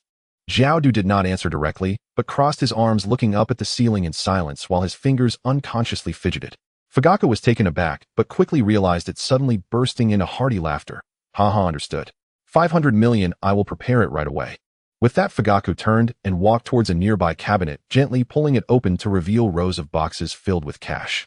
He casually took one of the boxes, placed it on the table, and opened the lid with a snap. In that instant, Jiao Du's pupils slightly constricted. Inside the box, a thick stack of cash was neatly arranged, exuding a tempting sheen, and the distinctive scent of money filled the air. Jiao Du's gaze instantly changed. 500 million cash payment. What kind of divine client is this? So straightforward. Jiao Du took a deep breath, forcibly suppressing the impulse to reach out and grab the money, shaking his head to feign composure as he said in a deep voice, the cost of this information is quite high. 500 million isn't enough. Fugaku raised an eyebrow, showing no hesitation as he directly asked, "How much does the guest want?" Jiao Du calculated in his mind, thinking about his loss of 3 hearts the round trip and the life-threatening infiltration into Konoha, deciding that at least 100 million would be fair. So he tentatively extended a finger. Fugaku was momentarily taken aback, but soon understood, decisively stating, 1 billion, that is acceptable. Jiao Du, wait, I was originally going to say 100 million. This response was too quick. Am I going to lose out? Jiao Du stared at Fugaku, internally struggling. No, I shouldn't settle so easily. Shouldn't I ask for more? If I can get 1 billion, I can get 1.5 billion. Just as Jiao Du was calculating in his mind, Fugaku had already retrieved another stack of cash from a hidden compartment, placing another box in front of Jiao Du. Since the price has been agreed upon, Fugaku said with a smile, tapping the table, "Can we reveal the information now?" Jiao Du let out a pleasant sigh, considering whether to take the opportunity to squeeze Fugaku for more, when suddenly, bang! The door to the study was flung open and Sasuke, Itachi, and Shisui rushed invisibly out of breath, clearly having sprinted here. Who has news about Furin? Jiao Du's expression stiffened for a moment, but he quickly adjusted, slowly raising a hand. In the next second, 4 pairs of crimson gazes locked onto him simultaneously. 3 pairs of Sharingan along with Fugaku's piercing gaze created an overwhelming pressure. A drop of cold sweat trickled down Jiao Du's temple as he felt inexplicably like a fat sheep being eyed by 4 lions. Fugaku cleared his throat, his voice calm, yet carrying authority. "If you do not speak, shall we resort to interrogation?" Jiao Du glanced at the box, then back at the 4 pairs of blood-red eyes, swallowed hard, and sighed inwardly. "For the sake of money, I will endure." So he sat up straight, cleared his throat, and spoke earnestly. "I will say, Furin is in the land of rain with the Akatsuki organization." Since Jiao Du decided to speak, he maintained his usual professional spirit of selling the most comprehensive information, revealing everything he could, including things he shouldn't have. From the grand scale, the founding purpose of the Akatsuki organization, Pain's ambitions, the strengths, abilities, personalities, and quirks of each member, to the minutiae, Kisame hugs his Samahata while bathing. Deidara has a particularly juvenile way of handling various explosive hand signs. Haiden secretly prays to the evil god statue every day at dawn, but often falls asleep. Sasuke and the others frowned deeply, especially upon hearing the strange quirks of the Akatsuki members, their expressions turning sour. Shisui took a deep breath, trying to keep his tone steady. "How is Furin? Is she okay?" Upon hearing this, Jiao Du deliberately paused, sighed, and shook his head. Before he finished speaking, the atmosphere in the entire room plummeted to a freezing point. Itachi's gaze darkened, Sasuke clenched his fists, Shisui's pupils slightly contracted, and Fugaku's expression darkened considerably. Jiao Du's eyes slightly lit up. "Good. This is the effect I wanted." Thus he feigned sorrow, lamenting, "How pitiful, such a small child being bullied every day in the Akatsuki." Sasuke's expression instantly twisted into one of fury. "What did you say?" Jiao Du began to embellish, dramatically recounting Furin's tragic experiences in the Akatsuki. "She can't eat enough, can't wear warm clothes, can't sleep well. Every day she is harassed." Sasuke's fists were already cracking from the tension. But Jiao Du continued, his tone growing more somber. "Sasori wants to turn her into a puppet. Haiden wants to sacrifice her to the evil god Kisame, wants to absorb her chakra. TCH. The worst of all is Deidara. He forces her to call him Big Brother every day. This is simply inhumane." Bang! A surge of formidable chakra instantly filled the entire study. Jiao Du belatedly realized that he might have stirred things up a bit too much. He stiffly turned around, only to find 4 pairs of crimson Sharingan had all transformed. Itachi's pupils slightly contracted, the Sharingan glinting with a dangerous light. "What did you just say?" Sasuke had already drawn his kunai, his face dark, as if he was ready to kill. "They dared to do that to Furin." Shisui's hand rested on the hilt of his sword, his gaze sharp. "The Akatsuki is too reckless." Fugaku's face was also unusually cold, clearly enraged. "Jiao Du." He hurriedly waved his hands, attempting to salvage the situation, but fortunately, Sasuke's piercing gaze fixed on him. "Fortunately what?" Jiao Du swallowed hard, mentally calculating rapidly, and ultimately grinned broadly as he boldly boasted. "Fortunately, I am here. I have a kind heart, and cannot bear to see such a small child suffer. If it weren't for me secretly supporting her in the Akatsuki, she would have collapsed long ago. Can't eat enough. I secretly provided her with food. Being bullied. I quietly warned those guys from behind the scenes. Even if Sasori dared to act, I was almost ready to fight him." No sooner had Kakazu finished speaking than an uncanny silence fell upon the room. Fugaku, Shisui, Itachi, and Sasuke exchanged glances, each wearing a distinct expression, yet all etched with profound skepticism. Fugaku composed himself and spoke with measured calm. "So, should we thank you?" At this, Kakuzu instantly assumed the air of a self-sacrificing elder, sighing deeply. Our gratitude is far too formal. It would only wound our bond. Then, as if fearing he'd appear too noble, he added meaningfully, still, for little Furin Sake, I've truly made an extraordinary sacrifice. As he spoke, his fingers rubbed together almost imperceptibly, his eyes gleaming with quiet anticipation. Fugaku, Itachi, Shisui. Sasuke let out a cold, mirthless chuckle. A truly magnificent sacrifice.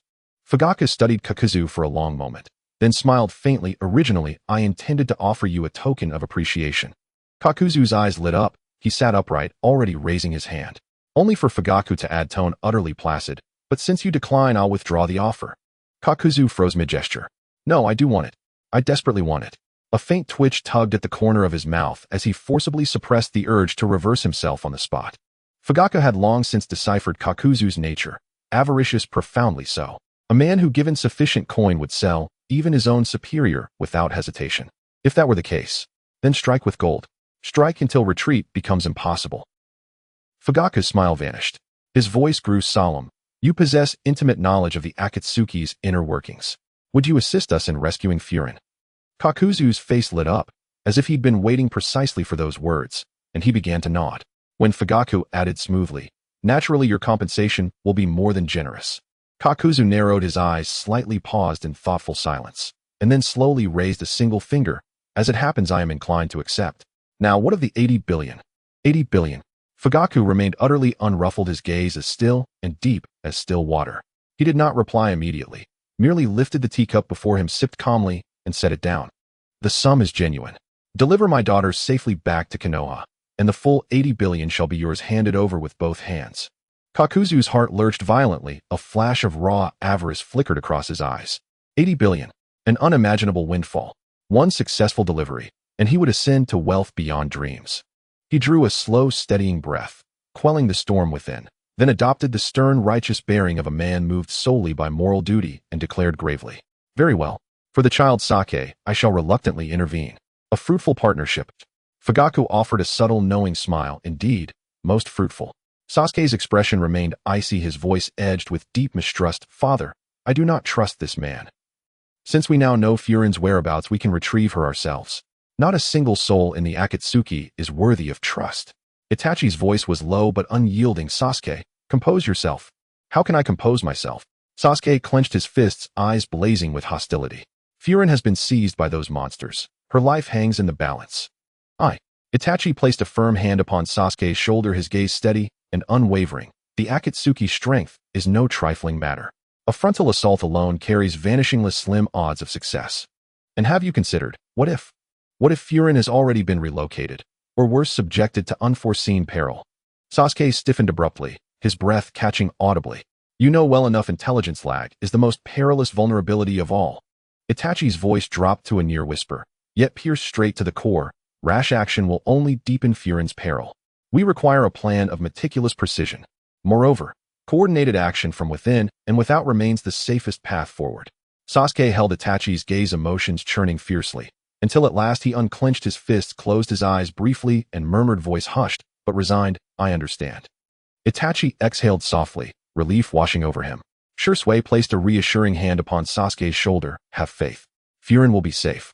Sasuke said nothing, only tightened his fists again, his eyes burning with suppressed fury. He would never forgive a single member of the Akatsuki. Elsewhere, Kakuzu was already striding cheerfully toward the exit, cradling a chest beneath his arm. Fortune awaited. Fortune awaited. 80 billion, the largest sum he'd ever earned in his entire life. Already his mind raced ahead. Should he retire after this? Settle into quiet seclusion. Or perhaps construct a subterranean vault, lined every wall with stacks of currency, and roll gleefully through golden rivers each dawn. The more he imagined it, the more weightless he felt, drifting euphoric. This mission had proven exceedingly worthwhile. Upon returning to the Akatsuki's compound, Kakuzu cast furtive glances left and right, ensuring no fellow members lingered nearby, before slipping stealthily into Furin's chamber. Clutched tightly in his arms was a fresh stack of banknotes, his fingers trembling faintly, his face twisted in reluctant agony. These are my hard-earned wages. He gritted his teeth inwardly, but steeled himself, forcing a show of magnanimity as he withdrew the bundle. Little Furin, here, take this 10,000 ryo and spend it freely. Furin, she blinked, her clear, wide eyes locking onto Kakuzu. Disbelief painted across her small face. Kakuzu, giving her money. Impossible. Who was Kakuzu? The most miserly man in the Akatsuki, the one who'd snatch another's cup just to avoid paying for tea, the man who calculated the economic value of wind itself. Had the sun reversed its course? Had Konoha acquired the Akatsuki outright? Furin stared intently at Kakuzu, searching his features for hidden treachery. Her scrutiny unsettled him, so Kakuzu hastily thrust the wad into her arms as though terrified she might refuse it. Take it. Take it. Your father and I have been comrades for decades. Your welfare is my own concern. Rest assured I shall see you home safely and swiftly, and when you return, speak kindly of me to your father. Mid-sentence Kakuzu caught himself, coughed sharply and corrected, Ahem, speak of my unwavering loyalty. Furin blinked slowly, still deeply puzzled, searching his words for inconsistency. Yet one fact remained undeniable: the money was real. She gazed down at the 10,000 ryo nestled in her arms, and a wild, absurd notion surfaced: could it possibly be counterfeit? Carefully she lifted a single note to the light, then, mimicking Kakuzu's own method, scratched it lightly with her thumbnail. Satisfied it was genuine, she lowered her gaze once more, half convinced, half doubting. What in the world is happening? Furin's brow furrowed deeply, utterly bewildered by Kakuzu's behavior. She suspected a trap. Grandfather Kaku, you're not plotting something, are you? Kakuzu's expression froze. Then he struck a pose of righteous indignation, thumping his chest. By heaven and earth, I swear absolute sincerity. Such a paltry sum means nothing. Furin, but you look like it hurts. Kakuzu. His face twitched, he waved dismissively. Bah, details, details. The money is yours, take it. Just remember my kindness, and speak well of me when the time comes. Furin tilted her head, pondered, then nodded hesitantly. Oi. Kakuzu exhaled in profound relief, and bestowed upon her a tender paternal smile. Then it settled. Yet, just as Kakuzu turned to depart, Furin's voice chimed behind him. Grandfather Kaku, this amount feels rather small. Kakuzu halted mid-step, his silhouette rigid, shoulders locked. Mechanically he pivoted, eyes wide with stunned disbelief, as he stared at Furin. What did you say? Furin replied with perfect seriousness, the money, too little. Kaku. He stood frozen, convinced his ears had betrayed him, before stammering, incredulous. Do you have any idea how long 10,000 ryo sustains an ordinary family? Furin blinked innocently, but I'm not ordinary. Kakuzu. Good heavens, this girl actually thought 10,000 was insufficient. His facial muscles spasmed, his lifelong frugality confronted for the first time by genuine challenge. Gritting his teeth, he ventured cautiously, then, what would you deem appropriate? Furin raised a single finger. 100,000 ryo, please. Kakuzu's eyes bulged. Are you robbing banks? Furin tilted her head. But aren't you famously wealthy? Inside, Kakuzu roared. Wealthy, yes, but not wasteful. Every coin is accounted for. He drew a sharp, shuddering breath, suppressing the overwhelming urge to snatch back the 10,000, and forced a strained, lopsided grin. My dear Furin, greed ill befits innocence. 10,000 will buy you mountains of candy. Furin rested her chin on her palm, thoughtful, then blinked. How about this? Add another 50,000. Kakuzu's heart hammered violently, hand flying to his chest, as if his very philosophy of thrift were crumbling under unprecedented siege. Gazing upon her guileless, youthful face, he suddenly realized this child would one day become a prodigy of commerce. With a final agonized inhalation, Kakuzu reached deep into his robes, reluctantly withdrew 5 crisp notes, and pressed them into Furin's small hands, fingers trembling. Fine, fine. 50,000 more. Truly you are a master negotiator. Furin accepted the money with delight, and at last a radiant, satisfied smile bloomed across her face. Kakuzu shuffled out of the room, hollow-eyed and emotionally spent, pausing only to silently mourn his wallet for 3 solemn seconds. A loss, undeniably a grievous loss. This venture has cost me dearly, yet the thought of 80 billion instantly softened the blow, transforming the expenditure into a tolerable investment. Enough, enough. Consider it seed capital. Once this mission concludes, I shall vanish, wallet brimming, never to return. At that his spirits lifted considerably. What he did not know was that the moment he departed, Furin gazed down at her 600,000 ryo, and a quiet, knowing smile curved her lips. So extortion, even of Kakuzu, was this simple. That night the moonlight poured down like water, casting a silvery sheen on the gloomy land of the rain country. Kakuzu stealthily passed through the Akatsuki's stronghold, confirming that the surroundings were empty, before quickly slipping into his secret little room. This was his special hiding place for money, a fact even Pain, the leader of the Akatsuki, was unaware of. Who? Kakuzu gently exhaled, carefully retrieving a heavy wooden box from beneath the floor. My treasures, the old man has returned. He affectionately stroked the box lid, as if soothing a cherished child. Then he skillfully opened the box, and in an instant a golden light dazzled forth with coins stacked neatly, radiating an intoxicating glow. Stacks of bills, bags of gold, boxes of gems. The entire room seemed to brighten. Kakuzu's eyes sparkled with obsession as he couldn't help but grab a stack of bills, rubbing it against his face and taking a deep breath. Ah, this is the scent of money. After a while, he reluctantly put the money back and reached into the corner to retrieve a thick ledger. The cover of the ledger was somewhat worn, but upon opening it, the entries were meticulously recorded, as neat as a professional accountant's records. Today I must record the new income. Kakuzu sat down, took up a pen, and flipped to the latest page. Akatsuki Financial Ledger, Kakuzu's exclusive record. It was densely filled with records of various transactions, each entry clearly stated without ambiguity. Haiden's arm was cut, repaired once, earned 1,000 Rio. Deidara destroyed his residence, compensation 5,000 Rio received. Bought explosive tags for Conan, earned 1,000 Rio, commission 5. Worked as a bounty hunter, earned 1,000 Rio. Bought flowers for Zetsu, earned 52 Rio, commission 10. Let Yugo taste chakra, earned 5,000 Rio. The last line of this page was empty, awaiting a new record. Kakuzu sighed, gently picked up the pen, and carefully wrote down, selling information, earned 1.5 billion Rio, green pen. Completing this line, his mood lifted slightly. 1.5 billion. This was one of the largest incomes in his life. Just thinking about it made the corners of his mouth involuntarily lift. However, today was also one of the most painful days of his life. Kakuzu paused for a moment, took a deep breath, switched to a red pen, gritting his teeth as he added another line. Invested 6,000 Rio, in Furin return, unknown, red pen. After writing this, he felt as if the pen in his hand might snap. 60,000 Rio. The more he thought about it, the more unwilling he felt. 60,000 was no small sum. It was his living expenses for several months. If it weren't for that 8 billion, he would never have been so generous. Kakuzu's heart ached more and more as he frantically comforted himself. Investment. For future wealth. This old man won't lose. Yet he couldn't help but sadly trace the red ink in the ledger with his finger, as if it could soothe the wounds of his soul. After a long time, he reluctantly closed the ledger and carefully placed it back in the box. Then he gently covered the box again, holding his treasures tightly in his arms, burying his head into them, and falling into a deep sleep like a hibernating hamster. Losing 6,000 Rio, earning 1.5 billion, this transaction was still acceptable. But could this little girl really help him break even? In his dreams, Kakuzu vaguely sensed a hint of unease. The next day, the sun shone brightly. Rain country. It hasn't rained. This land, usually shrouded in dark clouds, had no rain today at all. Sunlight broke through the thick clouds, casting a golden glow over the entire rain country. The wet streets reflected the light, and the air was no longer the damp chill of the past, but carried a hint of refreshing warmth. Furin pushed open the window and gazed at the scene outside, completely stunned. Such strange weather, what a good day to go out. However, just as this thought crossed her mind, she noticed a familiar figure standing outside the door. Good morning. Bang. Without a moment's hesitation, Furin immediately slammed the door shut. She knew it. Outside, Deidara was left bewildered by the sudden door closure.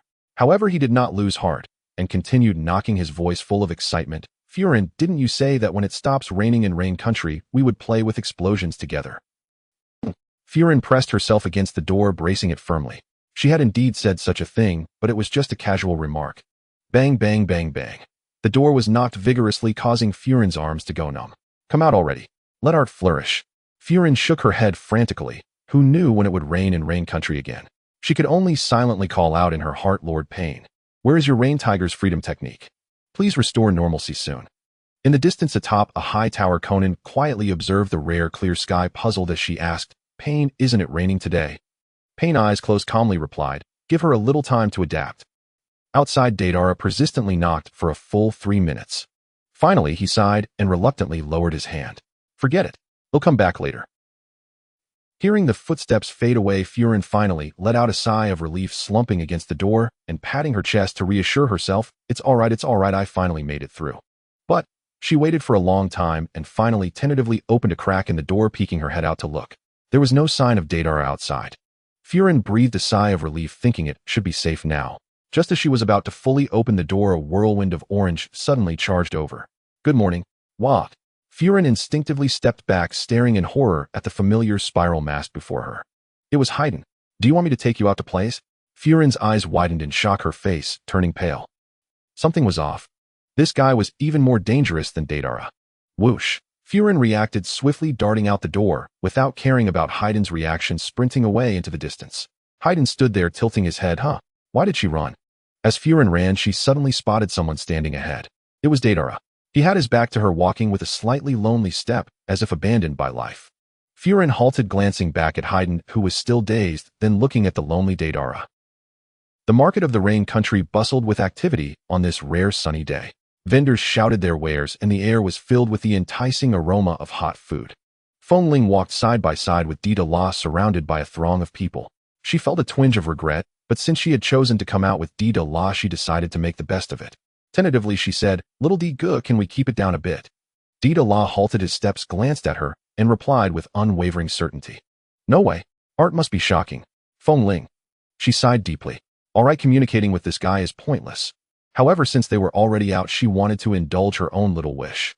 In her days at the Rain country, she hadn't tasted anything sweet at all. Feng Ling's eyes scanned the various stalls by the street, and suddenly her gaze fixed on a small stall.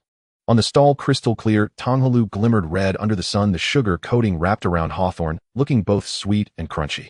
Feng Ling's eyes brightened, and she couldn't help but tug at Deidara's sleeve, pointing at the tonghalu, and saying, "Little Deidara, I want to eat that." All right, what a hassle. Without hesitation, he pulled out a small wallet from his pocket and tossed it into Feng Ling's hands. "Go buy it yourself." Feng Ling quickly caught it, a triumphant smile spreading across her face. She joyfully ran to the stall, weighing the wallet in her hand, and boldly said, "Boss, give me 2 skewers." The tonghalu was quickly handed over, and Feng Ling held one skewer in her mouth, while offering the other to Deidara. "Hey, you eat too." Deidara looked down at her, wrinkling his nose in disdain, but eventually took a casual bite. "Don't delay the main event, all right." Feng Ling replied indistinctly, Okay, let's go." While chewing on the tonghalu, she calmly kept pace with Deidara. The sweetness of the sugar melted in her mouth, while the sour taste of the hawthorn spread. Feng Ling's mood suddenly lifted. "Little Deidara, where are we going next?" Deidara flipped his golden hair, his expression full of vigor. "Do you see that mountain?"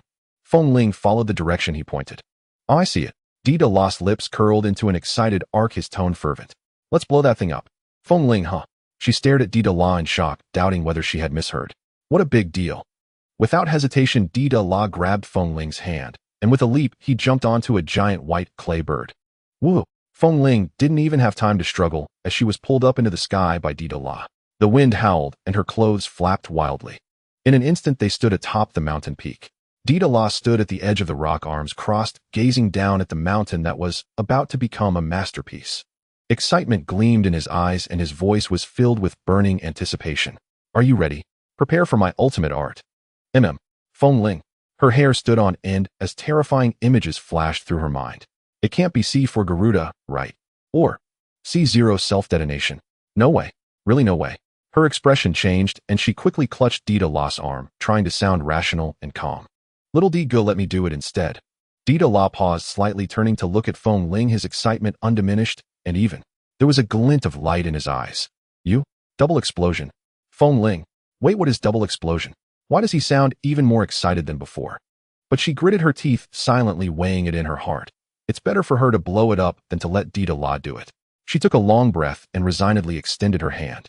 Deidara unhesitatingly pulled out a white clay bomb and directly stuffed it into Feng Ling's hands. "All right, let's get started." Feng Ling looked down at the clay bomb in her hand, her expression somewhat complicated. All right. She picked up the bomb, adjusted her stance, squinted, and aimed at the distant mountain wall, trying to gather her emotions. Deidara quickly stepped back a few paces, fearing that Feng Ling would misfire and blow herself up. "Oh right, there's one more thing." Feng Ling turned to him, puzzled. "What?" Deidara smiled brightly, eyes filled with expectation. "Don't forget to shout the slogan." Feng Ling. She took a deep breath, raised her hand, and threw the bomb, shouting loudly, "Art is an explosion." Boom. A thunderous roar shook the sky, dust and debris flew everywhere. Feng Ling stared at the mountain peak that had been blown into a large pit, paused for a moment, and then turned to Deidara. Deidara wore a satisfied smile, giving her a thumbs up. "Impressive power, little Feng Ling." He rubbed his hands together, eager to try again, turning to Feng Ling with an expectant look. "Want to try C2 Giant Dragon?" Feng Ling's mouth twitched. "No way, this guy's gone crazy." She quickly waved her hands, breaking out in a cold sweat. "No, let's not." C2 Giant Dragon could create an explosion so massive that even the wind shadow would struggle to withstand it. The entire mountain might even be flattened. She wanted to live to go back and eat more tonghalu. But Deidara was clearly not done yet. His mind was completely immersed in the art of explosions. He looked at Feng Ling with a hint of suspicion in his eyes, yet his tone was undeniably certain. Feng Ling, do you have some secret of explosions hidden away? Feng Ling. Daedalus leaned in closer, seriously staring at Feng Ling. You see, my bomb in your hands has a significantly greater power than when I set it off myself. I want to learn. Feng Ling felt a bit uneasy under his gaze after thinking it over. Indeed, the explosion she had just thrown had achieved a much more exaggerated power than she expected. Silently, she asked the system in her mind. System, can you teach me? The system's voice echoed in her mind. Theoretically, yes. Due to the host's demolition specialization skill, it comes with a high level of demolition talent and related knowledge, so teaching won't be a problem. Feng Ling. Oh boy, this is great, the bomb fanatic is about to level up. But then she thought if she could use this condition to exchange for some benefits, that wouldn't be too bad either. She slowly raised her head, looked at Daedalus, and spoke earnestly. They'll teach you, I'll teach you. However, I have conditions. Daedalus blinked, asking without hesitation, what conditions? Feng Ling took a deep breath, her expression serious. No unauthorized explosions without permission. Daedalus. He looked unwilling, frowning. Tisk, can we change the condition? Feng Ling shook her head, her attitude firm. No. She knew very well that if she didn't set a limit for Daedalus, the rain country would probably witness a mountain collapsing every day. Daedalus stared at Feng Ling for a few seconds. Finally, he sighed and said with a pout, Fine, I agree to your terms. But secretly, he added in his heart, let's learn first. After all, Feng Ling can't watch me every day.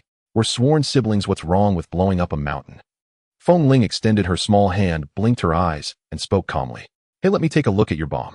Upon hearing this, Daedalus' eyes brightened, and he immediately took out his treasured clay bomb, displaying it before Feng Ling like a work of art. Little Feng Ling looked carefully. These are all masterpieces. The ground was filled with bombs of various shapes and forms.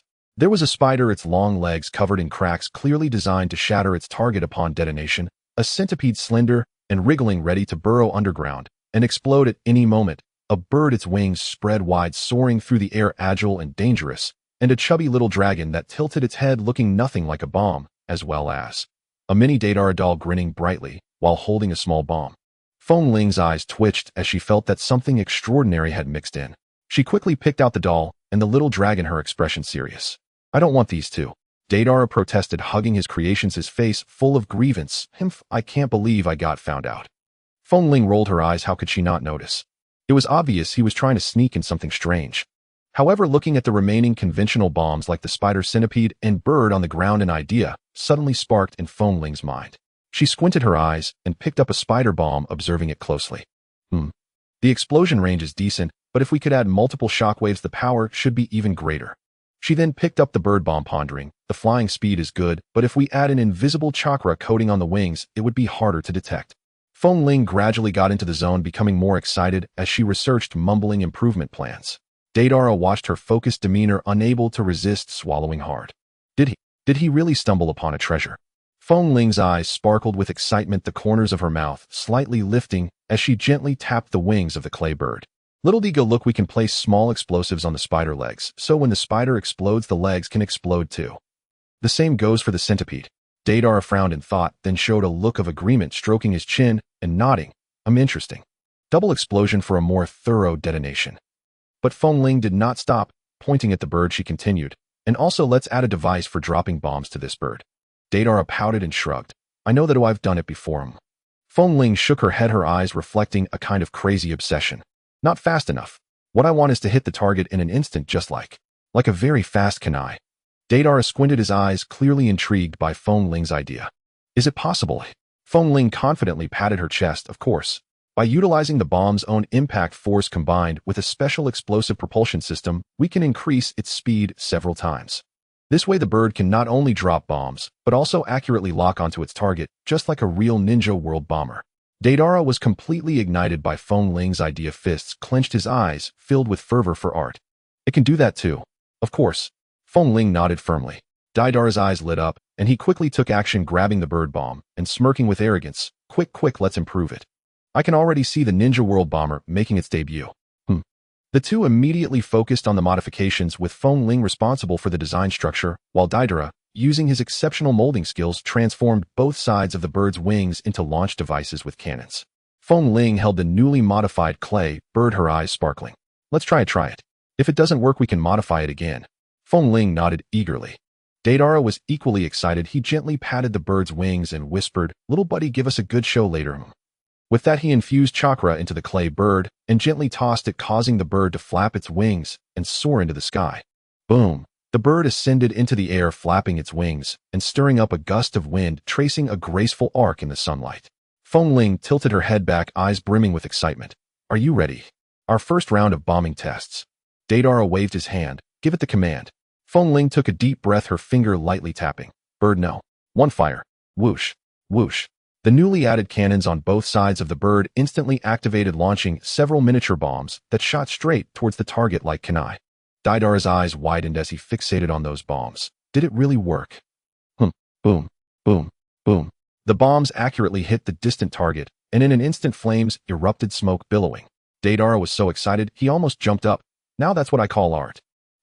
Feng Ling was equally stunned. She had only planned to give it a try, not expecting the power to exceed her expectations by several times.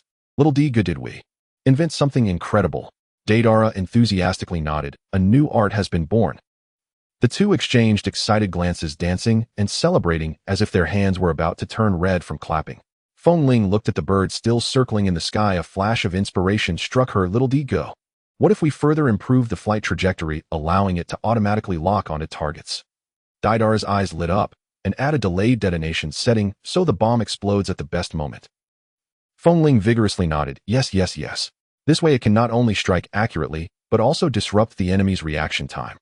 The two grew more and more excited, completely immersed in their research on how to make explosions more perfect.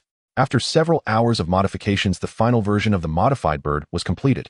The bird not only possessed high-end functionalities such as sensing, invisibility, and automatic target acquisition, but was also specially designed to automatically judge the timing of the explosion when nearing the target, even featuring a self-destruct system. Though its power had not significantly increased, its multifunctionality broadened and complicated the scenarios in which the entire bomb could be used.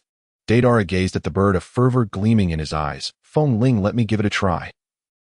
Feng Ling couldn't help but sigh. Although she knew he would pester her, she still couldn't resist nodding. "All right, fine, but don't look at me with those eyes. You can play with it for a while." Seeing Feng Ling agree, Deidara immediately jumped onto the bird, quickly steadying himself. "Shall we go together?" Feng Ling helplessly shook her head. "Sure, do as you please." The two sat on the bird together, with Deidara controlling it to fly rapidly, the bird weaving through the air and stirring up gusts of wind. Each time the bird passed over an area, Deidara couldn't help but press the trigger, accurately dropping bombs along the bird's trajectory, hitting targets one by one. Feng Ling kept reminding him, wait, didn't we agree not to blow things up carelessly?" However, Deidara clearly didn't listen, his voice impatient, itching to do it just one last time. As he spoke, he operated quickly, and the bird accelerated towards the land of rain, its target unmistakable. Feng Ling hurriedly reached out to grab the controls. "Wait. I told you not to blow things up randomly." Deidara was completely absorbed in his artistic world, his eyes sparkling as he muttered to himself, "Just a little more, let's see how this explosion turns out." Yet Feng Ling did not give up as she held on to the controller, and the two began to struggle. Whoosh! With a faint sound of wind, a clay bomb shot out from the bird's launcher, accurately flying towards the distance, right at the gate of the land of rain. Feng Ling's eyes widened in an instant, her expression changing. "It's over." Deidara was also stunned. "It's over." A thunderous explosion echoed, shaking the very ground of the rain country, as if it trembled thrice.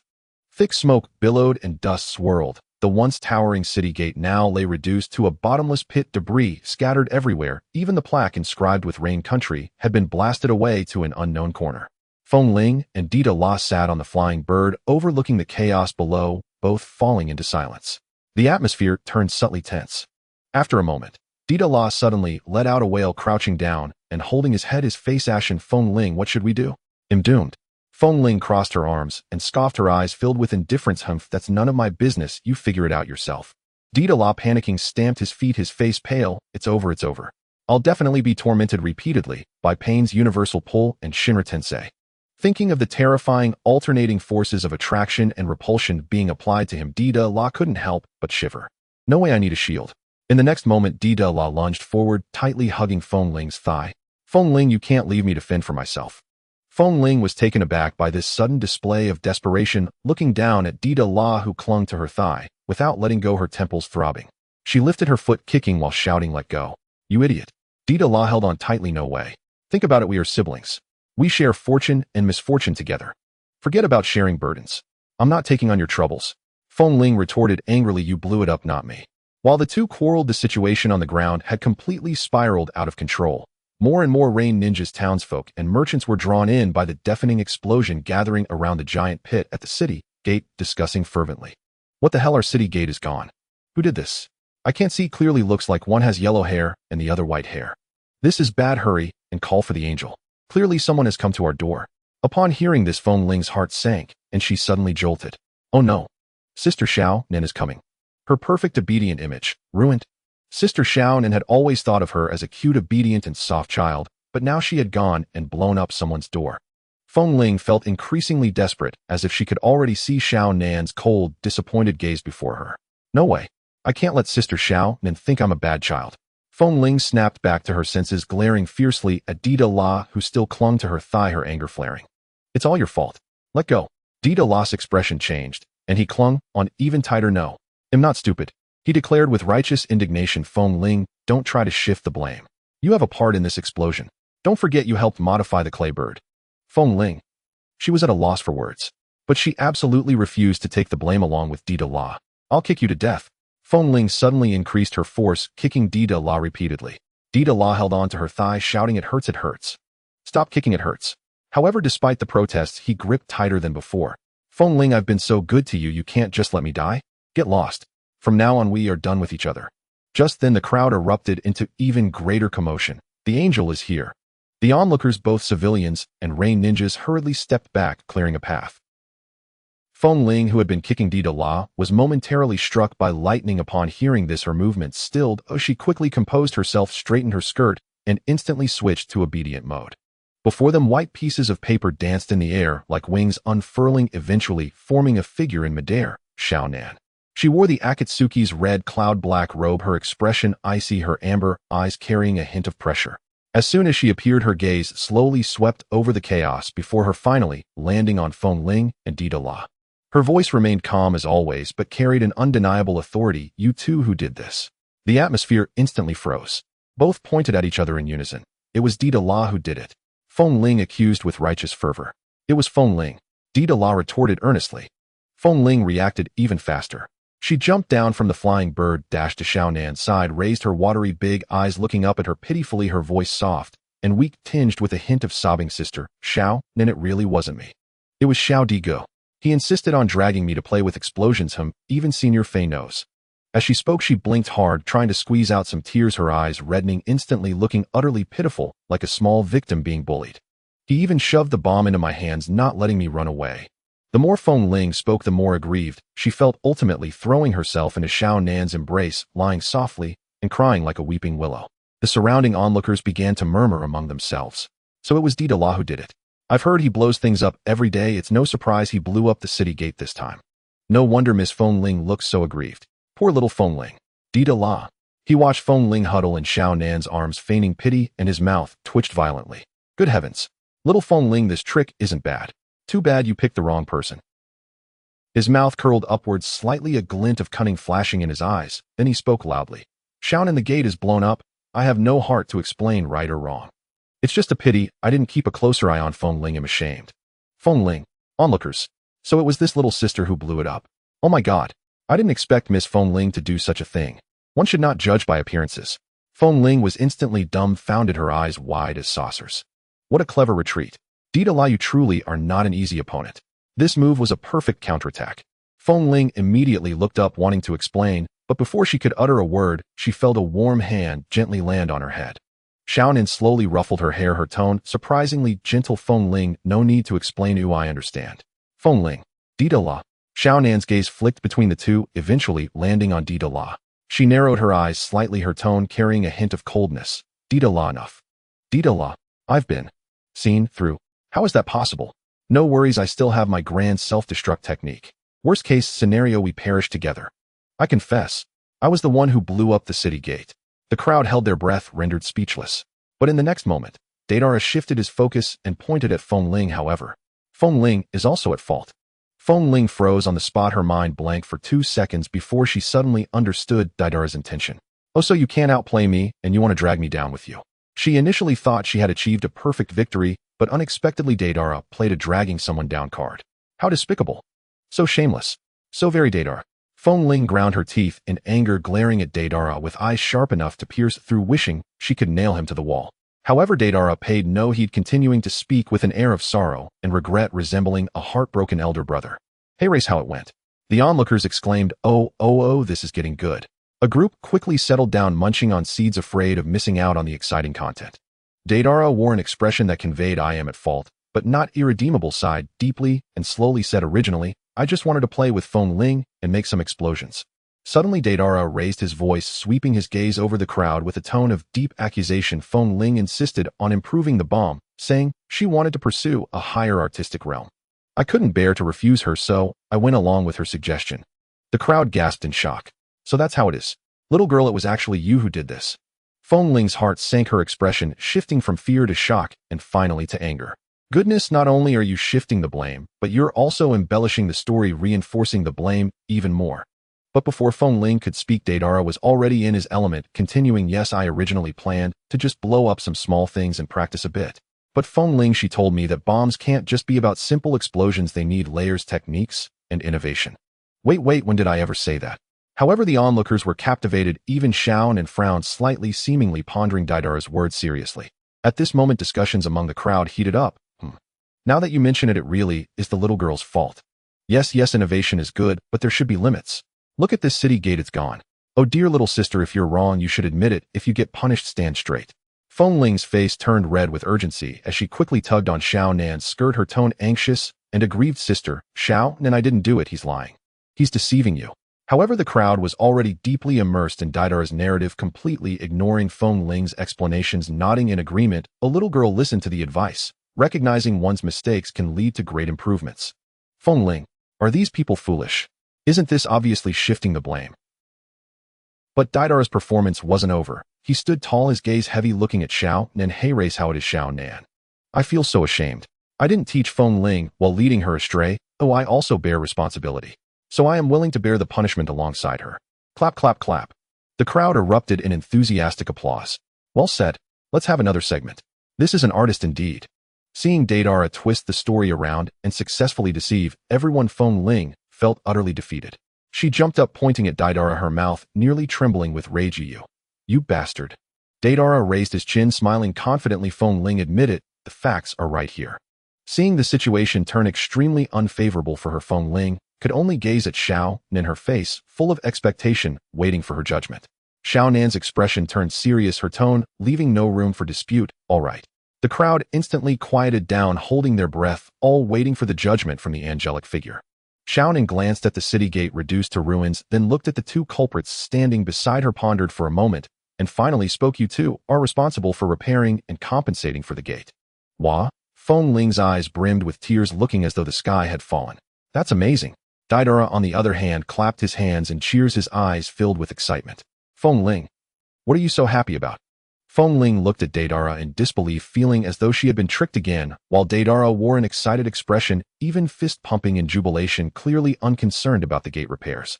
After all, as long as someone was there to work with him, he would be satisfied. The onlookers, seeing that the judgment had been made, found nothing more to watch and dispersed. It's over, there's no big event left. Sigh, what a waste of excitement. Oh, I thought there would be a grand show by the angelic figure. What a pity, I'm almost done with my seeds. Let's go home for dinner. Seeing the crowd disperse, Feng Ling immediately cuddled Xiao Nan's arm, tears glistening in her eyes. Sister, Xiao Nan, you don't love me anymore. Xiao Nan glanced at her indifferently, gently ruffling her hair, her tone gentle but firm. Don't cause trouble, Feng Ling. You. She paused and added, supervise Deidara while he works. Huh. Deidara's smile instantly froze. I knew it. Feng Ling's face lit up with joy, bouncing up and down and sweetly clinging to Xiao Nan, saying, Sister, Xiao Nan still loves me. Xiao Nan smiled slightly, decisively withdrawing her hand, taking a step back and coldly delivering her final line, get to work. Then she turned gracefully and left. As the sun set in front of the city gate of the land of rain, Deidara gritted his teeth, lifting a brick with both hands, laboriously moving it to the edge of the ruins. Meanwhile, Feng Ling leisurely sat on the ground, resting her chin on her hand, wearing a watchful expression. Little Go, weren't you quite capable just now? You twisted the truth, sowed discord, almost bringing me to tears. Why can't you do that now? Deidara looked up, a fine sheen of sweat on his forehead, with a face full of resentment. Hey, little Feng Ling, how about we call it a day? The door can't be repaired in a day anyway, right? Feng Ling snapped the shell of a seed, her tone, leaving no room for refusal. Stop talking nonsense, get to work. Deidara pouted, continuing to carry bricks with a face of grievance.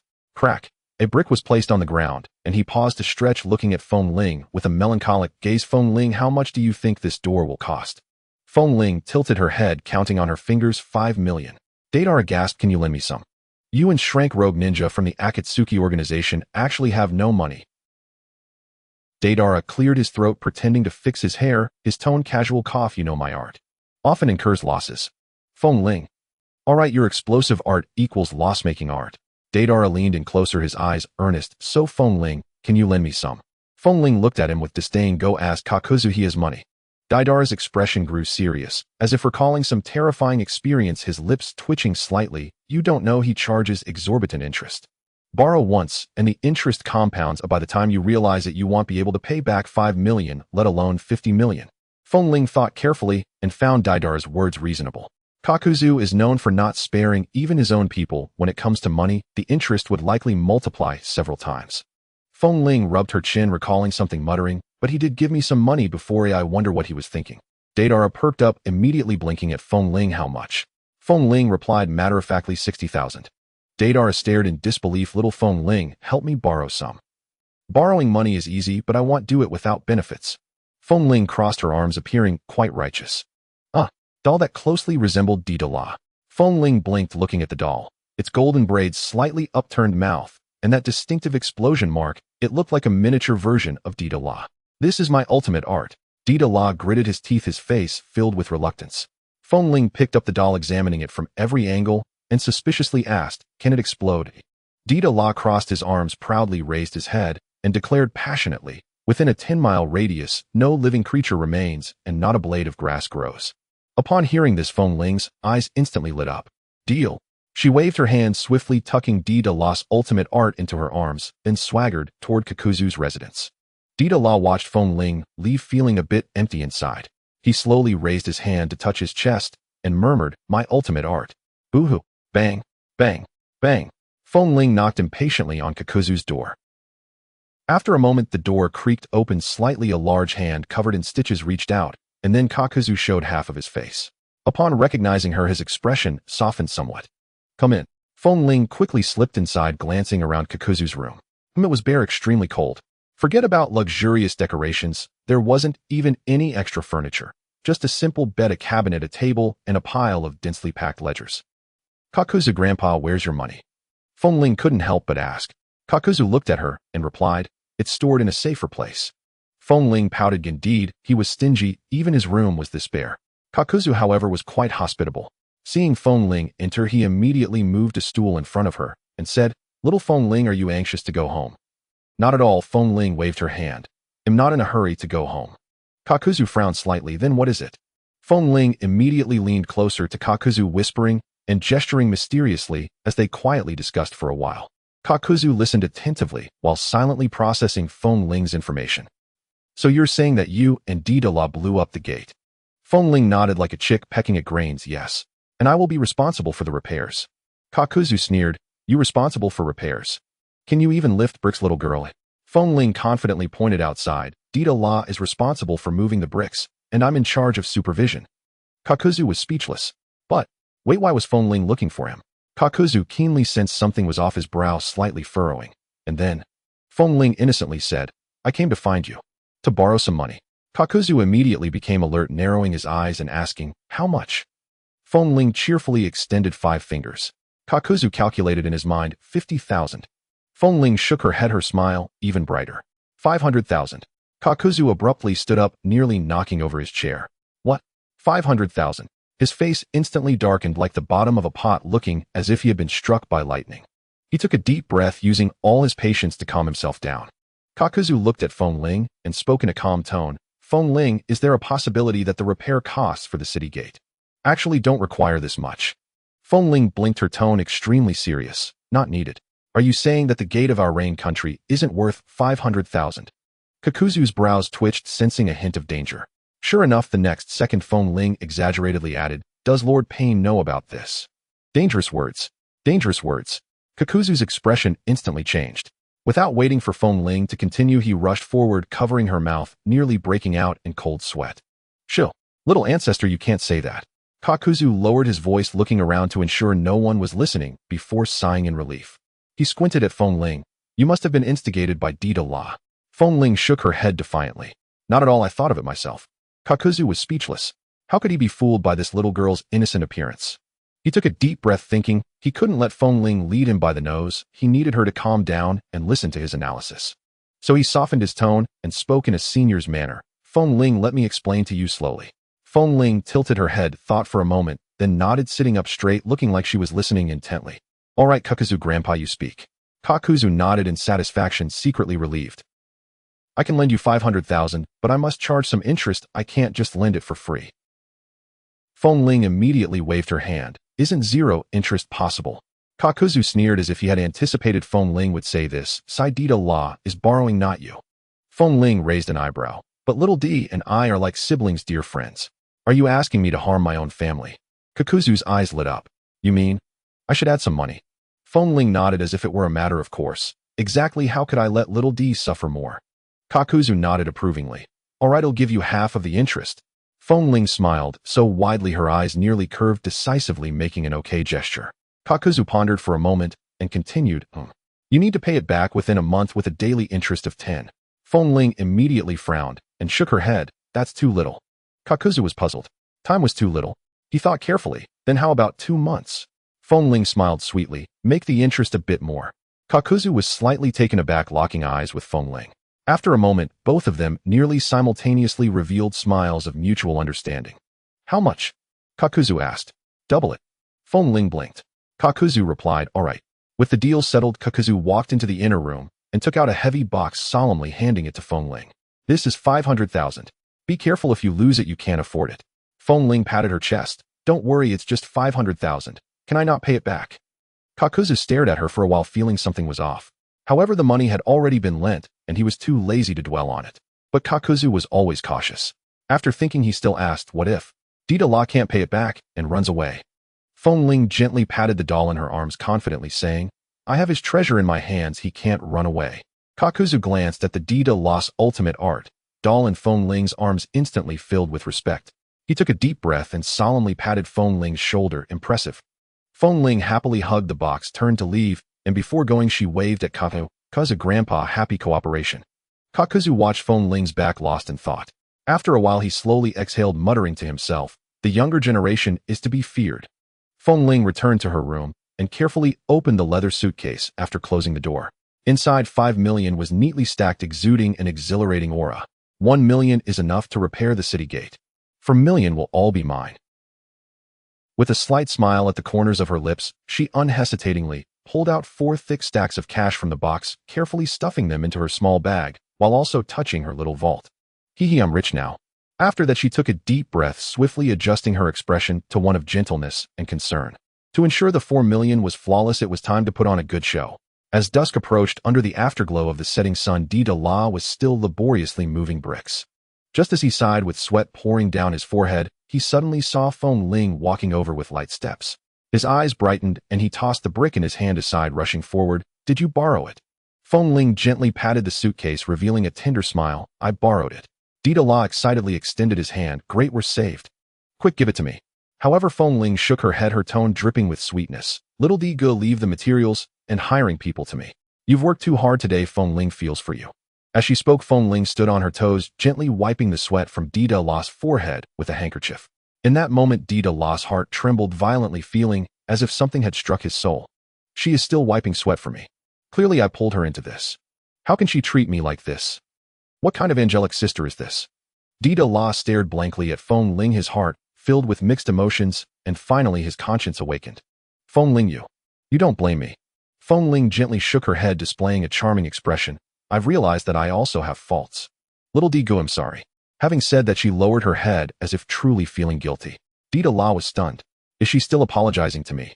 Clearly it's my fault. He felt overwhelming shame, as if 100 little cats were scratching at his heart. His nose felt sour. I really am not human. Saying this, Dita La gave himself a hard slap. Smack.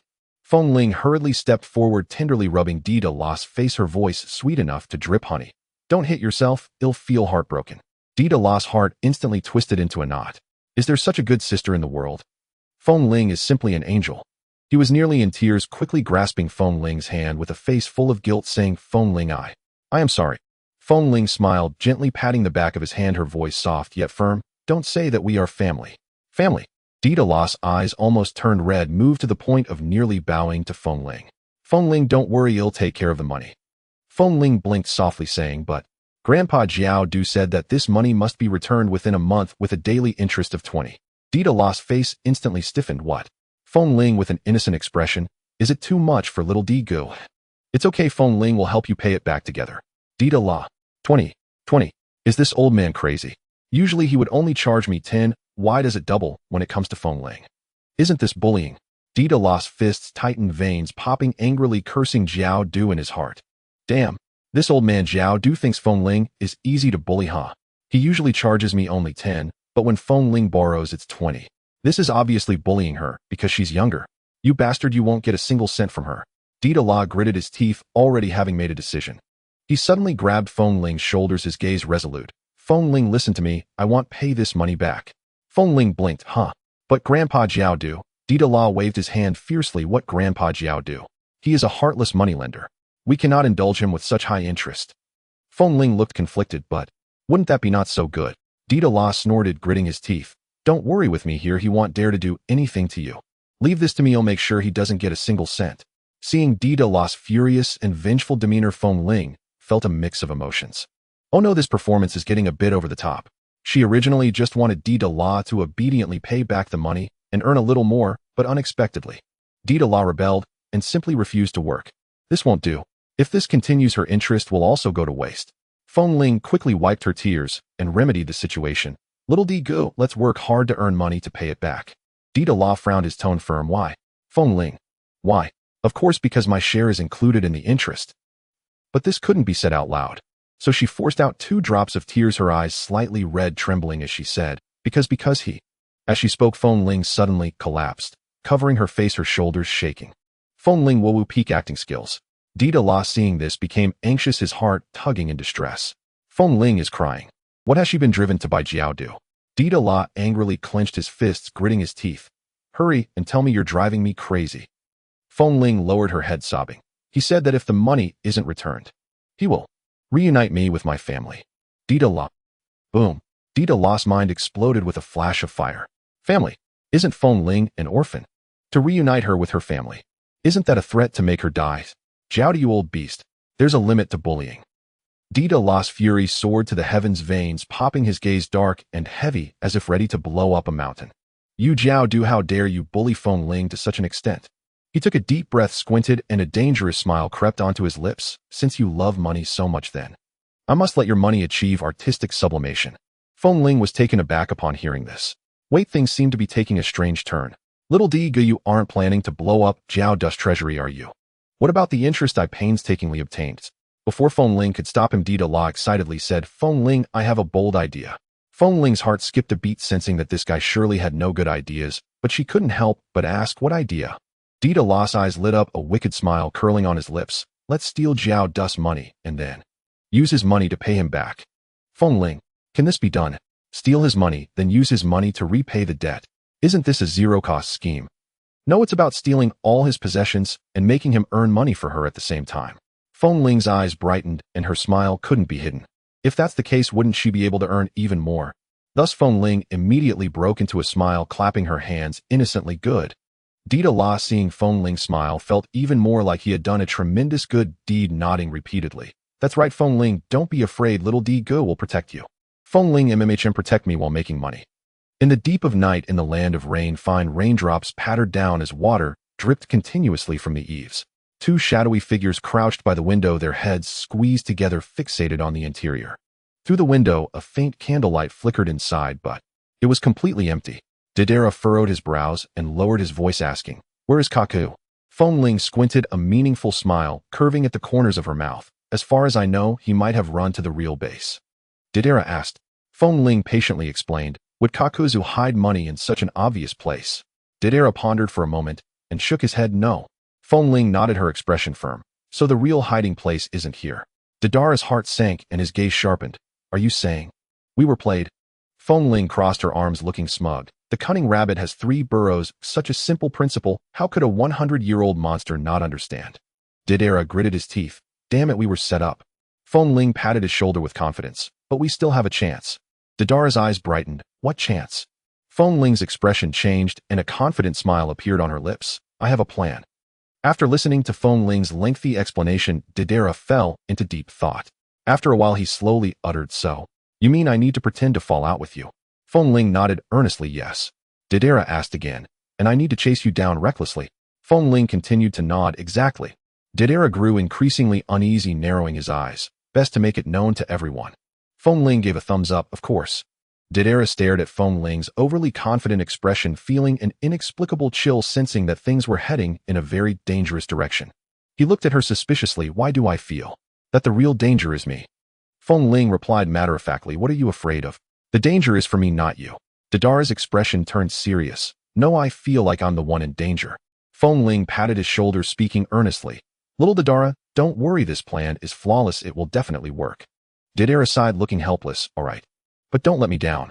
Feng Ling blinked, her smile incredibly sincere. How could I? Didera said. In any case, I just want to state that if I end up being the unlucky one, I will definitely blow you up. Feng Ling laughed heartily. That would be great. Blow it up splendidly. Blow Kakuzu's money away. The next day at the Akatsuki headquarters, a routine meeting was underway. Pain sat majestically on the high platform, his gaze piercing and his voice deep and commanding. Is anyone still not here? A dead silence fell over the room as everyone exchanged glances. For the first time ever, someone dared to be late to Pain's meeting. Are they seeking death? Everyone knowingly looked towards the 2 empty seats, Didera and Feng Ling. Kisame rubbed his chin, revealing an intrigued smile. These 2. Could they be in trouble? Kakuzu's face darkened, his brows knitted tightly, feeling an ominous sense inside. These 2 are up to something. Absolutely up to something. Pain said nothing more, simply waiting quietly, while Conan frowned slightly. Just then, bang. The door was violently kicked open. A white figure burst in, looking disheveled and terrified, shouting, help.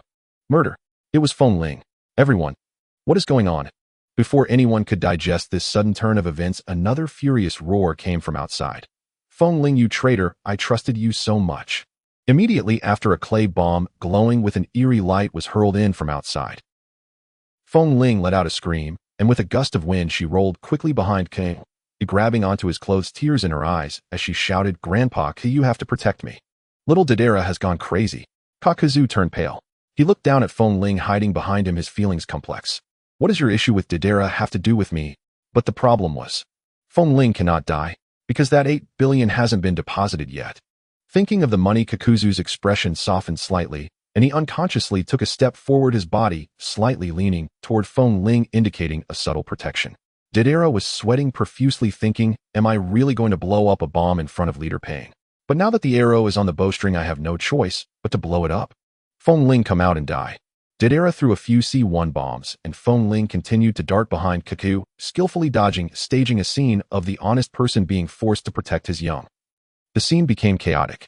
Reactions varied among the crowd. Kisame, oh, interesting, is Didera serious? Hiding. Hey, blow it up, quickly sacrifice her to the evil god. I want to see it. Conan frowned deeply and spoke up, Didera, do not be reckless. Just then, Pain finally moved. He raised a hand, his tone devoid of emotion, Shinra Tensei. Boom. An invisible force erupted. Didera and Feng Ling were instantly blown away, crashing through the door and landing heavily on the ground outside. Pain looked at them coldly, his tone unquestionable. Once you finish fighting, come back in. Bang, the door closed again. Inside, everyone fell into a brief silence, then nodded in tacit agreement. All right, let's continue the meeting. Conan rubbed her forehead, Kakuzu frowned, Kisame crossed his arms, and Haiden eagerly continued to lick his scythe. As for the 2 outside causing chaos, whatever. Outside, Feng Ling and Didera rolled around on the ground a few times before scrambling to their feet. Feng Ling shook her hair, brushed off the dust from her body, and smiled mischievously. Little Didara, the first step of the plan is perfectly executed. Didara, still shaken, patted his chest and sighed. You scared me. I've lived so many years, and it's my first time causing such a big scene in front of Leader Pain. Feng Ling laughed and patted his shoulder. So how was it? Exciting.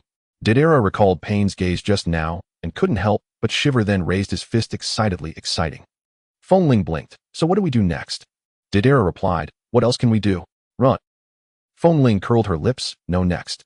She deliberately lowered her voice, leaned closer to Deidara's ear, and slyly said, "We play the victim, Deidara." The night was deep, and the base of the Akatsuki organization was eerily silent, with only the candlelight flickering faintly. At that moment, a loud bang echoed as the door was violently pushed open. Immediately after, a small figure dashed in like the wind, diving into Kakuzu's embrace, clutching his sleeve tightly, and looking up with a pitiful expression. "Grandpa Kakuzu, please save me." Feng Ling's eyes were filled with tears, brimming with helplessness and fear, as if she had just escaped a life-and-death situation. Kakuzu furrowed his brows, impatience flickering in his gaze. "What is it this time?" Feng Ling sniffled pitifully, her voice tinged with the remnants of tears. "He wants to blow me up." Kakuzu rubbed his temples, feeling quite annoyed. "What exactly happened?" "I was exposed." Feng Ling covered her face in despair, her voice choked with emotion. "Yesterday, after I gave that 5 million to Brother D, he was initially very happy." Kakuzu nodded. It made sense, as he had initially approved a loan with a mere 10 interest for Deidara, and Feng Ling managing to get Deidara to accept 20 was quite a financial achievement. However, Feng Ling's tone suddenly shifted, filled with grievance. But later, when I told him the interest was 20, he said I was cheating him. He said with such high interest he couldn't possibly repay it. He simply won't pay it back. Kakuzu's expression changed dramatically upon hearing this. Not paying it back? What a joke. After living for so many years, the one thing he despised most was someone who defaulted on debts.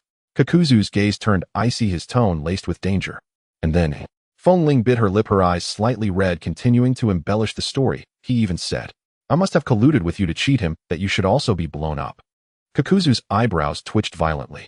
Feng Ling wiped her tears haphazardly and added fuel to the fire. "Oh," he even said. She mimicked Deidara's tone, deliberately lowering her voice. "Kyu is an old fool. What good is it for him to have so much money? It would be better to blow it all up and have some fun." How outrageous. Kakuzu slammed his hand on the table, causing the entire room to shake. Feng Ling's heart raced with joy. It worked. Kakuzu took the bait. Kakuzu's expression suddenly turned cold, hinting at a dangerous intent. In his over 100 years of life, he had seen countless shameless individuals, but he had never encountered anyone bold enough to threaten his treasury. "Want to blow up my money? Just wait to be hung up."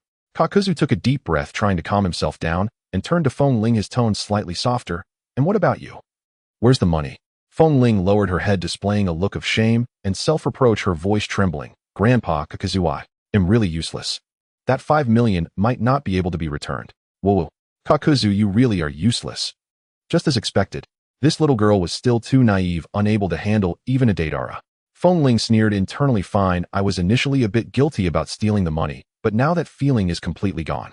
Kakuzu stared at her, pondering for a moment, before finally relenting. "Forget it, let's not worry about the money for now. I'll arrange a safe place for you. After all, this little thing is worth 8 billion. Although she's a bit foolish, she must at least stay alive." Feng Ling's eyes widened, a glimmer of hope appearing on her face. "Really?" Kakuzu nodded. "Of course." Feng Ling rubbed her swollen eyes, blinking her big, watery eyes. "So, where is it?" Kakuzu squinted, the corners of his mouth curling up slightly. "It's a secret." "A secret?" Feng Ling was momentarily taken aback, then quickly realized. Kakuzu must be planning to lock her in the treasury. Feng Ling felt a surge of joy internally, but maintained a pitiful facade, gently nodding. "Grandpa Kakuzu is the best." Kakuzu snorted coldly, turning away with a slight smile. He thought, of course the money must be kept in the safest place. Since this girl can't repay, it'll just put her in the treasury with it. Meanwhile, Feng Ling quietly clenched her fist. Perfect. The second phase of the plan was successful. Although Kakuzu decided to lock Feng Ling in the treasury, how could he not take precautions? Kakuzu directly pulled out a black bandage from his pocket and tossed it to Feng Ling. "Put it on." Feng Ling looked at the bandage in her hand. Oh, as expected, things weren't that simple. Do I have to wear it?" She chuckled awkwardly. Kakuzu's voice was cold. "No nonsense, put it on."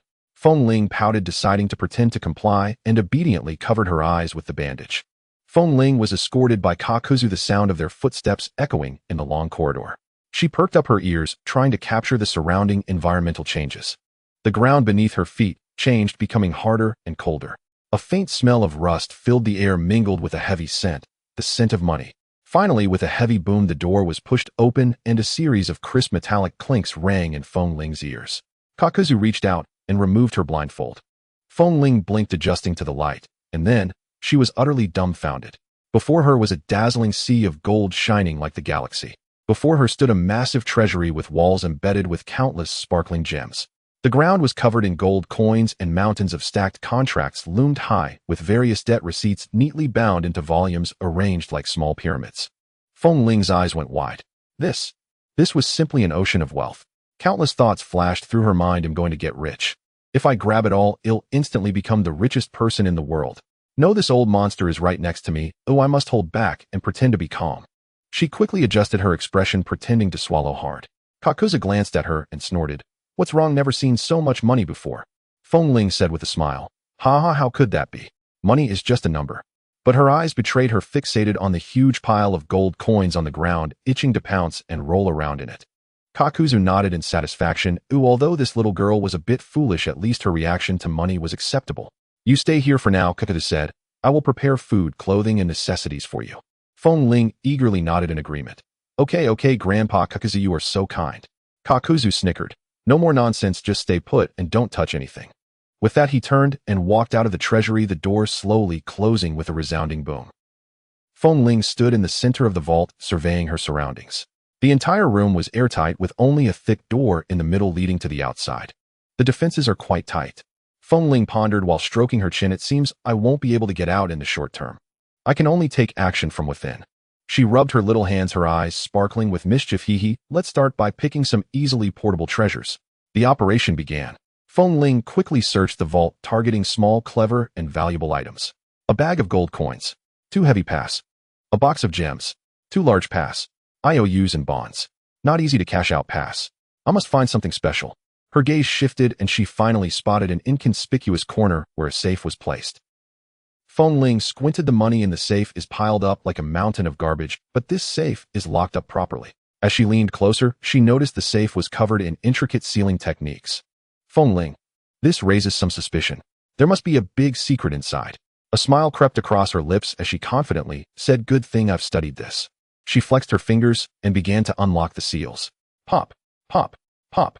Minutes later, the seals on the safe were all undone. Done. Feng Ling excitedly opened the safe and peered inside. There lay a little notebook. Feng Ling, just this. She had expected some valuable treasure, but it turned out to be a worn-out notebook. But as she thought about it, with the safe sealing techniques and such a hidden location, this item must surely have some trickery. Feng Ling plopped down on the floor and opened the account book. The secret account book of Kakuzu. The first page neatly recorded the financial accounts of the Akatsuki members. Hayden's arm was chopped off, mended once, earned 1,000 Rio. Deidara blew up, his residence compensation of 5,000 Rio, received, bought explosive tags for Conan, earned 1,000 Rio, 5 commission. The more Feng Ling read, the more she wanted to laugh. This old man Kakuzu was clearly pricing everything, counting every penny, even charging for his companion's injuries. She continued flipping through, seeing a familiar name. Deidara owes 5,000 Rio daily, interest 20 unpaid. Feng Ling. This is reasonable. But just as she flipped casually, an entry suddenly caught her eye. Selling information about Feng Ling to the Uchiha clan leader, earning 1.5 billion Rio. Feng Ling's hand shook violently, nearly dropping the account book. She rubbed her eyes and looked again carefully. No mistake. It truly was 1.5 billion. A full 1.5 billion Rio. And the one who bought information about her was actually the Uchiha clan leader. Feng Ling froze in place as her heart raced like a drum. Dad is still looking for me. In an instant, Feng Ling felt a slight sting in her nose. Ever since that incident, she had thought she had been completely forgotten, but now it turned out he was still searching for her. Damn it, why did she have to see this at such a moment? She didn't want to cry. Feng Ling took a deep breath, holding back her tears, but as she continued reading, her expression turned dangerous. Kakuzu actually made 1.5 billion by selling information about her. This guy actually dared to profit from our Uchiha's money. Feng Ling's fist slowly clenched, her anger making her lips twitch. 1.5 billion. 1.5 billion. What does that even mean? That is the Uchiha clan's money. Feng Ling felt her heart bleed. She couldn't help but imagine how much barbecue she could buy, how many new clothes she could get, and how many places she could visit if she had that 1.5 billion. Too despicable. Feng Ling was so furious that she plopped down on the ground, one hand pressing the account book, her mind racing. How dare Kakuzu swallow her money? This matter absolutely cannot be left as is. Her gaze turned cold. Kakuzu must return this money. She looked down at the account book and suddenly her eyes lit up. Inside the book, not only was her 1.5 billion, but also Deidara's 5 million debt, along with various unequal transactions from other members. A brilliant plan rapidly formed in her mind. Feng Ling curled her lips, patted the account book, her eyes shining with a sly glimmer. This account book is a good thing. Feng Ling carefully tucked Kakuzu's secret account book into her bosom, her movements deft. Then she glanced around, her gaze sharpening slightly, and raised her hand to reinforce a layer of seals on the safe. That was the most intricate seal she had learned since studying sealing techniques, the kind that Kakuzu would never be able to break. Feng Ling clapped her hands, nodding in satisfaction. Now even if Kakuzu notices something amiss, he won't be able to open it. Once she had finished extracting the money, Kakuzu would probably have to enlist a sealing master to slowly study how to open this safe. She smiled smugly, and then stepped toward the door. Knock, knock, knock. Feng Ling raised her hand and knocked on the door, tapping rhythmically 3 times. Kakuzu's sealing technique set on the door immediately reacted, and the Kakuzu outside sensed the fluctuation of the technique, approaching impatiently to push the heavy door open. What now? His tone was filled with irritation. How long had this girl been inside? Why was she calling for him again? Feng Ling stood at the door, hands clasped behind her back, looking up at Kakuzu with a sweet smile. Grandpa Kazu, I'm hungry. Kakuzu's eyelid twitched. Without saying a word, he casually tossed a piece of bread from his storage scroll into Feng Ling's hands. Eat this. Feng Ling looked down at the piece of bread in her hand, her smile disappearing instantly. A dry, plain piece of white bread. No jam. No ham. Not even milk. Kakuzu, are you even human? Feng Ling immediately refused, shaking her head in disgust. No. Kakuzu frowned coldly, saying, special circumstances, just make do. Feng Ling resolutely shook her head, looking serious. I want to eat. Kakuzu felt his head throbbing. How long had this girl been locked in? Why was she so difficult to please? Then what do you want to eat? Feng Ling blinked, a smile forming at the corner of her mouth. I want to go outside to eat barbecue. Kakuzu's expression instantly turned cold as he refused, without hesitation. No. What kind of joke is this? This girl is worth 8 billion. Keeping her locked in the vault, he's afraid of something happening, and she wants to go out for barbecue. Dream on. As soon as Feng Ling heard his refusal, alarm bells went off in her head. No. If she couldn't get out, her plan couldn't be implemented. She had to find a way to get out. She must get out. Feng Ling gritted her teeth and in the next second plopped down on the ground. If I can't go out for barbecue, then I want to eat. Kakuzu. Kakuzu's face darkened, veins bulging on his forehead, and an ominous premonition welled up in his heart. What are you doing? Feng Ling raised her face, puffing out her cheeks, her eyes defiant. I'm going to starve myself. Kakuzu's brows knitted tightly, his tone growing even colder. You dare. Feng Ling huffed, tossing her hands and squatting down with her knees hugged, adopting a stance of no one can persuade me. I don't care. I want to eat barbecue. Kakuzu. He stared hard at Feng Ling, watching the stubborn look on her face, feeling a headache coming on. What kind of people had he not seen in the Akatsuki? Cold-blooded killers, war maniacs, lunatics, zealots. But someone like Feng Ling he truly had never encountered. What kind of nonsense are you playing? Just being unreasonable. Feng Ling's eyes were resolute, tightly hugging her knees. If I can't go out for barbecue, I'm going to starve myself. Kakuzu sneered. Just a few meals and you'll behave. Feng Ling, then you just try it. Feng Ling had already calculated everything in her mind. Starve me? Impossible. She was well prepared. She had secretly stashed away some food. Although it wasn't much, it would easily last a few days.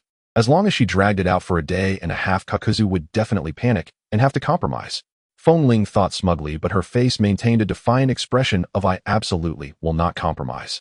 Kakuzu looked at Feng Ling's stance and felt a wave of frustration rising in him. He had lived for over 100 years and had never met such a difficult debtor. The key was this girl was his most valuable asset. Kakuzu narrowed his eyes, beginning to weigh the pros and cons in his mind. Feng Ling certainly couldn't have any accidents. The debt chain she was tied to was too complex, and he didn't want to see all his efforts go to waste. But if this girl went on a hunger strike, that would be troublesome. If something happened to Feng Ling while she was in his care, and the Uchiha clan pursued it, whether he could still get his money back would be a problem. Not to mention, the 4 pairs of Sharingan he had seen before were truly terrifying.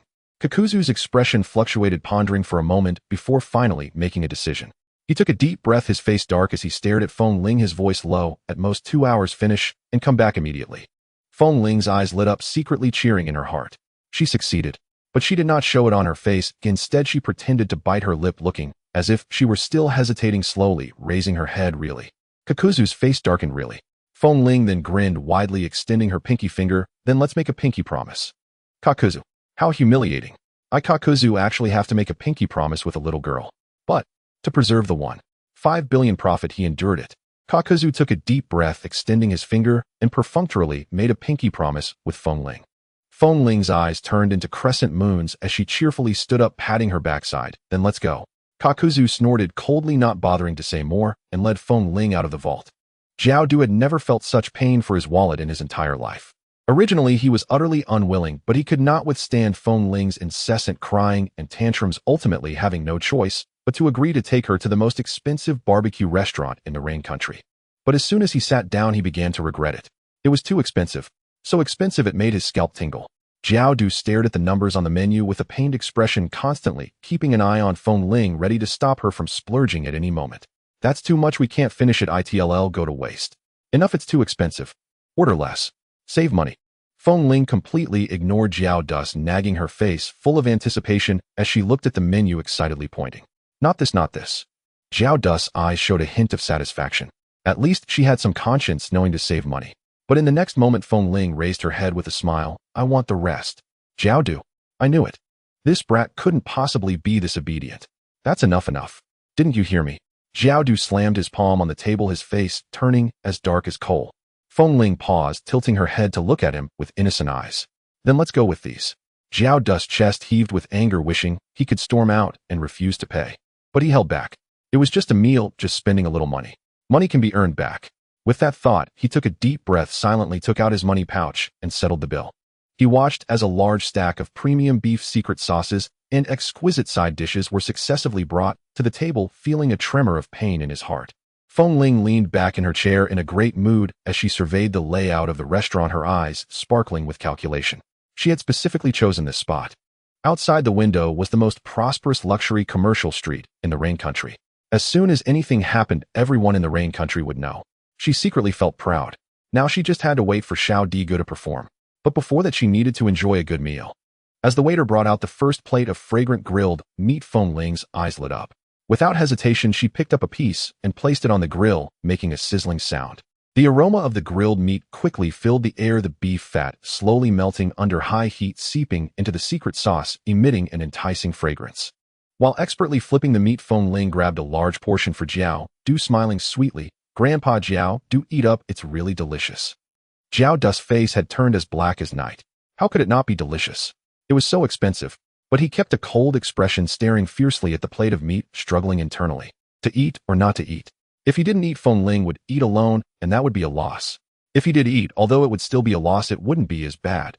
After a few seconds, Jiao Du waved his hand, angrily snatching a piece of grilled meat and stuffing it into his mouth. Eat. I'm going to make back what I spent today. Feng Ling secretly laughed. She chewed slowly while glancing out the window. It should be starting now. Meanwhile, Deidara stood atop a distant tower, looking down at the girl by the window. He silently molded a clay bomb. Very well, from here on out, it's up to me. In the fragrant barbecue restaurant, Feng Ling leisurely gnawed on the beef, while Jiao Du chewed fiercely, calculating just how much he had lost on this meal. At that moment, bang!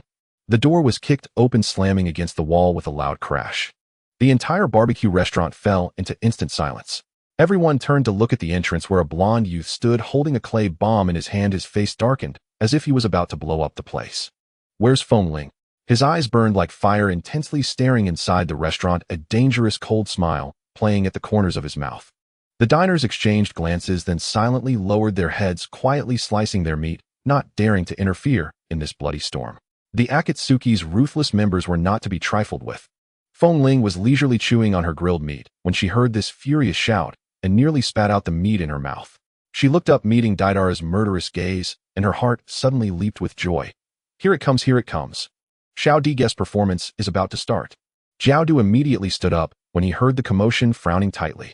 According to plan, this operation was supposed to be extremely secretive. How could Deidara have discovered it? His suspicious gaze swept over Feng Ling. Could it be that this brat leaked the information? But at that moment, Feng Ling was puffing her cheeks, her mouth stuffed with grilled meat, looking at him with innocent eyes. Jiao Du stared at her for a few seconds, then shook his head, dismissing that thought. Impossible. This little waste of space didn't have the brains for that. The urgent matter was to get Feng Ling out of here. Jiao Du decisively grabbed Feng Ling, preparing to retreat immediately. Wait! Deidara shouted as he saw them attempting to flee, suddenly raising his hand, the mouth in his palm, starting to chew frantically on the clay. Jiao Du couldn't care less, his feet gaining wind as he forcefully pulled Feng Ling and leaped out the window. Bang! Glass shattered everywhere, and the patrons in the restaurant quickly covered their faces. The Akatsuki members really wouldn't leave through the front door, would they? Deidara gritted his teeth and cursed, "Damn it! How dare you run!" Without hesitation, he jumped out as well. "Stop, old trickster and little trickster!" Deidara's roar echoed through the street, instantly attracting the attention of many onlookers. Feng Ling crouched on Jiao Dust's back, secretly signaling, "Fight, fight. Create chaos, and I can take advantage of the situation." The three of them put on a chase in the streets and alleys of the Rain Country, drawing countless spectators. Jiao Du furrowed his brows, sensing the growing commotion around him. If he didn't quickly deal with Deidara, he might really attract Pain's attention. Thus, he suddenly stopped. Feng Ling nearly bumped into his back, quickly standing straight, and looking up at Jiao Du, blinking in confusion. "What's wrong? Are we going to fight directly?" In the next moment, Jiao Du's expression turned cold as he spoke. "Deidara, wait. Money doesn't need to be repaid, just stop chasing." Feng Ling, "Wait. Such a huge sacrifice." Jiao Du actually directly gave up the debt. This was not like his style at all. Deidara snorted at this, still aggressive. "Money doesn't matter. Hand over Feng Ling, and I won't chase anymore." Upon hearing this, Jiao Du's expression completely darkened. He squinted his eyes, staring at Deidara, his voice low and dangerous. "Very good, it seems today. We must have a proper fight." Feng Ling quietly took 2 steps back. She slightly raised the corners of her mouth, secretly giving a thumbs up. "Very good, the plan is proceeding smoothly. Grandpa Jiao Du Shao Diga, you two must fight fiercely." 2 figures stood face to face in the middle of the street, the air thick with the scent of gunpowder. On one side was the self-proclaimed victim of a debt dispute, Deidara, with a bald fist of clay in hand, his eyes cold and filled with murderous intent. On the other side stood the recognized capitalist exploiter Kakuzu, with dark threads slowly writhing behind him, as if ready to reap the economic life of his opponent at any moment. And in between them was Windbell. At this moment, she looked like a hapless child caught in a custody battle, watching the spectacle while trying to feign a look of fear. Her goal was to make the two fight as fiercely as possible, preferably until they had no time to care about her. However, before the battle could start, Kaku suddenly frowned and coldly said, "Windbell, step back." "Windbell, huh?"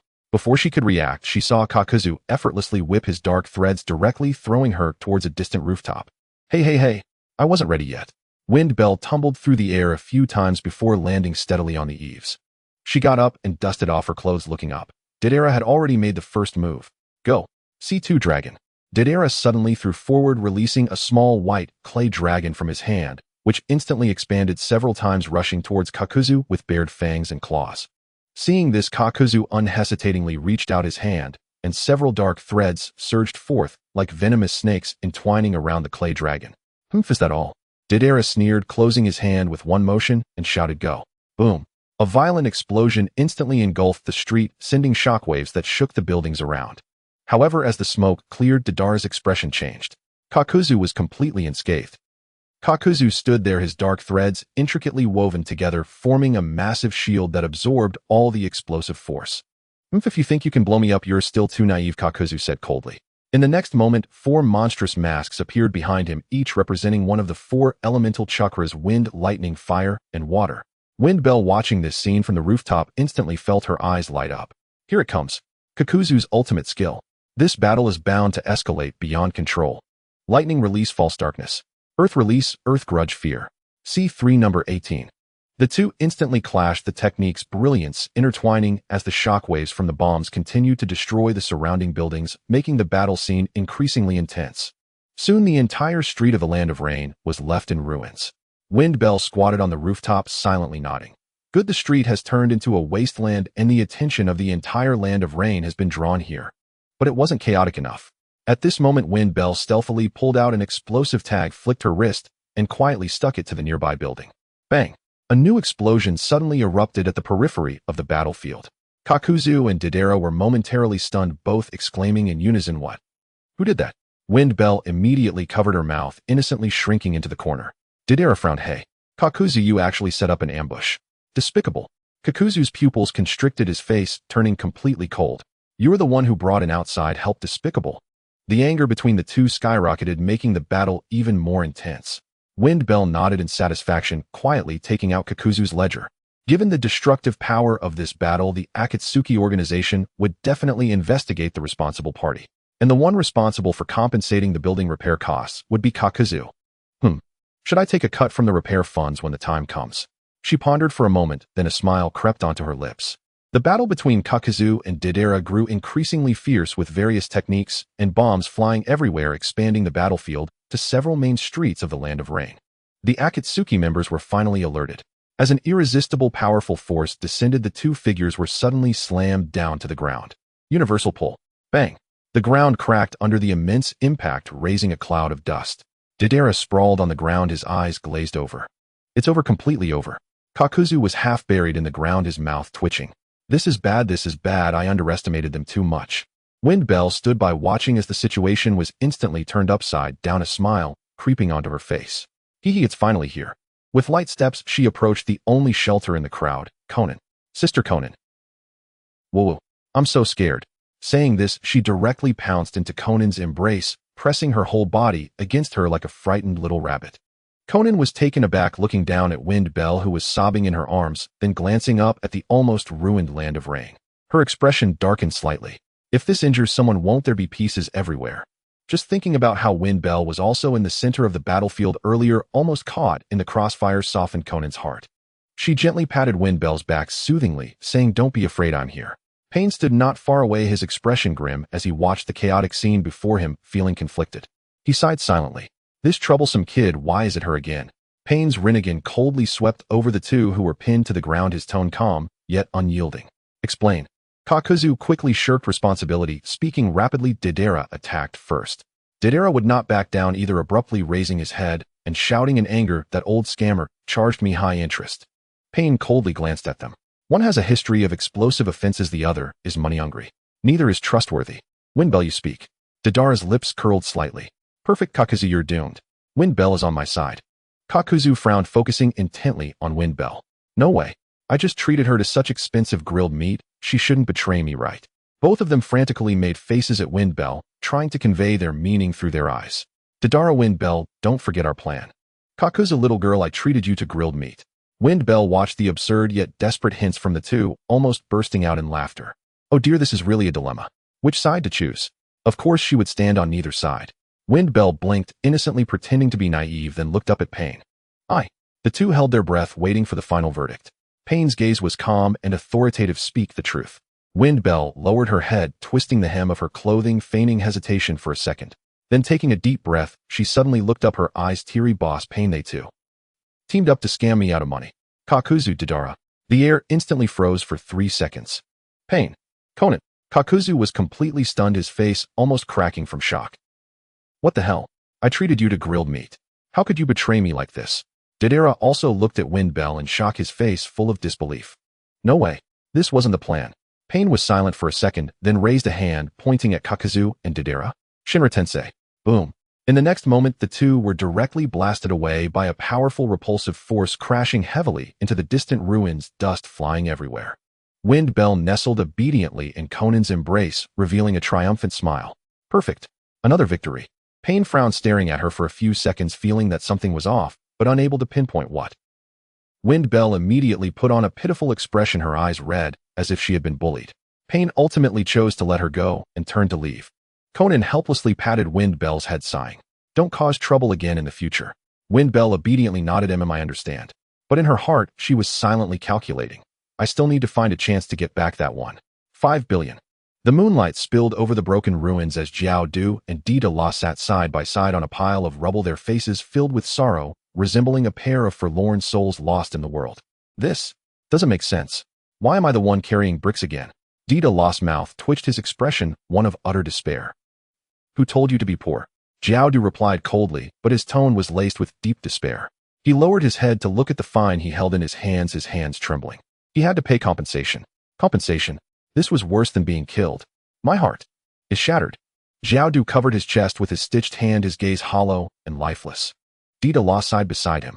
The thought of having to carry bricks endlessly while Jiao Du had to use his hard-earned money to fill the pit made him feel that they had truly fallen into misfortune this time. Jiao Du, are we not brothers in adversity now? Get lost. The night wind blew and the two silently gazed at the distant moon, a sense of melancholy for fallen heroes and fellow wanderers arose. The night was deep and Feng Ling tiptoed lightly as she knocked on Xiaonan's door. Sister Xiaonan, I have something important to report. The door opened and Xiaonan frowned at her. What is it? Feng Ling's expression was grave as she slammed the account book onto the table and said earnestly, Jiao Du has a big problem. Xiaonan furrowed her brows, slightly looking down at the account book. At first she just glanced over it, finding Jiao Du's haphazard records of making money, nothing out of the ordinary. But when she saw one particular entry, her hands suddenly froze. Purchased explosives for Xiaonan, earning 1 million taels, 5 commission. Xiaonan's face changed instantly. Jiao Du actually dared to tamper with public funds.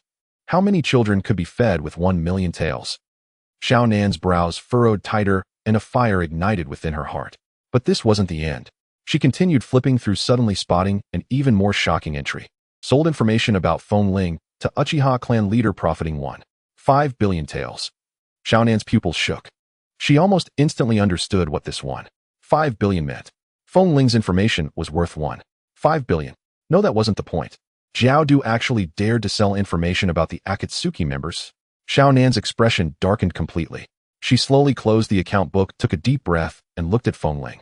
Seeing that she was already ignited with righteous indignation, Feng Ling immediately said passionately, "Sister Xiao Nan, look. If Jiao Du dares to sell my information today, he will dare to sell information about other members tomorrow." Xiao Nan clenched her fists. Indeed, most members of the Akatsuki were unreliable, but they were still in the same boat, and the safety of their information was of utmost importance. And Jiao Du, this openly rebellious old man, actually sold Feng Ling's information without hesitation and profited 1.5 billion. This was practically a traitorous act. Seeing Xiao Nan deep in thought, Feng Ling continued to stoke the flames. He even sold me. Who will be next? Haiden, Kisame, or Leader Pain? Xiao Nan's expression had turned completely dark. She remained silent for a few seconds before finally speaking coldly. "Let's go, we need to see Pain." Jiao Du must be held accountable today. Pain was sitting in his room deep in thought when he heard a knock on the door and looked up. The door was pushed open and Xiao Nan walked in with Feng Ling, her expression serious. Pain glanced at Xiao Nan, a vague sense of foreboding stirring in his heart. "What is it?" Xiao Nan gently placed the account book on the table, her tone indifferent. "You can see for yourself." The air thickened and murderous intent filled the room. After reading the account book, Pain remained silent for a long time, the coldness in his eyes deepening. Betraying the Akatsuki, selling member information, embezzling organizational funds, seeking unlawful profits. The impact was severe, and such a crime deserved punishment. This was not just about money, it was a matter of internal security within the organization. Xiao Nan stood by, her expression apathetic with a hint of barely perceptible coldness in her gaze. She exchanged a knowing glance with Pain. Jiao Du must die. The Akatsuki had never tolerated traitors. Jiao Du's actions were enough to condemn him to a burial without a grave. Just like Orochimaru, who betrayed the Akatsuki back, then he was still being hunted by the Akatsuki. Jiao Du's actions were no different in nature. Pain slowly closed the account book, preparing to issue the final order. At that moment, "Wait a minute." A clear voice broke the silence. Both looked towards Feng Ling, who stood to the side, raising her small hand with a serious expression. "I have a plan." Pain narrowed his eyes slightly, signaling her to continue. The account book was discovered by Feng Ling, so she indeed had the right to voice her opinion. Feng Ling cleared her throat, her expression serious, as she slowly spoke. "Since Jiao Du loves money so much, why don't we make him pay for his life? Let him pay a large sum of money to the organization as a protection fee. This way we can not only punish him, but also fill the organization's funding gap. This would be the optimal solution." Pain, Xiao Nan. They had to admit this plan was indeed feasible. Pain seemed pensive. Xiao Nan's gaze flickered with consideration. Indeed, from the organization's perspective, this proposal was quite tempting. But Feng Ling was not done as she blinked her eyes and added in a soft tone, "But please don't tell Jiao Du that this was my idea. If he finds out, he will definitely kill me." She flashed an innocent smile, batting her eyelashes. Pain, Xiao Nan. Was this person genuinely clever or just cunning? Seeing this, Feng Ling felt a surge of joy and quickly seized the opportunity.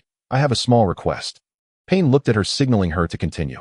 Feng Ling's eyes twinkled as she smiled and made a little bit gesture with her fingers expectantly, saying, "Could you give me a little of that money? After all, I was the one who discovered it." The night was as dark as ink, silent and still. Jiao Du stood quietly in front of his beloved little vault, letting out a deep sigh. He trembled as he reached out his hand, gently caressing the pile of money that resembled a small mountain, his eyes filled with reluctance, as if bidding farewell to his closest lover. Sigh. Paying a fine, this is the first time in history. His tone was filled with age and helplessness. For many years he had been the one finding others in the Akatsuki organization. When had it been his turn to pay? Now his hard-earned money was about to leave him.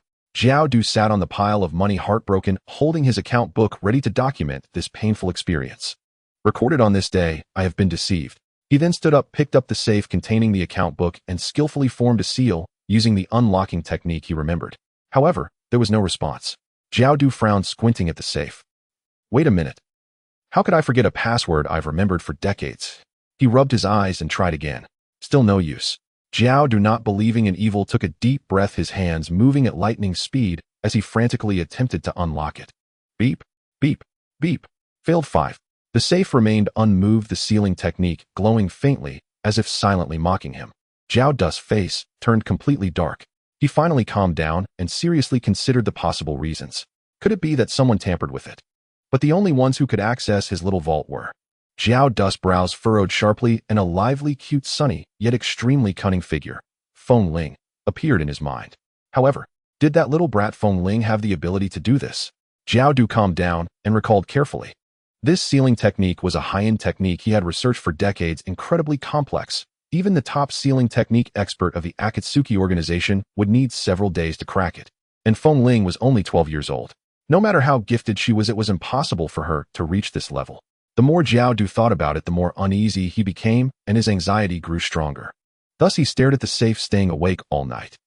The next morning, Zhao Du, with dark circles under his eyes, dragged 2 heavy leather suitcases into the Akatsuki organization's financial department. Inside, Feng Ling sat in the corner, leisurely swinging her legs, secretly watching Zhao Du's miserable state. Zhao Du yawned, his voice deep and tired. I've paid the fine. Is everything all right now? Is there more? At this moment, a steady and cold voice echoed from the shadows. Yes, Zhao Du. Zhao Du turned sharply to see Pain slowly stepping out of the shadows, the Rinnegan in his eyes shimmering with a chilling light. After investigation, you have embezzled the organization's funds and sold information about the organization's members. Zhao Du's heart sank. Oh no. He quickly recalled, his heart racing. Did my embezzlement of Shao Nan's money for explosive symbols get exposed? Or was it the issue of selling the evil god statue of Haydn? Or was it about selling Daidara's clay? Cold sweat broke out on Zhao Du's forehead, but he still maintained his composure on the surface. Boss Pain, I swear on my conscience, I absolutely did not betray the organization. Pain coldly stared at him, his tone indifferent. Then how do you explain this? Zhao Du took a deep breath and decisively switched to nonsense mode. I just love money. What's wrong with that? Pain twitched the corner of his mouth. Very well, he still hasn't changed his ways. Zhao Du continued to speak solemnly. Although I have sold information about the organization and embezzled the organization's funds, I am a loyal minister. The room fell into an eerie silence. Shao Nan. Feng Ling. Pain. Pain decided to let him finish. Seeing that Pain did not interrupt, Zhao Du immediately continued to fabricate. I did all this for the organization. Boss Pain, you don't know the reason I did this was to gather the money, and once I accumulate enough, I will hand it over to the organization. I just wanted to keep a little with no ulterior motives. Feng Ling in the corner was trying to hold back laughter, desperately pressing her lips together. Genius. Indeed, he was an old monster who could live for hundreds of years. He could turn the situation around, even in such a moment. Pain was silent for a full 10 seconds before finally speaking. Very well, hand it over. Zhao Du's heart trembled, and he swallowed hard, his voice stiff. But I haven't gathered enough money yet. Pain, pay up or pay with your life. Seeing that Pain was completely unaffected by his words, Zhao Du was instantly furious. If I don't pay, you'll die. Pain, if you don't pay, you'll die. Zhao Du took a long breath, clenched his fists tightly, and finally spoke with a face full of grief. I will pay. Pain nodded in satisfaction. Good 5 billion. You're robbing me. Zhao Du exclaimed. Pain, yes. Zhao Du's blood pressure skyrocketed. Shao Nan smiled elegantly. No, this is called organizational financial management. In the end, Zhao Du still handed over the money. The vault door slowly opened, and the light shone on the thick stacks of cash and huge checks reflecting the brilliance of capital. Zhao Du stood in the center of the vault, his gaze hollow as he watched his 5 billion being counted one by the staff of the Akatsuki organization's financial department, as if watching his child being sent to the slaughterhouse. He stood upright, but his heart was bleeding and he felt as if his soul had left him. As the last check was taken by Shao Nan, Zhao Du could no longer hold back, clenching his fists tightly, tears welling up in his eyes, the stitches on his face trembling slightly. Feng Ling stood aside dumbfounded and couldn't help but ask, Grandpa Zhao Du, why are you crying? Is it that serious? Zhao Du took a deep breath, his voice hoarse. Shut up. Try losing 5 billion and see how you feel. Feng Ling rested her chin and thought, seriously envisioning what it would be like to owe 5 billion. I guess I would be rolling on the ground in sorrow. She grinned, revealing her little tiger teeth, and playfully patted Zhao Du's head, comforting him. Don't cry, the money will come back. Zhao Du was taken aback, looking down at this little brat who was only 12 years old, his expression gradually becoming dangerous. I must send this little girl home quickly. As long as Feng Ling goes home, the Uchiha clan leader will surely reward her, and then want the 5 billion come back. With this thought, Zhao Du's hope reignited, and he quickly wiped away his tears and stood up. No, I need to go collect the debt that Daidara owes first. Feng Ling, we need to act quickly. With that, Jiao Du left the financial department his back, carrying a sense of tragic determination. After sending Jiao Du off, Feng Ling immediately scampered over to Xiao Nen, looking up with bright eyes. Sister Xiao Nen, what about my share? Xiao Nen looked down at her, a smile that was neither a smile nor a frown. Feng Ling said earnestly, just what Jiao Du sold me in information is enough. She calculated clearly. She helped the organization earn 5 billion, and getting her fair share was completely reasonable. However, slap. Xiao Nen mercilessly flicked Feng Ling on the forehead. Feng Ling held her head, looking wronged. Whoa. Sister Xiao Nen, what are you doing? Xiao Nen calmly put away the account book, her tone casual. I'm just keeping it for you. Feng Ling's eyes widened in anger. No. Xiao Nen raised an eyebrow. No need to talk nonsense. 1,500 taels is enough for you. Feng Ling was instantly petrified. Just 1,500 taels. Her voice trembled, filled with disbelief. She struggled to recall her efforts over the past few days. She tricked Deidara into taking the fine, and he was still working hard. She exposed Jiao Du and uncovered the dark secrets of the Akatsuki organization's finances. She facilitated the largest fine in the history of the Akatsuki organization. She personally forced Jiao Du to hand over 5 billion of his hard-earned money. Yet, she only received 1,500 taels. This was just too outrageous. Feng Ling slumped in her chair, her face full of despair. Woo, after all this effort, I earned only 1,500 taels. She felt as if she had been ruthlessly exploited by capital. But the most terrifying thing was, she had no way to fight back. In the corner of the office, Payne silently watched Feng Ling's tearful expression. Pondering for a moment, he lightly asked Xiao Nan, are you not going to give her a bit more? Xiao Nan smiled slightly. She's too young, money is useless to her. We'll talk about it when she grows up. Payne looked at Feng Ling's eyes filled with a mix of indignation and sorrow, and thought this girl is likely to become Jiao Du's formidable rival in the future. On the construction site, Deidara had just finished a day of brick moving, stretching lazily and easing his sore shoulders. His face was filled with displeasure. Didn't we agree that after completing the plan, I wouldn't have to move bricks anymore? Deidara mumbled, his tone filled with doubt and dissatisfaction. Am I being scammed?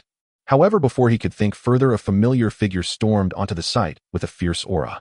Kisame came with a murderous intent. Deidara. Kisame scanned the area with a sharp gaze, accurately locking onto his target before striding over and grabbing Deidara by the collar, lifting him off the ground. Deidara. Hey, old man, what are you doing? He was lifted off the ground, irritatedly digging at his ears with an impatient expression. Kisame's face was cold, his tone ominous. Pay up. Deidara rolled his eyes and confidently spread his hands. I have no money. What do you expect me to pay with? Can't you see I'm moving bricks right now? Kisame's expression darkened, his body slightly trembling with suppressed anger, clearly at the end of his patience. You don't want to pay back, right? Deidara retorted boldly. It's not that I don't want to pay, it's just that I really have no money. Do you think I enjoy moving bricks? I'm doing this to pay off my debts. Kisame took a deep breath, trying to suppress his anger, gritting his teeth. Very well, daily interest is 20. I'm keeping track. You can drag this out, but don't blame me for not reminding you when the interest compounds. Deidara remained indifferent, shrugging. No money, what do you want me to do? Kisame. Damn it. Bang. He abruptly let go of Deidara, angrily shaking his sleeves, his face dark enough to drip water. This kid is simply a rogue. Seeing that he couldn't gain any advantage from Deidara, Kisame felt increasingly frustrated. This won't do. He must quickly send Fujin home. Right now? As soon as Fujin is home, the Uchiha clan leader will certainly pay a hefty sum to redeem her, and then his 5 billion can be returned. Kisame's gaze turned cold, and he hurried towards the Akatsuki headquarters. Fujin, get ready to go home. At that moment, Fujin was still sitting in the corridor, deep in self-doubt. In this world, making money is so difficult. Just then a hurried sound of footsteps approached. Fujin looked up and saw Kisame striding towards her, his gaze resolute, his steps hurried, as if he had made a certain decision. She blinked, confused, and asked, Grandpa Kisame, what are you going to do? Kisame stopped, looking down at Fujin, a rare hint of gentleness in his tone. Fujin, do you want to go home? Fujin blinked, then shook her head without hesitation. I don't want to. What a joke, her money is still with Xiao, then why would she go home? Kisame's originally upward curving mouth dropped, and the wrinkles on his face deepened further. Don't want to. Why? Fujin straightened her little face, patting her chest, her tone steady. If I haven't achieved success, why would I go home? Kisame. This child is too deeply immersed in her role, isn't she? No. Regardless of whether she wants to or not, I am sending her home today. I can't stand these days without money for even a second. Kisame moved swiftly, lifting Fujin up on his shoulder. Fujin let out a surprised cry, her little feet flailing in the air, but she couldn't break free from Kisame's strength. What was even more extreme was that Kisame pulled out a piece of white cloth and stuffed it directly into Fujin's mouth. Fujin's eyes widened in shock. Is this old guy really going to kidnap her? However, Kisame had no intention of giving her any chance to resist, striding towards the gates of the land of rain. Under the night sky, Kisame's figure was like a bolt of black lightning dragging Fujin along at high speed towards the Akatsuki headquarters. Fujin, is he this skilled? However, Kisame didn't care about Fujin's thoughts. His eyes were fixed on a single target. 80 billion Ryo. 80 billion had completely driven Kisame insane, stripping him of morality, even humanity. Fujin struggled desperately, the cloth in her mouth preventing her from making a sound. This old guy was really serious. However, just as they were about to burst out of the Akatsuki's gate, Fujin decided to show her skills. Kisame felt the air suddenly turn cold as Fujin's small finger moved slightly, a smile appearing on her lips. Haven't you learned about market risk control yet, Grandpa Kisame? What? Before Kisame could finish his sentence, a thunderclap suddenly roared across the sky. Boom. A thick purple lightning bolt descended without warning, striking precisely atop Kisame's head. Ugh! Kisame shuddered, nearly throwing Fujin away as the black lines on his body instantly erupted with charred smoke. However, this was merely the first wave of attack. The second wave, terrain control. Kisame gritted his teeth, enduring the paralysis from the electric shock, forcing himself to stabilize and continue charging forward. But in the next moment, the previously flat road inexplicably collapsed into two large pits. Kisame. Bang! Kisame stomped hard, nearly stumbling and falling into the pit along with Fujin. Damn it! What's going on? Fujin grinned calmly, adjusting her position on Kisame's shoulder. Market environment fluctuations, haven't you learned about that? Kisame's brows twitched fiercely, forcing his body to stabilize and charging forward again. The third wave, tightening liquidity. However, just as he was about to burst through the Akatsuki's gate, whoosh! A fierce wind suddenly howled out of nowhere. The heavy rain mixed with the fierce wind, as if a tangible hand was pressing down on Kisame's body, abruptly halting his momentum. Kisame, what kind of outrageous weather system is this? When did the weather in the land of rain develop such a targeted attack against him? Fujin leaned against his back and softly said, when the capital market encounters a financial crisis, liquidity tightens, Grandpa. Kisame, you understand that, right? Kisame, I don't understand. However, that's not all. The final wave, market crash. Rumble. Another bolt of lightning struck precisely beside Kisame's feet. The shock made Kisame freeze in place, rigidly staring at the scorched earth still smoking beneath him. Fujin smiled sweetly, swinging her little legs. The market situation is unstable. How about we postpone the investment recovery plan? Kisame stiffly turned his head, glaring at Fujin with a dark expression. His wrinkles tripled in number. You? Fujin blinked, innocently smiling. Are you going to keep running, or are you going to consider the risks? Kisame, this girl can really control the weather. What kind of joke is this? In all his years of running scams, he had never encountered anything like this. Kisame gritted his teeth, his muscles tense, veins bulging on his forehead. Seeing that he was genuinely getting a bit exasperated, Fujin gently patted his shoulder and kindly advised, Grandpa Kisame, the market has its ups and downs. Money will come eventually. Kisame took a deep breath, trying to calm himself down. What exactly did you use? Fujin smiled sweetly, leaning close to his ear and whispered, guess. Kisame. Taking a deep breath, Kisame finally calmed down. Then he put Fujin down, rubbing his arms that were still numb from being struck by lightning, glaring at her. What do you want? Fujin jumped down, straightening her clothes and smiling brightly. It's simple, don't chase me away. I haven't gotten my money back yet. All right, you can stay, but I will definitely get my money back. Hearing this, Fujin smiled so widely that her eyes nearly closed. She raised her hand and cheerfully said, a pleasant cooperation, Grandpa Kisame. Kisame, it cannot be bound. This little ghost is too uncanny. Jiao Du sat on the ground, his body still carrying a hint of warmth from being struck by lightning while his mind raced. Feng Ling, this little girl cannot be forced as she is too difficult to handle. But how could there be a child in the world who doesn't want to go home? As long as she wants to go back, wouldn't that solve everything? Jiao Du's eyes flickered as he conceived a clever plan. With that, he sprang up from the ground. Feng Ling blinked, watching as Jiao Du suddenly stood up, full of energy, her heart alarmed. Something's off, this is too strange. This old man was just nearly killed by lightning, and now he seems completely revitalized.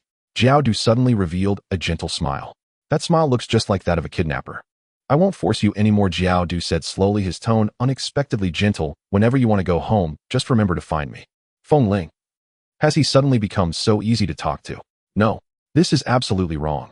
But doesn't this mean Jiao Du has given up? Feng Ling instantly put her hands on her hips, strutting back with great pride. Jiao Du watched her leave, a slight smile tugging at the corners of his mouth. The next day, in the meeting room of the Akatsuki organization, a high-level meeting was in session. Payne sat at the head of the table and slowly spoke. Thanks to Mr. Zhao Du's generous contributions. Zhao Du. The organization now has ample funds. Our plan can finally be implemented. Zhao Du. Payne paused for a moment, a slight smile forming at the corners of his mouth. Let's thank Zhao Du for his generosity. Applause erupted in the meeting room. Feng Ling and Deidara clapped the loudest, their hands making a resounding sound, as if they were going to turn red. Zhao Du remained expressionless, his heart bleeding. Not only killing, but also striking at the heart. Feng Ling, great, finally going to do something big. Deidara, awesome, I can blow things up to my heart's content. Zhao Du, these vampires will pay me back sooner or later. Xiaonan glanced at Zhao Du with an expression that seemed to say, isn't it too late for you to regret now? Payne surveyed the room with a calm gaze. Our plan can finally be initiated.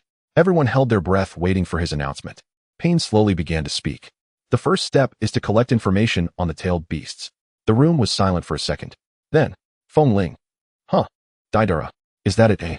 Payne ignored their complaints and continued to announce the task. Collect information on the tailed beasts starting with the others and the nine tails last. Scorpion Deidara Zetsu and Kisame were assigned the information collection tasks. Zhao Du was told to continue making money. Zhao Du. The corners of Zhao Du's mouth twitched violently, his fist clenched, but in the end, he still let it go. He accepted his fate. But what was even more surprising was, Feng Ling had no tasks. Feng Ling. Wait a minute, why is that? Feng Ling sat dazedly at the entrance of the Akatsuki organization, watching members leave one by one, and suddenly felt an unprecedented sense of loss. Everyone had something to do. Everyone had tasks. Only she had nothing to do. How boring. She rested her chin on her hand and sighed. Before she was busy making money, busy scheming, but now, suddenly having nothing to do made her feel uncomfortable. Am I being neglected? Feng Ling grumbled as she scratched the ground with a small stone, feeling increasingly wronged. Clearly she could happily make money with Zhao Du before, but now she is completely excluded. This is unacceptable. Feng Ling suddenly stood up, dusting off her clothes, deciding to find someone to chat with and kill time. After all, in a place like the Akatsuki organization, if one is too idle, they will go crazy sooner or later. She walked with a light step, her first target, Xiaonan. Sister Xiaonan. Xiaonan didn't even look up, I'm busy right now. Feng Ling. First attempt at socializing failed. Then let's change targets. Leader Payne. Payne finally glanced at her, but only looked at her with a strange expression, remaining silent. Feng Ling. Second attempt at socializing failed. Switching targets. Kisame. Kisame, with a shark muscle in his mouth, grinned. I have a mission to do. Feng Ling. Third attempt at socializing failed. The corners of Feng Ling's mouth twitched slightly, so she decided to find little Deidara. Little Deidara. Deidara, holding a lump of clay, didn't look up. Don't bother me, I'm going to blow things up. The leader specifically instructed that I cannot take you. Feng Ling. Her patience was nearing its limit. Alright, so you're all ignoring her. Then the last choice, Grandpa Zhao Du. Feng Ling rushed in front of Zhao Du, her face full of expectation. Grandpa Zhao Du. Zhao Du slowly raised his head, his gaze piercing, his tone joyful. What's the matter, do you want to go home? Feng Ling paused for a moment, then decisively shook her head. Not really. Bang! The door slammed shut. Feng Ling. All socializing attempts declared a failure. Just as Feng Ling stood there dejectedly questioning her life, a red vortex mask suddenly bounced out from the side. Looks like you're not very popular, huh? Feng Ling tilted her head, looking at the familiar red mask in front of her, frowning. Ah Fei. A guy who runs around all over the place, always mumbling about strange things. Sure enough, the next moment, Ah Fei continued in a cheerful tone. How about considering me? Feng Ling. Not considering. She threw a punch directly. Bang! Into thin air. Her fist passed through Ah Fei's body, as if hitting thin air with no sensation at all. Feng Ling frowned slightly. Indeed, this guy's ability is quite annoying. She couldn't be bothered, and simply turned her head, pretending not to see him. Ah Fei. Oh well, it's like this, and you're still ignoring me. He always prided himself on being humorous and charming, yet somehow he faced rejection from Feng Ling. Unforgivable. Thus, Ah Fei decided to act up. Ah Fei clutched his chest, exaggeratedly stepping back 2 paces, then half squatting on the ground, extending a hand, and feigning to be deeply hurt. I'm so sad. Feng Ling. Ah Fei continued to play the emotional card. Aren't you considering Ah Fei your senior? I'm really strong. Very capable. Feng Ling rolled her eyes. Senior Ah Fei. Do you even deserve that title? Feng Ling was about to turn and leave, thinking that this guy was probably up to some trick. However, just as she took her first step, Ah Fei suddenly pressed down on her shoulder. His tone was unusually serious. I beg you. Feng Ling responded, huh? She turned back in surprise, looking at Ah Fei. Oh no, Obito. The mastermind of the Akatsuki organization, the big boss of the ninja world, actually spoke to me in this manner. What happened to your integrity? What happened to your aloofness? A Fei's gaze was piercing, his expression resolute, unlike the usual foolishness he displayed. Feng Ling squinted slightly, her heart filled with speculation. She stroked her chin and slowly said, "Let me think about it." Seeing her relent, A Fei immediately released her and excitedly raised his fist. "Then let's go buy flowers first." Let's go. Feng Ling thought, "Wait, buy flowers? What do you need flowers for?" At the flower shop, Feng Ling stood at the entrance, arms crossed, her expression cold. A Fei squatted on the ground, staring intently at a special price, 520 yuan bouquet of roses. Feng Ling thought, very well, she's already guessed half of it. Obito is buying flowers for whom? The answer was obvious. Of course it was for Rin. Feng Ling looked at the bouquet of roses with a complicated expression. But Rin is no longer here. Moreover, is it really appropriate to give roses? They symbolize love. You know this behavior will probably be mocked by Kakashi for a lifetime, right? Feng Ling cleared her throat and casually asked to him, "Who are you sending them to?" A Fei did not look at her, merely replied, leisurely, "An old friend." Feng Ling thought. There was no need to guess this answer, it was undoubtedly Rin. She looked down at the rose, unable to help but sigh silently in her heart.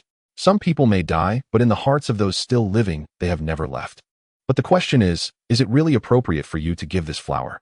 Feng Ling frowned and reminded, "You should choose another one. Or buy more." A Fei was taken aback, then thoughtfully nodded, "That makes sense." So he turned and began to seriously choose other flowers. Then blue, green, pink, purple, a colorful array of flowers was cradled in A Fei's arms. Feng Ling thought, "All right, your taste is really hard to describe. If Rin saw this, she would probably think you were here to celebrate the new year, not to mourn, right?" Feng Ling, unable to tolerate it any longer, decided to take action herself. She turned to the shopkeeper and said, "1 bouquet of bellflowers, please." A Fei saw the flower in her hand and tilted his head, asking Feng Ling-chan, "Are you buying that for yourself?" Feng Ling coldly replied, "It's none of your business." A Fei pouted and snorted, "Humph, if you don't want to say, then don't." Feng Ling ignored him and quietly stared at the bellflower in her hand. Why did she choose bellflowers? Because the bellflower that withered in the ghostly scheme still gazed lovingly at the person she cherished. Feng Ling actually knew Rin's story. She understood that this girl occupied an irreplaceable position in Obito's life. She also knew that Obito's obsession was not just love for Rin, but also nostalgia for the past, anger at reality, and unwillingness to accept fate. Thus she did not intend to say much. Some things Obito would understand by himself. As for how long he wanted to dwell in the past, that was his own business. Feng Ling simply said, "Let's go, we're done buying." A Fei was silent for a moment, then nodded, "Let's go." They walked out of the flower shop one after the other, the door gently closing behind them, stirring a breeze that lifted a few fallen petals into the air, scattering with the wind. In the next second, A Fei activated his space-time ninjutsu. Buzz! The space slightly twisted, and a strange wave swept through the surrounding air. Feng Ling felt a blur before her eyes, and the sound of the wind by her ears suddenly vanished. When she regained her senses, the ground beneath her feet was no longer the damp streets of the rain country, but a quiet, solemn land. Konoha Cemetery. The atmosphere here was heavy and tranquil, with not much noise around, only the whispers of the wind passing through the treetops. In the cemetery, most people were immersed in their own worlds, quietly mourning their departed loved ones, unaware of the sudden appearance of the two. Feng Ling instinctively looked around, her gaze suddenly stopping. Kakashi. He was squatting in front of a tombstone, quietly staring at the name engraved on it. Then he took out a pure white lily of the valley from his pocket and gently placed it among the flowers at the base of the tombstone. The lily of the valley symbolizes purity, memories, promises, and wishes. After placing the flower, Kakashi silently gazed at the tombstone, seemingly wanting to say something, but ultimately remained silent. Feng Ling slightly squinted her eyes and turned to look at A Fei beside her. No. At this moment, he was no longer A Fei, but Obito. Feng Ling felt for the first time that he was truly silent. It was not a silence of playing dumb or hiding behind a mask, but a silence that penetrated to the bone, originating from the soul. His gaze fell on Kakashi, his eyes deep like the thick night, silently devouring all emotions. He said nothing. He merely stood there, watching Kakashi place the flower down and then leave in silence, until the silver-haired figure completely disappeared in the distance. Obito finally moved. He slowly stepped forward to Rin's tombstone. Then he reached out and picked up the lily of the valley that Kakashi had placed. Feng Ling. In the next second, there was a thud. Obito unhesitatingly threw away the lily of the valley. The petals scattered everywhere, lightly resting in the soil before the tombstone. Feng Ling. Something feels off. This action. Why does it feel like a child throwing a tantrum? However, the matter was not over. After tossing away the lily of the valley, Obito took out the flowers he had bought. Then with a swish, he placed the entire bundle of colorful flowers in front of the tombstone. Red, blue, yellow, pink, green, he spread them out in a large area. In this solemn cemetery in front of this tombstone, a strangely festive color suddenly emerged. Feng Ling. She really felt like laughing. Abito, are you here to pay respects or to create an art installation? You should really choose one color. Feng Ling suppressed her laughter, shook her head, and stepped forward. She took the bellflower from her pocket and gently placed it in front of the tombstone. The language of bellflowers is gentle memories. The bellflower that withered in the ghostly scheme still gazed lovingly at the person she cherished. At the tombstone, the bouquet lay quietly. There was a discarded white lily of the valley, a vibrant bouquet of roses, tulips, and carnations, and a small bellflower. Rin's name on the tombstone was still clear. However, her figure had forever remained in the past. Feng Ling looked up at Abito beside her. Abito still stood there silently, his gaze fixed on the tombstone, as if piercing through that cold stone, seeing memories from long ago. Feng Ling said nothing, nor did she disturb him. She knew that some words could not be easily spoken. Some people, even after many years, still live in the heart as vivid as if they had just left yesterday. After a long while, Abito finally spoke softly. His voice was light, like a whisper to himself, or perhaps spoken to someone. Rin, what color flowers did you like most? Feng Ling was slightly taken aback. She glanced down at the pile of quirky colored flowers, silently sighing in her heart. Abito, you really don't understand girls at all. But you truly miss her, don't you?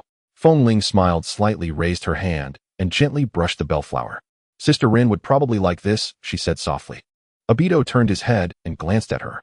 He did not reply, but he did not refute either. He merely stood in front of the tombstone, watching the bellflower sway gently in the wind. Feng Ling thought for a moment and tentatively spoke, aren't you going to say something?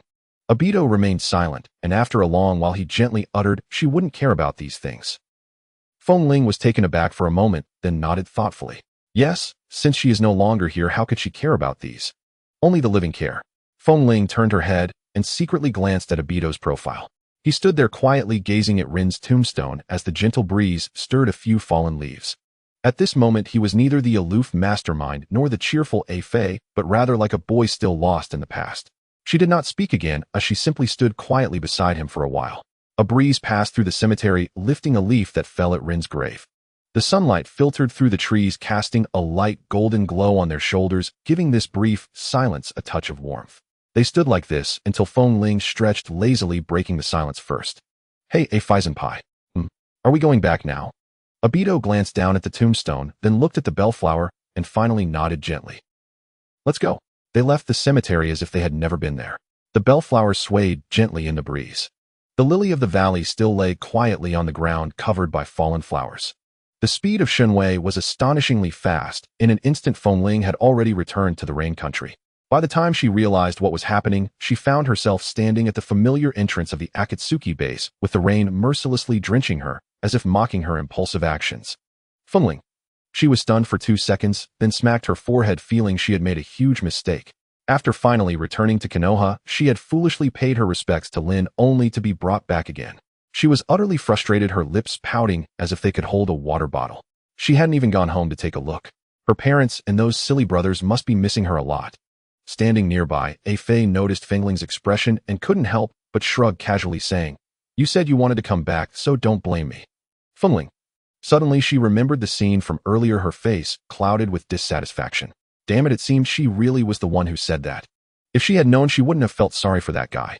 She shot Fei a fierce glare, turned around, and walked away, without looking back, her face clearly displaying, I don't want to talk to this guy. Fei scratched the back of his head, his tone tinged with helplessness. Why are you angry? Don't go, I can at least give you a ride back, no problem. Feng Ling's ears perked up slightly, her steps faltered, then she suddenly turned around, her eyes sparkling with anticipation. Fei looked at her and cleared his throat, deliberately elongating his tone. Ahem, just kidding. Feng Ling. Humph. Without hesitation she aimed a kick at Fei's foot, whom she missed. Fei had already used Shunwei to make his body ethereal, comfortably sitting on the sidelines. Feng Ling, left with no choice, stomped her foot in frustration and then dashed away. Fei watched her retreating figure, touched his mask, and murmured softly, Lately emotions have been quite unstable. Then his voice suddenly turned cold. Feng Ling ran wildly, turning in circles before finally finding Pain. Pain, give me something to do. She stood straight, her gaze resolute, with an unprecedented seriousness in her tone. She needed to work. Only through her career could she alleviate her homesickness. However, Pain remained the same cold and unfeeling figure, not even lifting his head, casually saying, Look for Conan. Feng Ling. She frowned, recalling that Conan had said the same thing a few days ago. Are you two just passing the buck? She twitched her. I took a deep breath and silently counted. Fine, fine, fine. She turned around in place and headed straight for her room. As she closed the door, Feng Ling let out a deep sigh, then another sigh, and yet another. After sighing 38 times in a row, she finally couldn't hold it in any longer. She abruptly sprang up from her bed and shouted, "No way. I can't just waste away like this." With determined steps, Feng Ling began inquiring about Kakuzu's whereabouts in the streets and alleys. Soon she finally spotted Kakuzu in a secluded alley of the Rain Country. On the street at a stall, a rather dubious business was underway. Feng Ling blinked and leaned in closer to see Kakuzu sitting expressionless on a small stool. In front of him lay a tattered tablecloth neatly arranged with rows of clay dolls. The more she looked, the more familiar it seemed. Aren't these the clay bombs belonging to her brother D? The explosive artworks that he usually treasured so much. Feng Ling, she thought for a moment and instantly understood. These were being used by Kakuzu to settle a debt. Feng Ling couldn't help but gasp. These days, anything could be used as collateral. However, the awkward part was that the stall was incredibly quiet with no customers in sight. Pedestrians walked by, without a single person willing to stop and browse. Feng Ling stood aside observing for a while. Kakuzu's face was dark as coal. Looking at the pile of unsold clay bombs, he was about to explode himself. He shot a grim look at Feng Ling, his tone unfriendly. "What are you looking at?" Feng Ling was startled by his furious tone and hesitated to ask, "Grandpa, what are you doing here selling stuff?" Upon hearing this, the veins on Kakuzu's forehead popped up. What a good question. He took a deep breath and reflected on his unfortunate days. If it weren't for the accounting book being stolen, I would have forced my life's work into the organization. Could I be like this? If it weren't for Deidara not paying back his debts and using a pile of broken clay as payment, could I be like this? If it weren't for you refusing to go home, I would have been able to receive my bounty. Could I be like this? Kakuzu became angrier as he thought, wishing he could smash the stall with one slap, gritting his teeth and shouting, "Get lost." Feng Ling looked at his almost fiery expression and shrugged, slowly turning around. "Then I'll leave. I was going to ask you to take me home, but Grandpa Kakuzu, you're really fierce." "Kakuzu, wait a minute, home." Kakuzu was stunned. His expression suddenly changed as if struck by lightning. "Home? You want to go home? Oh, my little ancestor. You finally want to go home. I've been waiting for this day for too long." In the next moment, Kakuzu moved with the speed of a body flicker technique, swiftly packing up, stuffing all the clay bombs into his bag, rolling up the stall cloth, and kicking away the small stool he had been squatting on, making the entire stall disappear in an instant. Then a kind smile appeared on his face. "Little Feng Ling, follow me. Let's go back and talk." Feng Ling. This speed indeed was all about money. She looked at Kakuzu with a complex expression, unable to help but feel a moment of sympathy for him in her heart. But she also knew, "Grandpa Kakuzu, you might be overthinking it. I have no intention of paying the debt. 80 billion. You can go talk to the kaleidoscope about that." Kakuzu was completely oblivious to the cunning in Feng Ling's eyes as he was lost in his own fantasies. 80 billion. Once I get it, I'll wash my hands of this. Kakuzu silently made a major decision in his life. After this job, I'm done. From now on, no more fighting for money. I'll retire from the world, buy a luxury house, and live a laid-back life. Of course, if this little girl's family doesn't pay up, then that won't work. Kakuzu squinted slightly, rationality telling him to be cautious. It must be cash on delivery. He was calculating in his mind, preparing an infallible plan to ensure his investment wouldn't go to waste. So Feng Ling followed behind Kakuzu, watching his spirited demeanor, unable to help but let out another sigh. "Grandpa Kaku," she whispered, "you really have two beautiful dreams." At midnight, the Akatsuki base lay utterly silent. Kakuzu sat at the table, his gaze deep and inscrutable, gazing at the wind chime laid neatly before him. His voice was low and grave. "Everything packed?" Feng Ling nodded. "All packed." In truth, there was little she could pack. She had arrived with nothing but the clothes on her back. Had she wished to flee with funds, she would have been thwarted. The Akatsuki's entire treasury was under Conan's sole control. Not even a single banknote had ever passed through her fingers. Silently, she tallied another entry in her mental ledger. "Fine. Next time, I'll fleece them properly." Kakuzu asked no further questions. Instead, he withdrew a map folded with meticulous precision and slowly unfurled it across the table.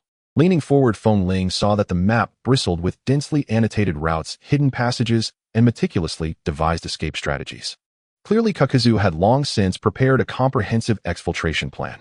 Evade the Rain Tiger move technique and depart the land of rain. Traverse pre-dug underground tunnels to evade surveillance. Select the safest transaction site to ensure financial security. Kakuzu studied the map, and yet a quiet resentment flickered in his eyes. This escape would surely cost him dearly. He glanced down at his own chest, his expression tinged with reluctant sorrow. Fleeing like this meant losing several hearts, again. But it did not matter. 80 billion was what mattered most. With a slow, deliberate breath, Kakuzu strode to a corner of the room and pressed a nondescript brick. A sharp click echoed. A concealed entrance slid open, revealing a hidden chamber. He turned to Feng Ling, "Follow me."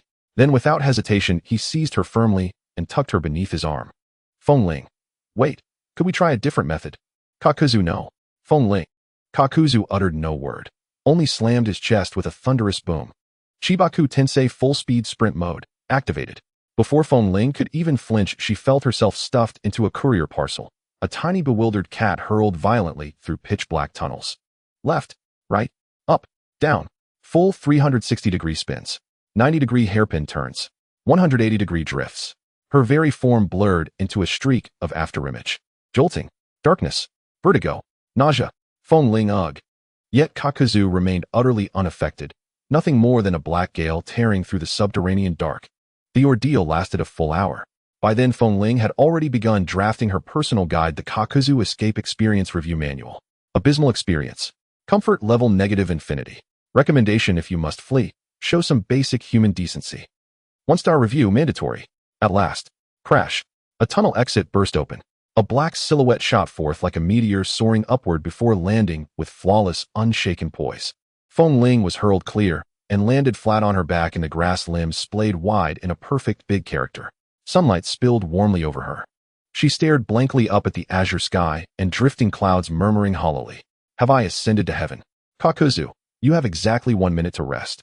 Feng Ling, huh? Are you even human? I quit. But Kakuzu paid no heed to her protest. He drew out his pocket watch, checked the time, and dismissed it as precious, irreplaceable. Meanwhile, far away in a secluded corner of the land of rain, a figure clad in a swirling patterned mask stood motionless atop a high vantage point.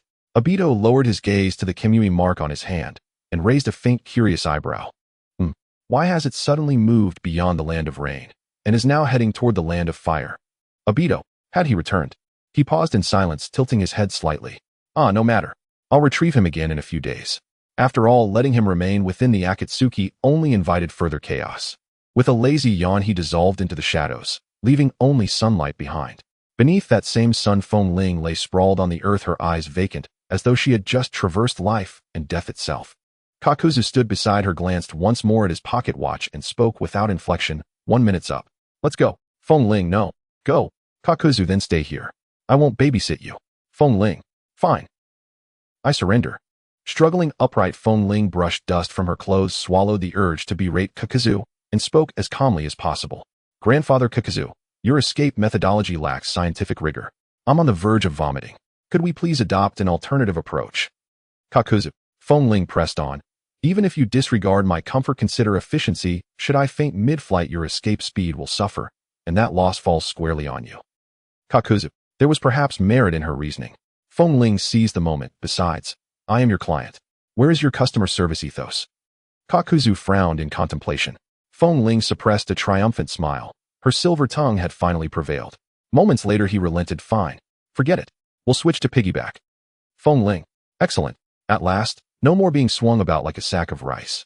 Kakuzu crouched, hoisted her onto his back in one fluid motion, and locked his hands firmly around her legs to prevent any slippage. Feng Ling wrapped her arms around his neck, adjusted herself into a marginally comfortable position, and released a long, weary sigh, undeniably more bearable than the earlier lift and haul mode. Yet, she hadn't savored the relief for more than a few seconds before realizing this wasn't much better either. 1. The jostling had eased only slightly, but the vibration remained intense. Kakuzu ran so fast that the onrushing wind lashed her face like razors, forcing her eyes nearly shut. The world blurred past too rapidly, her vision couldn't keep pace, and the slightest lapse sent vertigo surging. His back was as hard as stone, pressing against her like leaning against a moving wall, every ridge and knot grinding into her ribs. His speed remained terrifyingly relentless. Each stride carried the unsettling sensation she might be flung off at any moment. Feng Ling muttered under her breath, still earning a 1-star rating. Kakuzu complaining. Then run yourself. She clutched tighter instantly. No complaints. None at all. Grandfather runs the fastest of all. Kakuzu let out a low, dismissive snort and surged forward once more. He was not merely sprinting. He was executing a route calculated with surgical precision. Route 1: circumvent outer Akatsuki patrol posts. Route 2: avoid zones frequented by bounty hunters and international fugitive hunters. Route 3: prioritize nameless forgotten trails to minimize the risk of eyewitnesses. As he ran, he computed time intervals with lightning speed. From the border of the land of rain to the outskirts of the land of fire, the estimated remaining duration was 6 hours. Within those 6 hours, whether or not the promised 80 billion would be secured depended entirely on whether her family honored their word. Kakuzu's gaze remained steady, his pace unwavering, as he bore Feng Ling like a storm across forests and mountains alike. The wind howled. The path jolted. I'm about to fly off. Feng Ling drifted into a state of near blankness. Eyes half-closed, ears filled with the roar of rushing air, quietly reflecting how exactly had I fallen into this predicament. The night was deep and the stars were few and far between. An old man and a young girl moved silently through the forest, drawing closer to a small town on the border of the Fire Nation. After a long period of running at full speed, Jiao Du finally slowed his pace. He touched the stitches on his chest, unable to hold back his murmurs. Damn it, I've lived so many years, and this is the first time I've run away so badly. He looked down at the little ghost on his back. Feng Ling was nearly exhausted, her arms wrapped around Jiao Du's neck, her face showing the fatigue of being buffeted by the wind. Finally, stopped. She murmured weakly like a fish nearly dried out. Jiao Du, just hold on a little longer, let's find a place to rest. Feng Ling lacked the strength to respond, silently making up her mind. Tonight, I must sleep on a soft bed. Jiao Du rushed Feng Ling straight to the cheapest inn in the town, standing at the front desk, and stating succinctly, 1 lower room. The front desk attendant looked up, sizing up the penny-pinching old man, and lazily said, the first room on the left on the 2nd floor. Just as Jiao Du was about to pay, Feng Ling suddenly lifted her head, her eyes sparkling. No, I want an upper room. And 2 rooms. Jiao Du, the front desk attendant. Upon hearing this, the attendant immediately perked up, his eyes brightening. This little girl has good taste. The upper room has a soft bed, a good environment, and is comfortable to stay in. Look, an upper room is only 3 times more expensive than a lower room, if you want 2 rooms. Jiao Du, no, just 1 lower room. Feng Ling frowned. Grandpa Jiao Du, you're too stingy. We've been out for so long, shouldn't we treat ourselves? Jiao Du snorted coldly. Treat ourselves? Do you think money grows on trees? Feng Ling, that's because you can't make it grow. Jiao Du.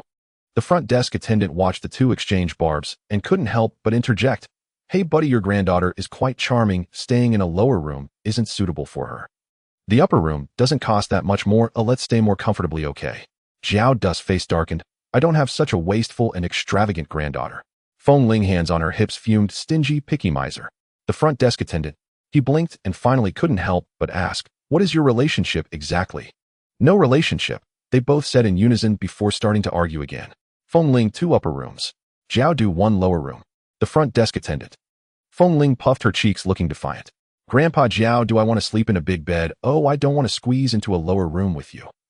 Jiao Du sneered. You can sleep fine on the floor too. Feng Ling angrily shouted. I don't want. Jiao Du, little ghost, money isn't spent like this. Feng Ling, money is meant to be spent.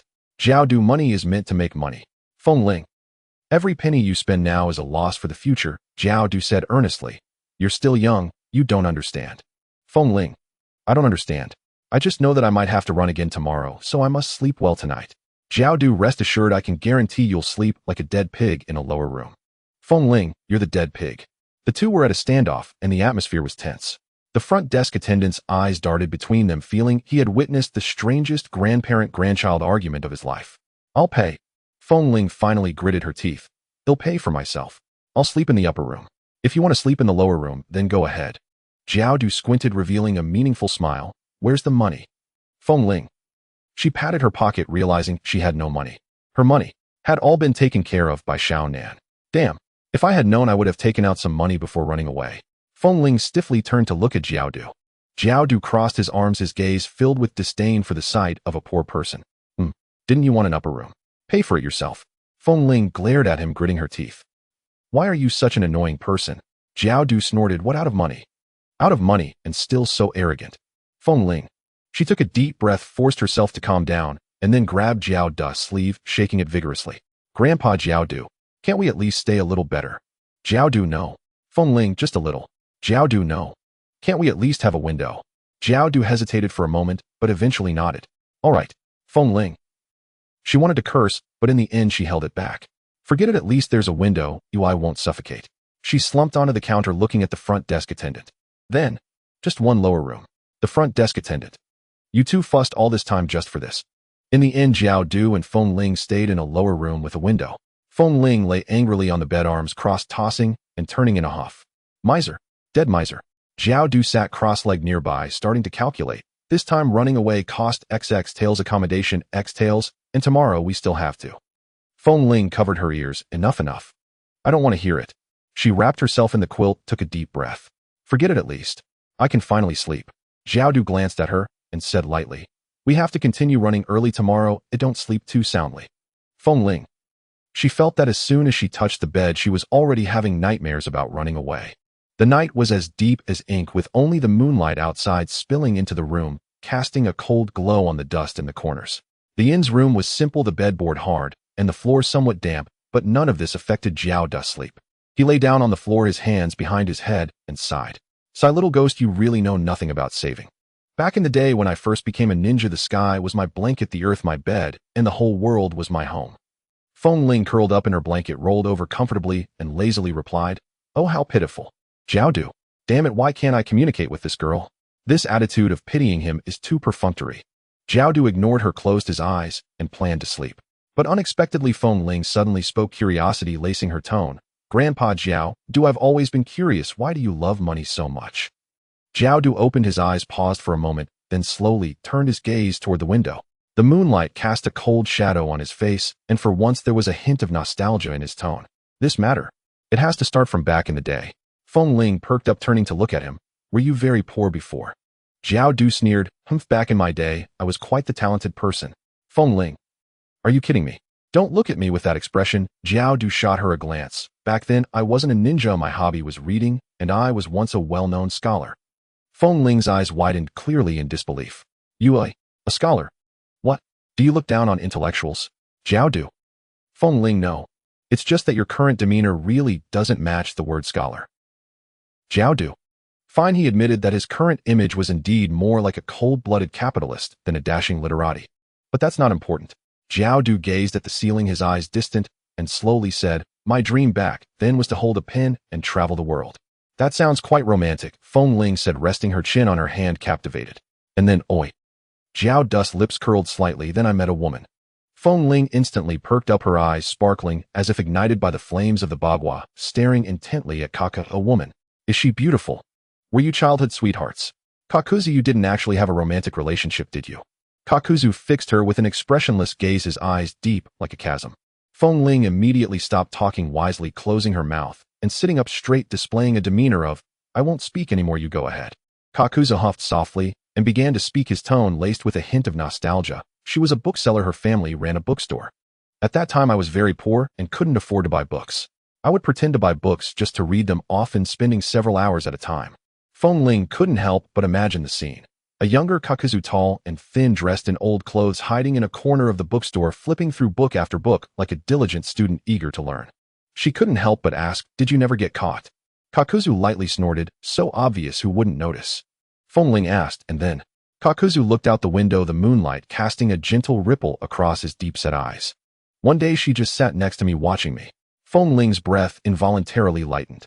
Kakuzu continued, I finished reading a book without glancing sideways, only to realize there was someone beside me. She asked me, Kakuzu, is the book good? Feng Ling sat up straight, her face full of anticipation as she looked at Kakuzu, and then Kakuzu fell silent for a moment, as if recalling a moment of embarrassment from years past, his tone subtly shifting. I was stunned, a sense of shame washed over me, and I stammered, unable to speak. Feng Ling couldn't help but chuckle. Ha, Kakuzu, I can't believe you were ever shy. Kakuzu shot her a glare and continued. She laughed and asked me, aren't you going to buy it? Feng Ling gasped, resting her chin on her hand. That was a subtle way to urge you to spend money. You didn't actually pay, did you? Kakuzu's expression soured. In the end, I hurriedly took out a bit of money and handed it over, then rushed off in a panic. Feng Ling burst into laughter. Ha, you actually ran away. Kakuzu, you're just too adorable. Kakuzu's face darkened further, and he said irritably, if you keep laughing, I won't tell you anymore. Feng Ling quickly stifled her laughter, trying to appear serious as she said, All right, I won't laugh anymore. Please continue. Kakuzu huffed and continued, reminiscing. After that, I couldn't bring myself to visit her house to read anymore. Feng Ling nodded. That's true, after being caught, anyone would want to find a hole to hide in. But she wouldn't let it go. Feng Ling was taken aback. Huh? What do you mean? Kakuzu's gaze grew somber, his tone complex. Every morning she would appear at my doorstep demanding payment. Feng Ling. This plot twist was a bit unexpected. Kakuzu mimicked his tone from back then and said slowly, Kakuzu, your money isn't enough. After watching for so long, this is all you can give. Kakuzu, you aren't going to default on your debt, are you? Feng Ling's eyes widened in surprise. This girl is no ordinary person. So financially savvy, she's definitely a business prodigy. Kakuzu nodded in agreement. Exactly, I was terrified back then, and quickly said, I promise to pay you back, I won't owe you anything. Feng Ling couldn't help but laugh. Haha, Kakuzu, you were scared back then too. Kakuzu snorted and continued. After I said that, she laughed, and said that's fine, but I need to charge some interest. Feng Ling curiously asked, what interest? Did she make you work to pay off the debt? Kakuzu shook his head. She said she couldn't read, and wanted me to read well, and then tell her about it. Feng Ling's expression froze instantly. Wait, the daughter of the bookstore owner can't read. Her lips twitched slightly, feeling something was off. Kakuzu's eyes also showed a hint of complexity. Indeed, I actually believed her back then. Feng Ling. She patted Kakuzu's shoulder, looking sympathetic. Kakuzu, you were too naive when you were young. Kakuzu ignored her and continued. So she often came to my house bringing books with her. I would finish reading one and tell her about it. Feng Ling blinked and asked, and then, did you continue like this? Kakuzu didn't answer, only gazing out the window, his eyes deep like a distant starry sky. Feng Ling felt an inexplicable anticipation in her heart and couldn't help but urge, come on, Kakuzu. What happened next? How did it end up? The night was quiet. Kakuzu's voice was low and distant later on. He sighed gently, as if recalling a past event or reminiscing about someone who no longer existed. Later, everything changed. Feng Ling's heart jolted at these words, and she held her breath. One day she told me she was getting married. Feng Ling's throat moved, and she softly asked, and then, what did you say at that time? Kakuzu squinted slightly, looking at the night sky, his tone flat. At that time, I didn't know what to think. I just responded with an oh. Feng Ling frowned. Just, oh. Kakuzu ignored her and continued. That day she didn't listen to me read, but hurried home instead. At that time I felt very upset, inexplicably upset. Feng Ling bit her lip. Did you go looking for her later? Kakuzu's gaze grew somewhat profound, as if caught in the whirlpool of memories. I inquired everywhere and discovered she was marrying a wealthy merchant. Feng Ling's brows furrowed tighter, sensing that the follow-up wouldn't be pleasant. The merchant was a prominent figure nearby, but he was notorious for his misdeeds. I felt she shouldn't marry him. Feng Ling instinctively clenched her fists. So what did you do? Kakuzu fell silent for a moment, then slowly said, I went to find her. Feng Ling's eyes brightened. And then, did she agree? Kakuzu shook his head, a self-deprecating smile forming at the corner of his mouth. I told her I would earn money and asked her to wait for me. She smiled and replied, I can't wait any longer. Feng Ling's heart clenched suddenly, not knowing why she felt a wave of sadness. You didn't give up, right? She asked softly. Kakuzu nodded. Of course I didn't give up. I went to find the wealthy merchant and told him I would take her away. Feng Ling's heart raced, and then, Kakuzu sneered, his tone tinged with mockery. Then I was beaten half to death by his guards. Feng Ling gasped, feeling indignant. How old were you then? How could they treat you like that? Kakuzu scoffed. This world has never been fair. The next day she got married. Feng Ling's heart sank to the bottom in an instant, her anger still simmering, yet her eyes held an indescribable complexity. You just gave up like that? She couldn't help but ask. Kakuzu lowered his head, looking at his palm, gently rubbing his fingertips, his voice low. No. I vowed that I would earn money. I would definitely save her. Feng Ling's heart trembled, and she didn't dare to breathe. I left, and from then on I did everything. I became a ninja, taking on various missions. Killing, assassination, as long as it could earn money, I did it all. Feng Ling's breath quickened, a sense of foreboding creeping in. And then, did you go back to find her? Kakuzu nodded gently. I went back. But when I returned I found out she had already died. The room fell into a heavy silence. Feng Ling's fingertips trembled slightly, a scene flashing in her mind. A young man returning home with eager anticipation, only to be met with the cold response of she's already dead. She took a deep breath, suppressing her discomfort, and tentatively asked, how did she die, Kakuzu raised his eyes to look at her, a cold smile tugging at the corner of his mouth. Domestic violence from the merchant, as she couldn't withstand it. Feng Ling gasped in shock, a surge of anger igniting within her. Then you. Kakuzu calmly stated those 3 words killed him. Feng Ling stared at him blankly, momentarily at a loss for words. She couldn't fathom that the once book-loving youth had turned into such a cold-hearted man who only recognized money. But was he truly heartless? Feng Ling's heart swelled with various emotions, and after a long silence she quietly asked, so after that you became so obsessed with money? Kakuzu slowly closed his eyes, leaning against the window, his voice deep like a sigh carried by the night wind. If I had money sooner she wouldn't have died. Feng Ling opened her mouth, only to find herself unable to say anything. She wanted to argue that money isn't everything. Yet in Kakuzu's tale, money truly was the line between life and death. The The night was heavy. Feng Ling lowered her head, remaining silent for a long time before finally whispering, "I'm sorry." Kakuza glanced at her, his tone flat. "You didn't do anything wrong, why apologize?" Feng Ling pursed her lips, not saying a word. She just felt a bit uncomfortable inside. Silence lingered in the room for a while, and finally Kaku said lightly, "Sleep, we have to travel tomorrow." Feng Ling opened her mouth, but in the end she just gently nodded mm. She lay down and closed her eyes. But that night she tossed and turned, unable to find peace in her sleep. The sky was still early, shrouded in a thin mist as the crisp crowing of roosters and barking of dogs pierced the tranquility before dawn. He sat up and immediately glanced at the bed beside him. Feng Ling was curled up, her face buried in the pillow, the corners of her mouth slightly raised, sleeping soundly. "Get up." His voice was deep and direct, like a morning bell striking the eardrum. Feng Ling mumbled as she turned over, "Got it," and then continued to sleep. "Jiaodu." He fell silent for a moment, then reached out, and with a swift motion, whoosh. The blanket was thrown away. The cold wind from outside rushed in like a large spoonful of wake-up call. Feng Ling suddenly sat up straight, her face confused. "Who hit me?" She happened to meet Jiao Du's unperturbed face. "Get up." Feng Ling silently hugged her arms, shivering. "Are you pretending to be gentle, like yesterday?" Jiao Du said nothing and directly began to pack his belongings. 20 minutes later, the two left the inn, walking on the streets of the small town that had not yet fully awakened. Jiao Du led Feng Ling through alley after alley, finally stopping at the end of a hidden path. Ahead was a dilapidated wooden cart, its exterior mottled, and the wheels creaked. "Get on," Jiao Du said. Feng Ling's eyes brightened at the mention of the cart. "Hey, finally not running on foot." She flipped over and jumped onto the cart, heading to the back, ready to curl up in her seat for a nap. Then she saw piles and piles of charcoal neatly stacked, filling the entire cart. "Feng Ling." She pondered for a long time before slowly uttering a few words. Are you still selling charcoal on the side?" Jiao Du calmly organized the reins and replied expressionlessly, "Cargo route, there's a discount on fees." "You disguised yourself as a merchant to save on travel costs?" Jiao Du nodded calmly, "Yes. Also subsidies." "Feng Ling, I refuse. I won't be a charcoal seller." She angrily jumped off the cart, quickly running to the driver's seat. "I won't sit in the back." Jiao Du glanced at her. "You're too conspicuous. Go to the back." Feng Ling clung to her seat, refusing to let go. "No." Jiao Du looked at her, then nonchalantly reached behind the cart and grabbed some charcoal. "What are you doing, ugh?" Jiao Du raised his hand and swiftly smeared it across Feng Ling's face, the motion quick and decisive, as if he were brushing sauce for barbecue. The black charcoal ash instantly smeared half of Feng Ling's face. She looked like a child laborer who had just crawled out of a furnace. Feng Ling was stunned. She dazedly pointed at herself. You, what did you do to me?" Jiao Du glanced and nodded him, less conspicuous now.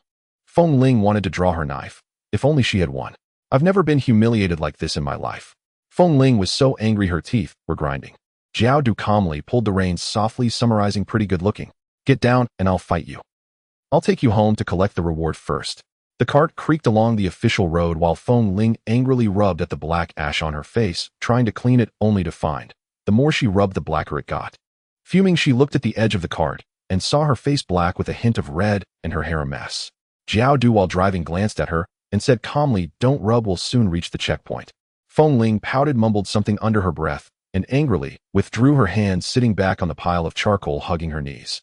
Not far ahead loomed the checkpoint at the border of the Fire Nation. The sentry was strict with iron bars half open and a patrol of soldiers moving back and forth. Before the cart could get close, 2 soldiers raised their hands to stop it. "Who goes there?"